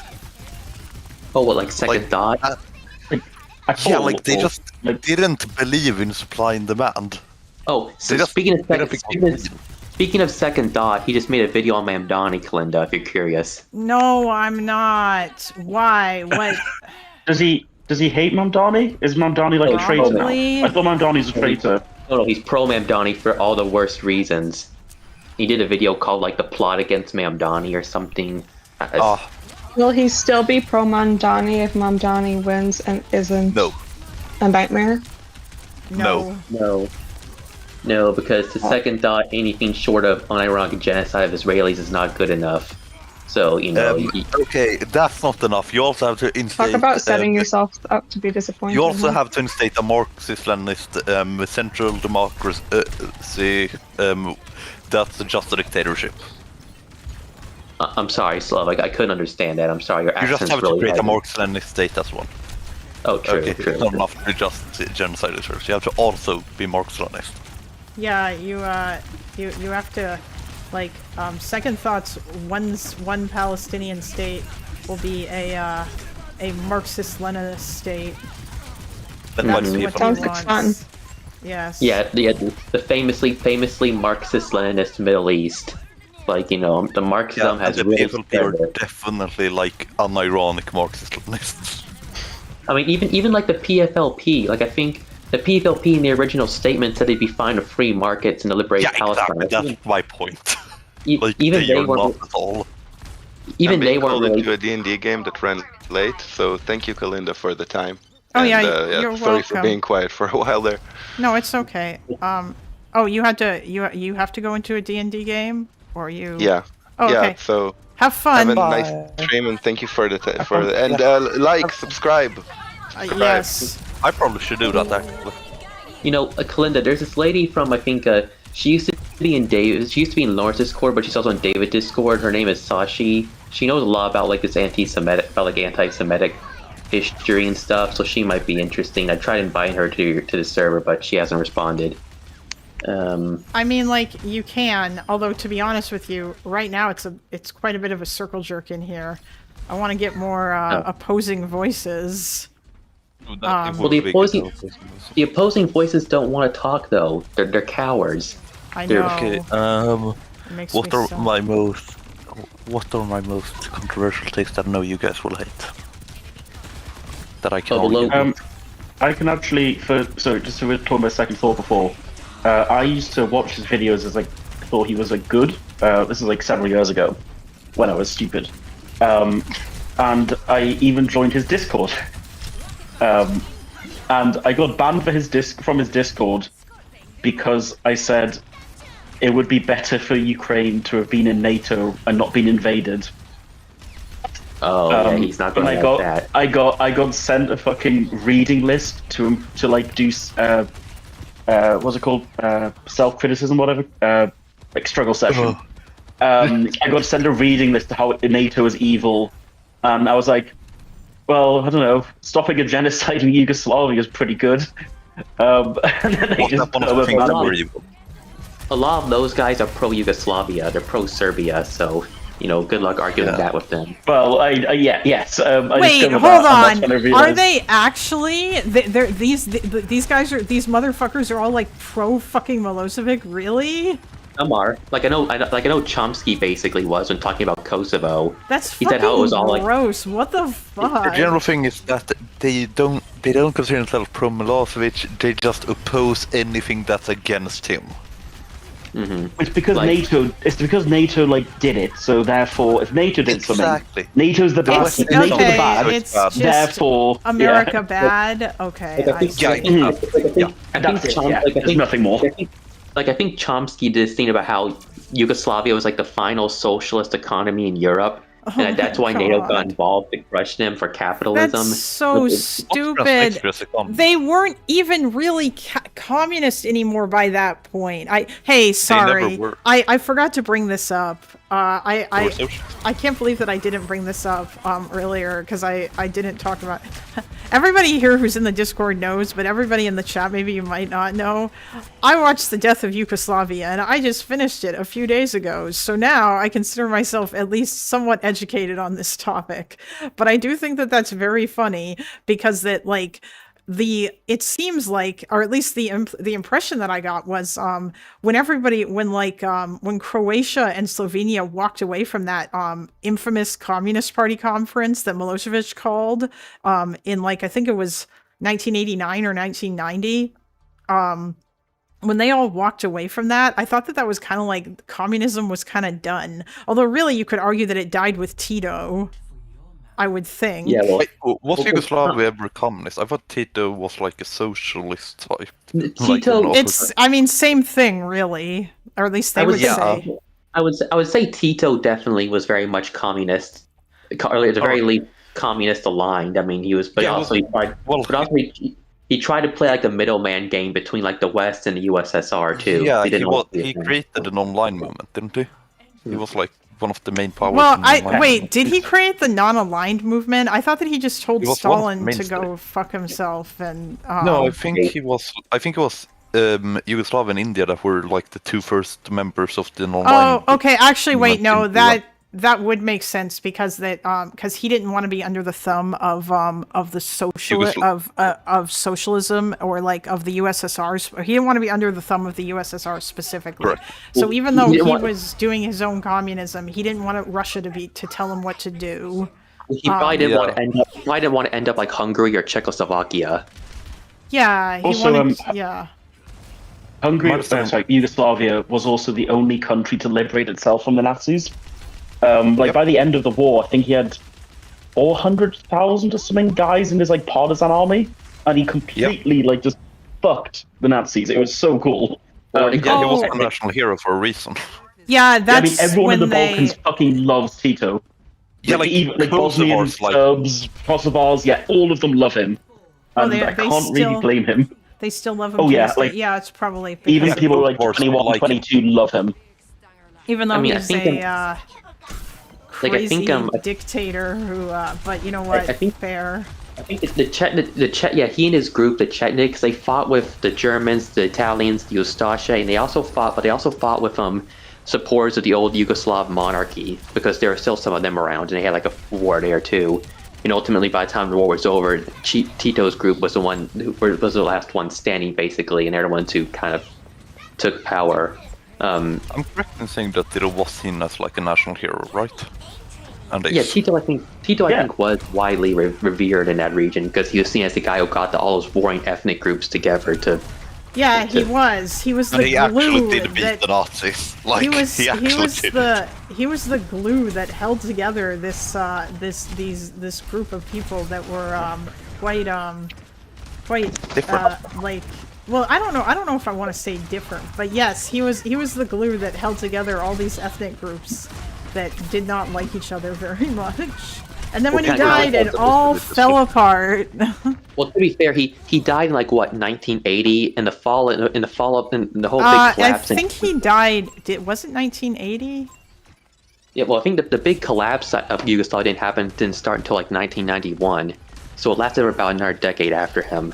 Yeah, that's true. Yeah, but well, like that's not a lot of time. there were riots. I think there were protests in Kosovo before that point.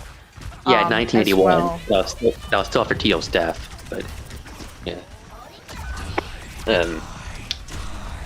Also, no one, and again, very few people talk about World War history talk about how bad the Croatians were. Oh, yeah, yeah. I'm still like kind of learning about that, but like obviously I get that impression based on how frightening the idea of like when Croatia declared independence from Yugoslavia and they brought back the checkerboard flag and they were all like, we're like nationalists now, we're independent, and all the Serbs were like, you guys are kind of giving Ustaše vibes. This is very scary. Well, Milosevic literally called the Croats Ustaše, just like how they called the Bosnian Muslims Turks, to try and like appeal to like an old historic trauma or something. Oh yeah. But I think right before. Go ahead. It makes sense to have trauma from the Stasi. Yeah, no, it does. I mean, especially when like if you're not doing anything to counter that. However, obviously, in response to that, the Serbs lost their fucking minds. I know in Srebrenica, who is a general there, Mladic, I don't know how you pronounce his name. Mladic was but that was against the Muslims though. If we're talking about what they did, he started in Croatia though. He was a general of the forces there, and they did massacres there too. What I'm trying to say is that right before the massacre in Srebrenica, he gave his whole rant about how it was their time to take revenge on the Turks. Like he called Bosnian Muslims Turks instead of Bosnians. Oh yeah, I mean, you know what's interesting actually? It wasn't. Yeah, Mladic was crazy. The other guy, Radovan Karadzic, whose name I cannot pronounce, and if Bombastic was here, he would like facepalm at me because I know that I'm not saying his name right. But President of the Republic of Srpska. Yes, yeah, him of Republika Srpska. Yeah, I mean, before even before like this whole thing started, when they were arguing about or when they were discussing the possibility of Bosnia becoming independent,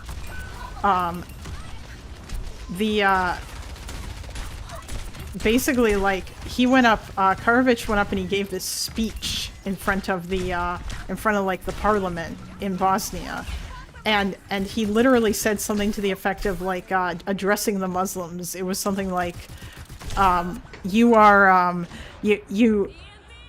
you're literally dragging Bosnia, you are taking Bosnia to hell, and you are not ready for war, and like, you know, like, if you do this, it will lead to your annihilation. Like, it was literally like Hitler's fucking prophecy speech. Like, he was basically telling them they were all gonna die, like, to like yeah. I think I saw his speech. He said something like, "We will not let you Muslims take control of our country," or something like that. Like, yeah, I mean, there might have been more to the speech, but that was the part that was included in the documentary, and I was just like, bro, you know. And then later on, you talk like about him, like when they massacred those the peaceful protesters at the Holiday Inn in Sarajevo, where they they killed like 6 people because he had his snipers at the Holiday Inn, and they just shot into the crowd of these protesters that were coming towards the building. People who didn't want Sarajevo to be partitioned, and they wanted it to stay as a mixed city. It was like a bunch of students and other people, and he told his guys to deal with the peaceful protesters. And like when he was talking to the interviewer, he literally put peaceful protesters in like fucking air quotes. Like, he had no problem talking about like the fact that they were just like... So he was basically Trump. Yeah, it was just insane. Like, he was just... protesters. The like- so-called peaceful protesters, the radical left Bosniaks. Yeah. Well, also the Serbs also were constantly shelling Serbia. It wasn't like Sarajevo like the longest siege in modern warfare yes, history. it was, but that wasn't until later. This was before that, but yes, they were. How long and was Sarajevo? it was like 1,000 plus 1,024. Like, it was over 1,000 days. It was the longest. It was like 3 years. Yeah, it was 3 longer. years. It was longer than Stalingrad. 4 years. It was 4 years. Yeah, it was longer. 3 years and 10 months. Yeah, it was like crazy. Like, we have a radio broadcast of Mladic basically when he came in to take over the army when they were doing the siege of Sarajevo. After that, he was like, he basically gave a radio broadcast where he said, you should shell Muslim neighborhoods because not that many Serbs live there. And like, it was just like some of the shit that he said, it was just like fucking chilling. Like, just the fact that he like the complete like Muslims. It was like actually cartoonishly evil. Yeah, like, Muslims literally. were not like people to like him and other folk. Like, you know, like, he just wanted to. And then obviously you see that at Srebrenica, where they killed, like, I think it was like, what was it, 8,000 Muslim men and boys, and they did it like in such a incredibly systemic way. Like, they did like the taking them away and the massacring them, or like the firing into the forest where where a lot of the defenders of the city were fleeing. When they fled into a forest next to the city, and they were like walking through a minefield slowly. And then like when the Serbs, they just started like shooting at them and picking them off and stuff. We're trying to get them to come out of the forest so they and get them to surrender. And you knew what would happen. And there were people in that forest who literally they just killed themselves, or they killed each other in order, you know, to spare themselves whatever fate would have happened to them under the Serbs. And it's just like, yeah, like, there's just so much. Also look up the. Sorry. It was a year longer than Leningrad. Yeah. Yeah. Also, it was... look up the Serbian torture camps. Oh yeah, they had like concentration camp stuff too. Also, holy fuck, the Croats who were allied with the Muslims in Bosnia, they like turned on them at a certain point in the war, and then they put them in camps, and the camps that they put them in were brutal. They were like basically oil containers. They like jammed people into these things that were buried in the ground, and there was only like a small hole where people could breathe, and it was insane.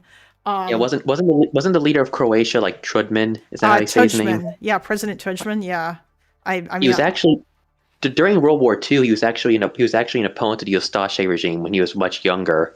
Oh, well, But, yeah, because that all of these guys were probably communists, right? Or like they became communists in Tito's Yugoslavia afterwards, and they probably had like previous political experience. So like, yeah, that makes sense. But then like they took off their communist coat and put on their nationalist coat when it was time to declare independence, right? Oh, and have y'all ever listened to Serbian nationalist music from the 90s? I have heard. What was it? The kebab we're not song. terrorists I guided have by heard. God. Yeah, their You know missiles what? are guided by God because God which is is- Serb.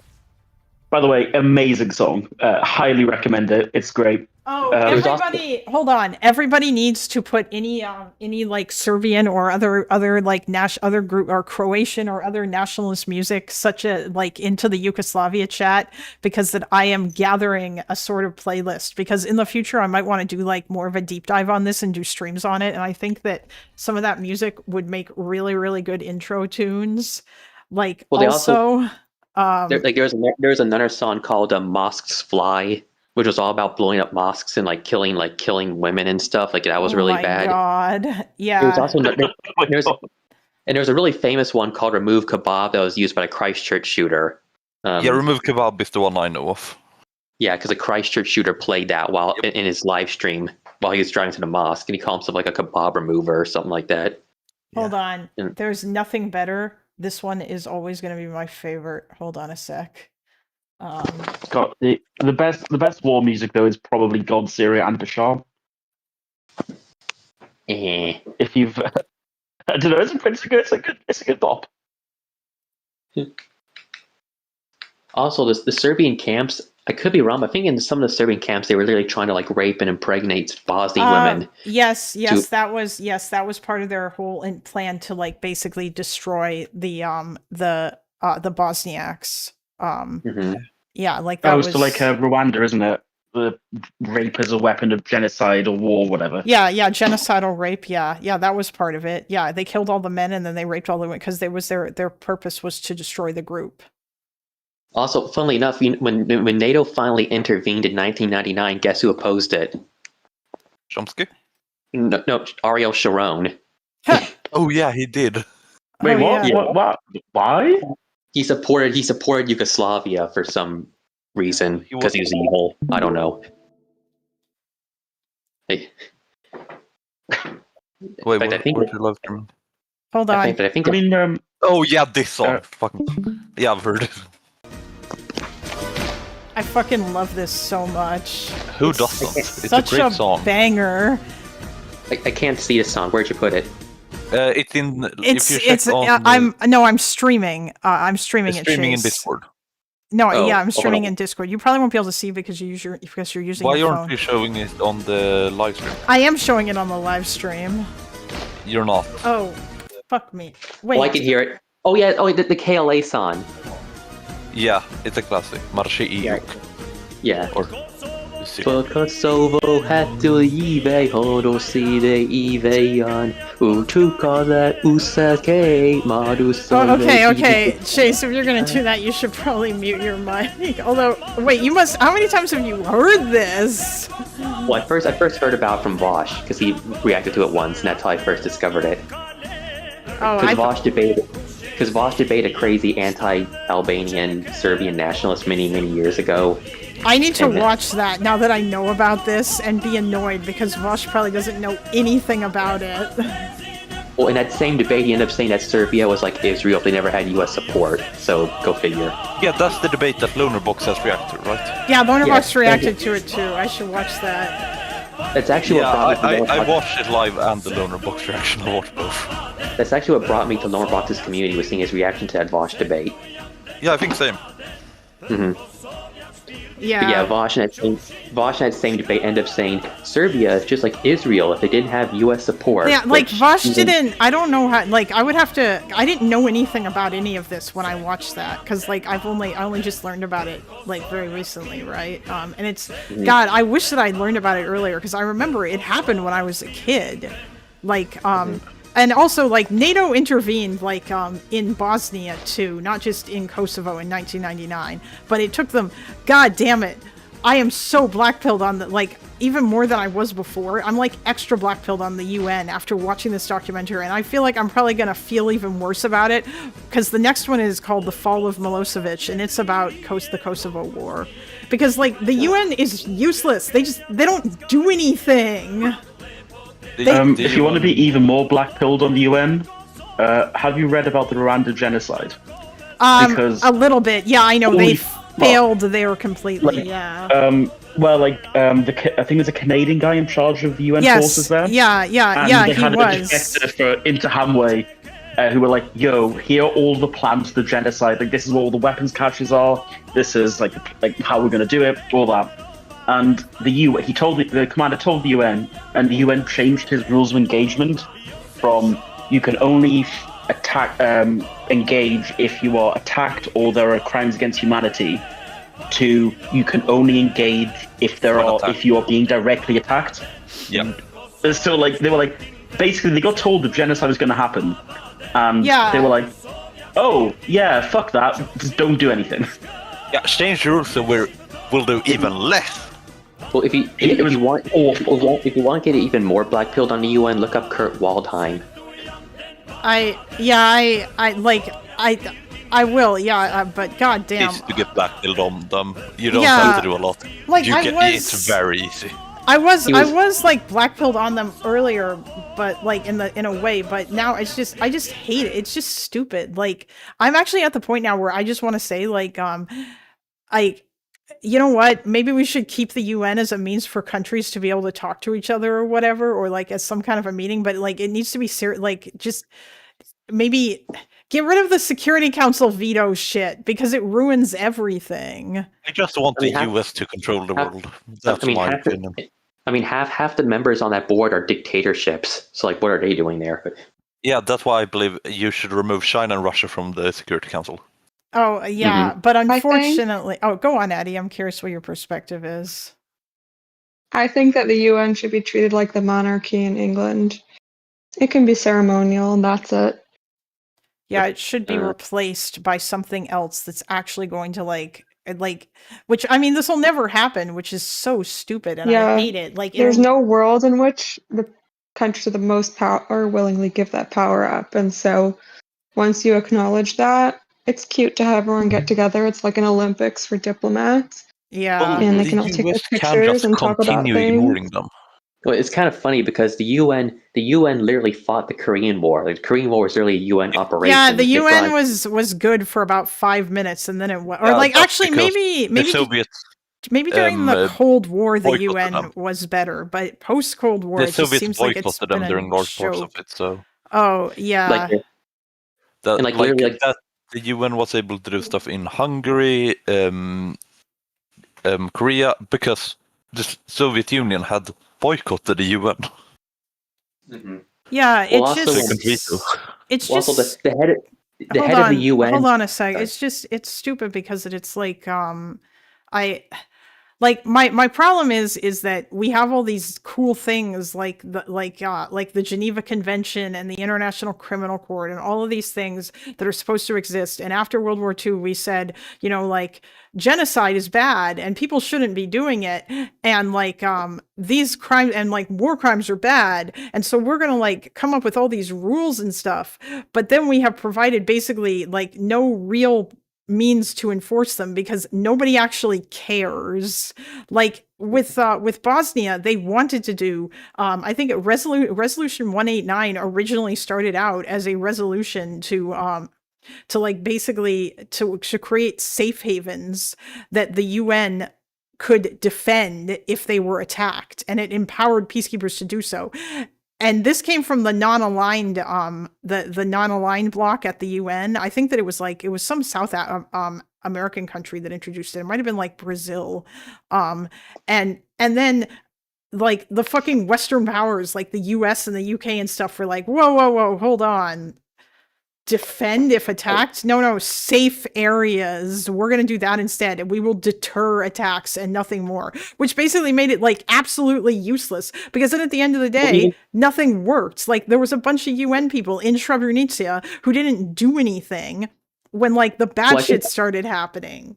Yeah, because there was UN troops that were reported seeing the Serbs executing people, and they didn't do anything. Yeah, They there just was watched them do also it. there was also one point too where like the UN troops actually were like getting attacked and fired upon in it wasn't in what was the name of that place? I can't remember. It starts with a G. But like they were getting and then like there was a point where Mladic actually kidnapped UN personnel when NATO started shelling, or when like NATO actually came in and started attacking like the Serb forces. I think it was to get them to back off from Sarajevo, or no, it might have been that town, the one that starts with a G that I can't remember the name of. It was like another spot where they were like doing like massacres and stuff. Mhm. Like it's just there were I so will many say- instances where the UN was just completely fucking useless, and in some cases where they ruined everything and made NATO have to cuck out. I mean, there's this one guy, I can't remember what his name was. I can't remember if he was Croatian or if he was Serbian, but he got caught for war crimes, and then he was at The Hague and he drank poison in front of the court. Oh, that was recently. I I think remember seeing that. who was that? I think wasn't he a Croatian? I think he was a Croatian, but he was involved Didn't in he drink war poison while saying that like he doesn't recognize the court and like it's all Yeah. bullshit what they accused him of and convicted him of? Sorry. Oh, it was a Croat. Yeah, there weren't that many Croat war criminals there, but there were some because the Croats did some shit. The Croatians were really put the work in when trying to rival the Serbs in terms of brutality, but Yeah, I mean, like they didn't, as far as I'm aware, unless like there's other stuff that they did that I didn't see. Although, like afterwards, when they like near towards the end of the war, like in Bosnia, part of the U.S.'s strategy was basically to give Croatia the nod, because after the Croatian War of Independence, that lasted a really long time, but like at least some part of that was that the Croats were building up their army and stuff. And once they had rebuilt it, like they moved in so that they could take back the area of the country that were being held by breakaway Serb forces, like in Kanin, which is where that started. And then they ethnically cleansed them all. Like they kicked them out. it was Operation Storm, right? Yeah, I think that was like the name of the NATO, or that was part of it. Yeah. That sounds familiar. I have a question. Does anyone know how, does anyone here know about if NordBat 2 actually did ignore UN rules of engagement? Wait, who? NordBat 2. It was a UN Nordic division, Swedish, Danish, and Norwegian, that, according to Seattle Times and possibly AP News, ignored UN rules of engagement to the Serbs in Srpska in Bosnia, and just attacked them. Oh, I think that there might have Just been. ignoring.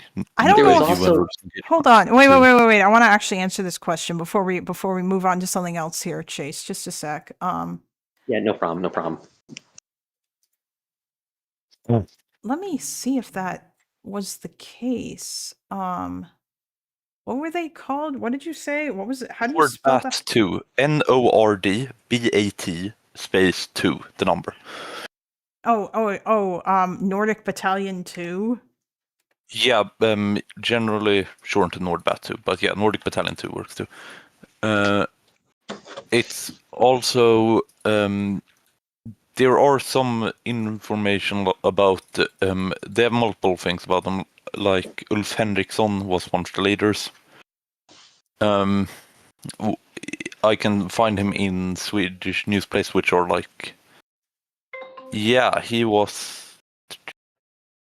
Yeah, according to Swedish news, he did just like, I believe what he did was because of how Nordic divisions and battalions are trained is based mostly on Auftragstaktik or mission-based tactics that we're just trying to reach the goal. Oh, it was the first time the Danish armed forces had carried out operations since World War II. Okay, Wait, hold on. Auftragstactic, did you say? Sorry. It was oh my god, it literally translates to this Operation Bully Bashing. That's what this translates. So good. Yeah, exactly. The Danes and Swedes were actually good. The Danes were good ones. Yeah, given to the military confrontation between Bosnian Serb military forces and Danish, Norwegian, and Swedish combat units composing the United Nations Protection Forces, Nordic Battalion, Nordbat 2, outside the city 150 of Serbs killed. Tuzla, on April 29th, 1994. Damn. 150 Serbian soldiers killed. Wasn't Wow. Or there was 9 al- according to the Serbs. 9 according to the Serbs. Nine according to the Serbs. 150 according to every other source. there was actually an American pilot who was shot down over Bosnia, and he had to like hide in the countryside for a few days before he was That's not found. so, I had not heard about that, but yeah, there were Canadians Scott there Grady, I think his too. name was. But Yeah, my understanding is that like Nordic Battalion 2 was generally pretty good because of the Nordic nations training, like what's called army theories about how they don't really have to follow commands but just have to reach the goal they're commanded to reach, which is Well, in this case. Also, the UN guys who were at Srebrenica, those guys were Dutch, weren't they? Yes. they had Because it French. caused the fall of a Dutch government in the 2000s. Didn't they have a French general though, or at least for a little while they did? General Million. Oh yeah, he got in a lot of trouble afterwards. Yeah, There's a because big scandal. he was the one who said that like he was basically the one who promised the people there, because what happened is he went into the town even though the Bosnians the Serbs didn't want to let him go into the town, but they actually sent him along a route there that had landmines. And one of the trucks hit a landmine, but it was the only armored one, so it was okay. But they made it into the town because he met with like the military leaders there that were defending it and stuff. And when he was gonna go leave, because like he actually wanted to be able to like bring some support into the town and stuff, but when he was about to leave, his car got swarmed by all the people that were in Srebrenica who were like, "Why aren't you doing anything? Please, you need to help us," because the city was full of people who had been ethnically cleansed from other areas. And basically they were demanding that he do something. And so he basically he was like, all right. And then he promised that Srebrenica was under the protection of the United Nations. And yeah, this got him in big trouble afterwards because he did not really have a mandate to do that. Yeah, and I'm guessing he didn't follow through on it, or was he just pulled out of his position? I actually don't know what happened to him because we didn't hear, but I think like he was still there were a bunch of UN generals that were there that the documentary people spoke to. But no, that was what led to the whole safe area stuff, where like they took safe havens and then turned them into safe areas. Because the UN then afterwards had to actually deal with the fact that this guy who represented them, who was there on the ground as a peacekeeper, the fact that he made this promise, and so they had to come out and say something, and that is what they ended up saying, like, we'll just deter but not actually defend. But yeah, like the UN peacekeeping force was still in Srebrenica. Turn on the lights, it's bad for the eyes. What do you mean? It's not even that dark here. Wait, this is bad for... I usually just have like everything as dark as possible in my room. Well, I mean, also I'm using dark mode probably bad for too. me. Like, there's a reason. Oh, I'm not. I love How I see it, dark mode. I just have like... I usually have like curtains closed in my room. Oh, yeah, no, I've got natural light coming in here, and it's not like, yeah, eventually I'll turn on the lights, but I'm probably gonna go soon anyway, but hold on. Now I want to know what happened to him. Philippe. Also, this Ulf Henriksson, his fears about war have been codified into the Swedish Armed Forces. I think there's also a case in Kosovo where NATO bombed what they thought was a Serbian convoy, but it was actually Albanian refugees. Oof.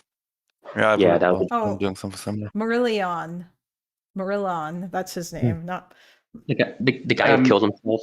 No, the general. The French guy. Yeah, the French general, the French UN general. Oh wow, he's still alive. He was born in 1935, 89 years old. This guy's old as fuck. He would have been like 60 back then. Yeah, he was older. Okay, hold on. I know that Mladic and Kurdovan, they went in hiding for many years, and they weren't caught until way later. Oh, that's interesting. Yeah, I don't know that I don't like I'll probably have to look at that up myself with regards to that, because the documentary about Milosevic will be about like how he wound up being the first head of state that was charged with war crimes, and actually was sent to The Hague and stuff. But yeah, it's also going to be about the Kosovo War, which will be interesting. First. Yeah, apparently Wasn't he was the first. Oh yeah, Hitler killed himself before. Yes. Yeah, Hitler killed himself. Yeah. Yeah, wait. Did none of the Axis powers state? Didn't Tojo? No. I think maybe. Tojo. I think wasn't Tojo Tojo done for crimes against peace or something. Yeah, that was that before. Like, I think any of the war crimes that were done like immediately after World War II were not done by the International Criminal Court, because that wasn't a thing yet. No, it wasn't done by but I'm wondering if they were short for war crimes. That's one. No, he was short for. What was he short for? Well, also like the Nazi leaders at Nuremberg, like Göring and what were the other ones that were hanging there? Well, Göring actually killed himself, but the other ones. Rudolf Hess was he was the not Rudolf, not Rudolf No, Hess. he was found not- Rudolf Hess was the the commandant of Auschwitz. Yeah, he was hung, I think. Who else was there? What other? They really didn't get like a lot of like Göring was the General Hoff, I think, was killed. I think he was in charge of the Wehrmacht. I think Karl Donetz, the guy who briefly succeeded Hitler as the leader of the Reich, I think he was just sentenced to like a few years in prison. Yeah, they didn't really like most of the Göring was the biggest one that they got, both figuratively and literally. Lol. No, I'm sorry. Did they kill him or not? Yeah. Well, I thought Göring committed suicide. Did he kill himself? I thought Göring committed suicide while in custody. Yeah, you're right. Thank you, Anna. Yes, Albert Speer was the other one.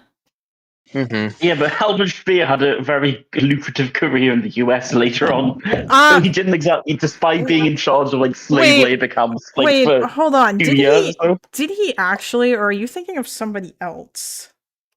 Albert Speer. He was he died in New York, I think. Yeah, but like Well, I but also did he know have did he have a I know it. successful career?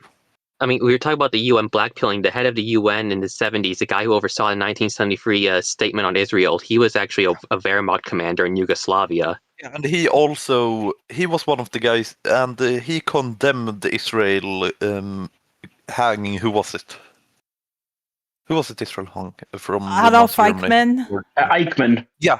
Didn't he condemn Israel doing that, and the UN condemned Israel hanging Eichmann? I mean, probably because they probably thought that the victims shouldn't be the ones to punish people for the crime, and that that wasn't why. It was because of or it was because that they violated Argentinian sovereignty. Right? That's why. Yeah, it's because of how they got him. Yeah, they got him. There's a great movie on Netflix about it. They thought it was like extrajudicial or whatever. Yeah. Yep. Oh, yeah, it was, but also very base. I cannot criticize Israel for getting Eichmann whatsoever. Still good. They didn't have the right to do it. Still hold good. on, Addy. You said there was a. I think I've heard of this before. What was the movie called? Do you remember? That was on Netflix about. Was it a dramatization? It's a dramatization, but they the Mossad, like the investigators that were on that case were still alive, and they worked with them to like recreate and like to kind of the main one that they like tell his story. He was like really involved in helping them like develop the characters and represent the different people like accurately. Was this Operation Finale, the movie of Oscar Isaac? Yeah, that's a good one. It's got Ben Kingsley as Eichmann. Oh, okay. Yeah, I'll have it's to. Fabulous. I'll have to. Yeah, I've been meaning to. I just hadn't. I think. Yeah, I'll have to watch that. Okay, hold on. Albert Speer also died. has what's his name from Fauda, Doron. Oh, based. Doron. Oh no. The only time We have like 5 actors. Doron Mamdani killed Eichmann. David should be thankful. I'm just kidding. The only time I hear they were about filming. Fauda is Did when you hear that they're Fauda's they're really making good. a Fauda movie? I don't watch They TV just- shows or movies. What? They I just just haven't they watched just them. announced. Wait, really? There was That is also amazing. Like wait, is this instead of the new season? watched Guys, 'Cause I movie. one at a time. No. One at a time. They were filming Also, the last season in Chase. Tel Aviv a few months Chase, ago. mute your fucking. Thank you. Okay, go Yeah, on. I watched. I believe And- I have. You can go first, Addy. Oh no, I was just gonna say, and they just announced that there's a movie in the works with the photo cast. So Oh, that's nice. exciting. Yeah, I basically don't watch movies. I've watched, I believe, one movie this year. I mean, maybe two. I mean, I Yeah, haven't been to the movie theater in ages, and I don't Yeah, necessarily was- watch, but I do watch There's a movie movies. about Nuremberg coming out soon with Russell Crowe. Yeah, Russell Crowe, by the way, looks amazing as Goering. He looks so he's so perfect for Goering. I think I watched one movie and it was like 2 weeks ago, and before that, I don't think I've watched a movie in like at least 6 months. I mean, okay, that's not the same as I don't watch movies or TV shows.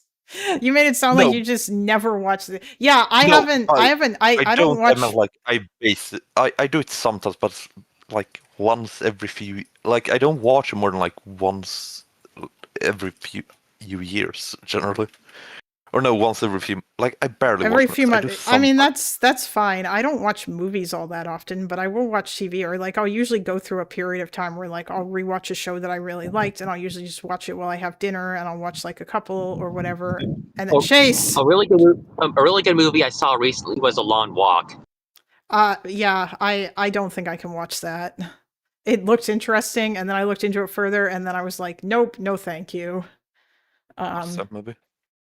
It's a dystopian film where It's a Stephen King story, actually, but it's very depressing. Yeah, it is. It's a dystopian movie about like a future United States that is now a dictatorship, and a bunch of people who can volunteer basically have to go on a walk, and they have to keep walking and never stop until they're all dead, and then the last one standing gets like basically like wins some sort of prize, I think, or like gets whatever they want or something. Yeah. And any of the kids who slow down get shot by soldiers. Yeah, if you slow down past a certain point, then you get shot. Yeah, I don't. The I was movie's like, actually set in like the movie's actually set in like an alternate 1970s rather than the future, because that's when the novel was written. But the novel itself was originally supposed to be like a futuristic story. yeah, I mean, it looked interesting, and I was like, oh, this looks kind of cool. Maybe I might check this out. But then I kind of was like, no, I don't think so.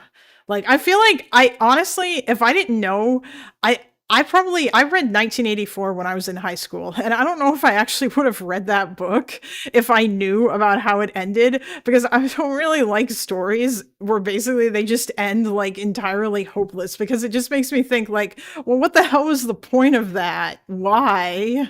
Like, there's no reason, you know what I mean? Like, yeah. I'm sorry, Clint, this is your worst take. I'm sorry. No, and then But it's I can forgive it. Look at Winston looked at the portrait of Big Brother, and he felt hope and admiration, for he knew he was now safe under. Yeah. He loved Big Brother. By the way, spoilers for anyone who hasn't read 1984, if that's Spoilers, yeah. possible. Lol. No, but I didn't. But honestly, when I read that, when I was like a fucking high school kid, and I was like, my God, what the fuck? Yeah, I don't know. It hurt me. But I mean, obviously, in hindsight, it was a good book, and I'm glad that I read it. But like, yeah, that's not a take. I still recommend that people would read 1984. It's just not something that I want to, or like, yeah, I just personally am not overly fond of those kinds of stories. A good litmus test for anyone who's a leftist is you ask them what they feel about George Orwell. Because tankies hate him because he was anti-Stalinist. Like Teuton, he hated him. Same with Hakeem. Yeah, I know, even though Orwell was a socialist, but you know. Hot take.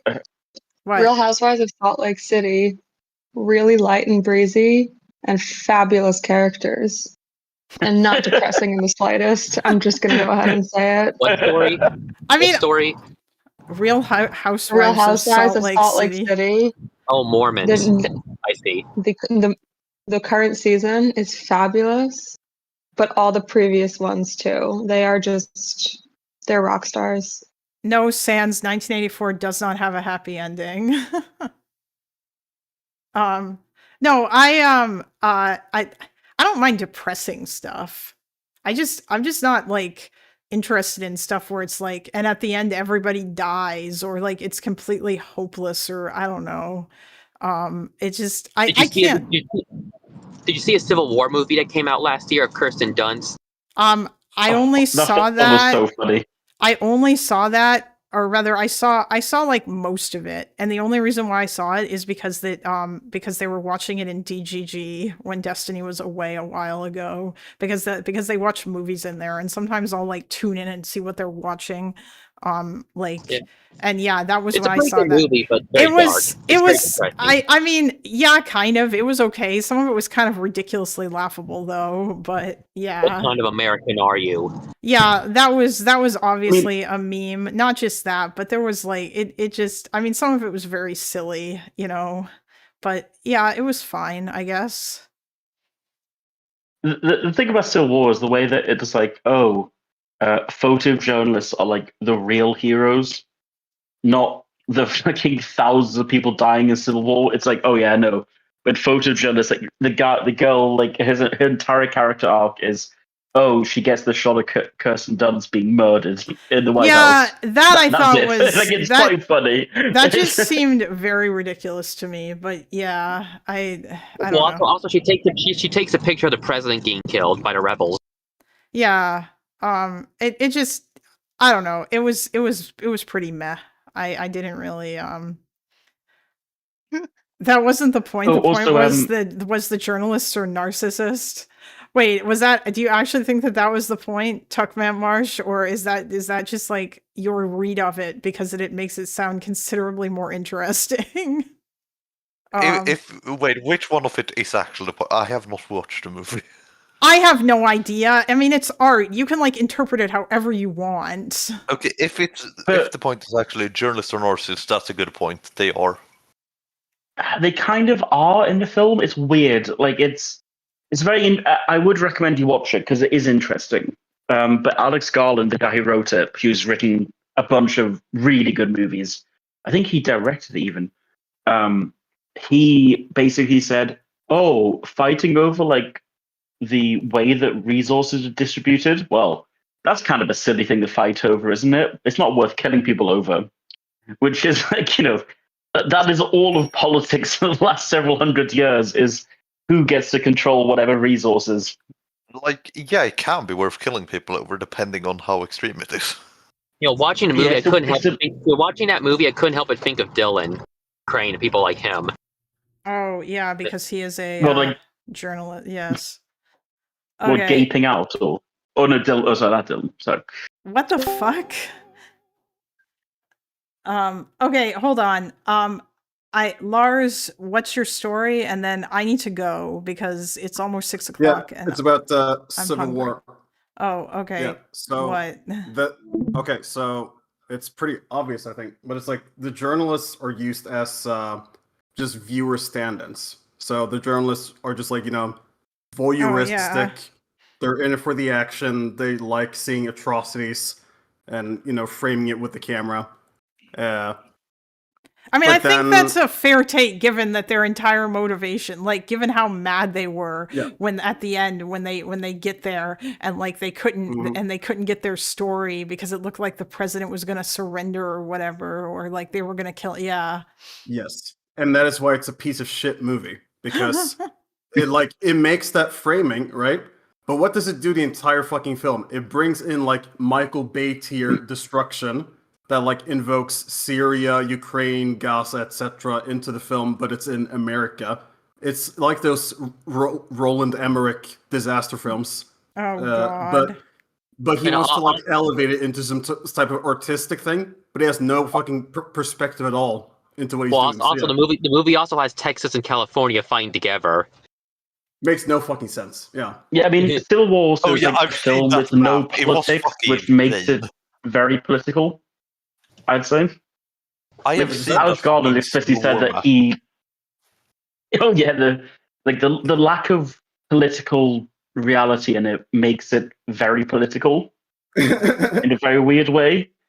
Because It also it's like, well, why are That these made no guys fighting together? What? Like, Yeah. doesn't make any Also, sense. like, Yeah, I I just just remember seeing that map and being like, "What the fuck is this?" the map also mentioned the Northwest all the way to the Midwest being controlled by Maoists. Oh, Which- hey, hey, okay. True. Good one, Can I- Sans. Okay, sorry. Can I recommend some films? Can I recommend some films that are actual like good at the fucking culture war shit? Sure. As long as nobody interrupts him when he does, because after you do, I'm gonna go. All right. I'm probably go ahead and dip out anyway. Yeah. Watch the miniseries Too Old to Die Young. Watch The Sweet East, and watch One Battle After Another by PTA. That's it. Good night, fellas. Yeah. Good night, Lars. Like Linda. Yeah, One Battle After Another. That was something that other people recommended too. Oh yeah, yeah. I didn't even get to say goodnight to him. All right, guys, I'm gonna go because it is late and I am I need to eat food. But yeah, okay. Bye, guys. Thanks for coming on. Good night. Good night. Viola too. Bye. Good night.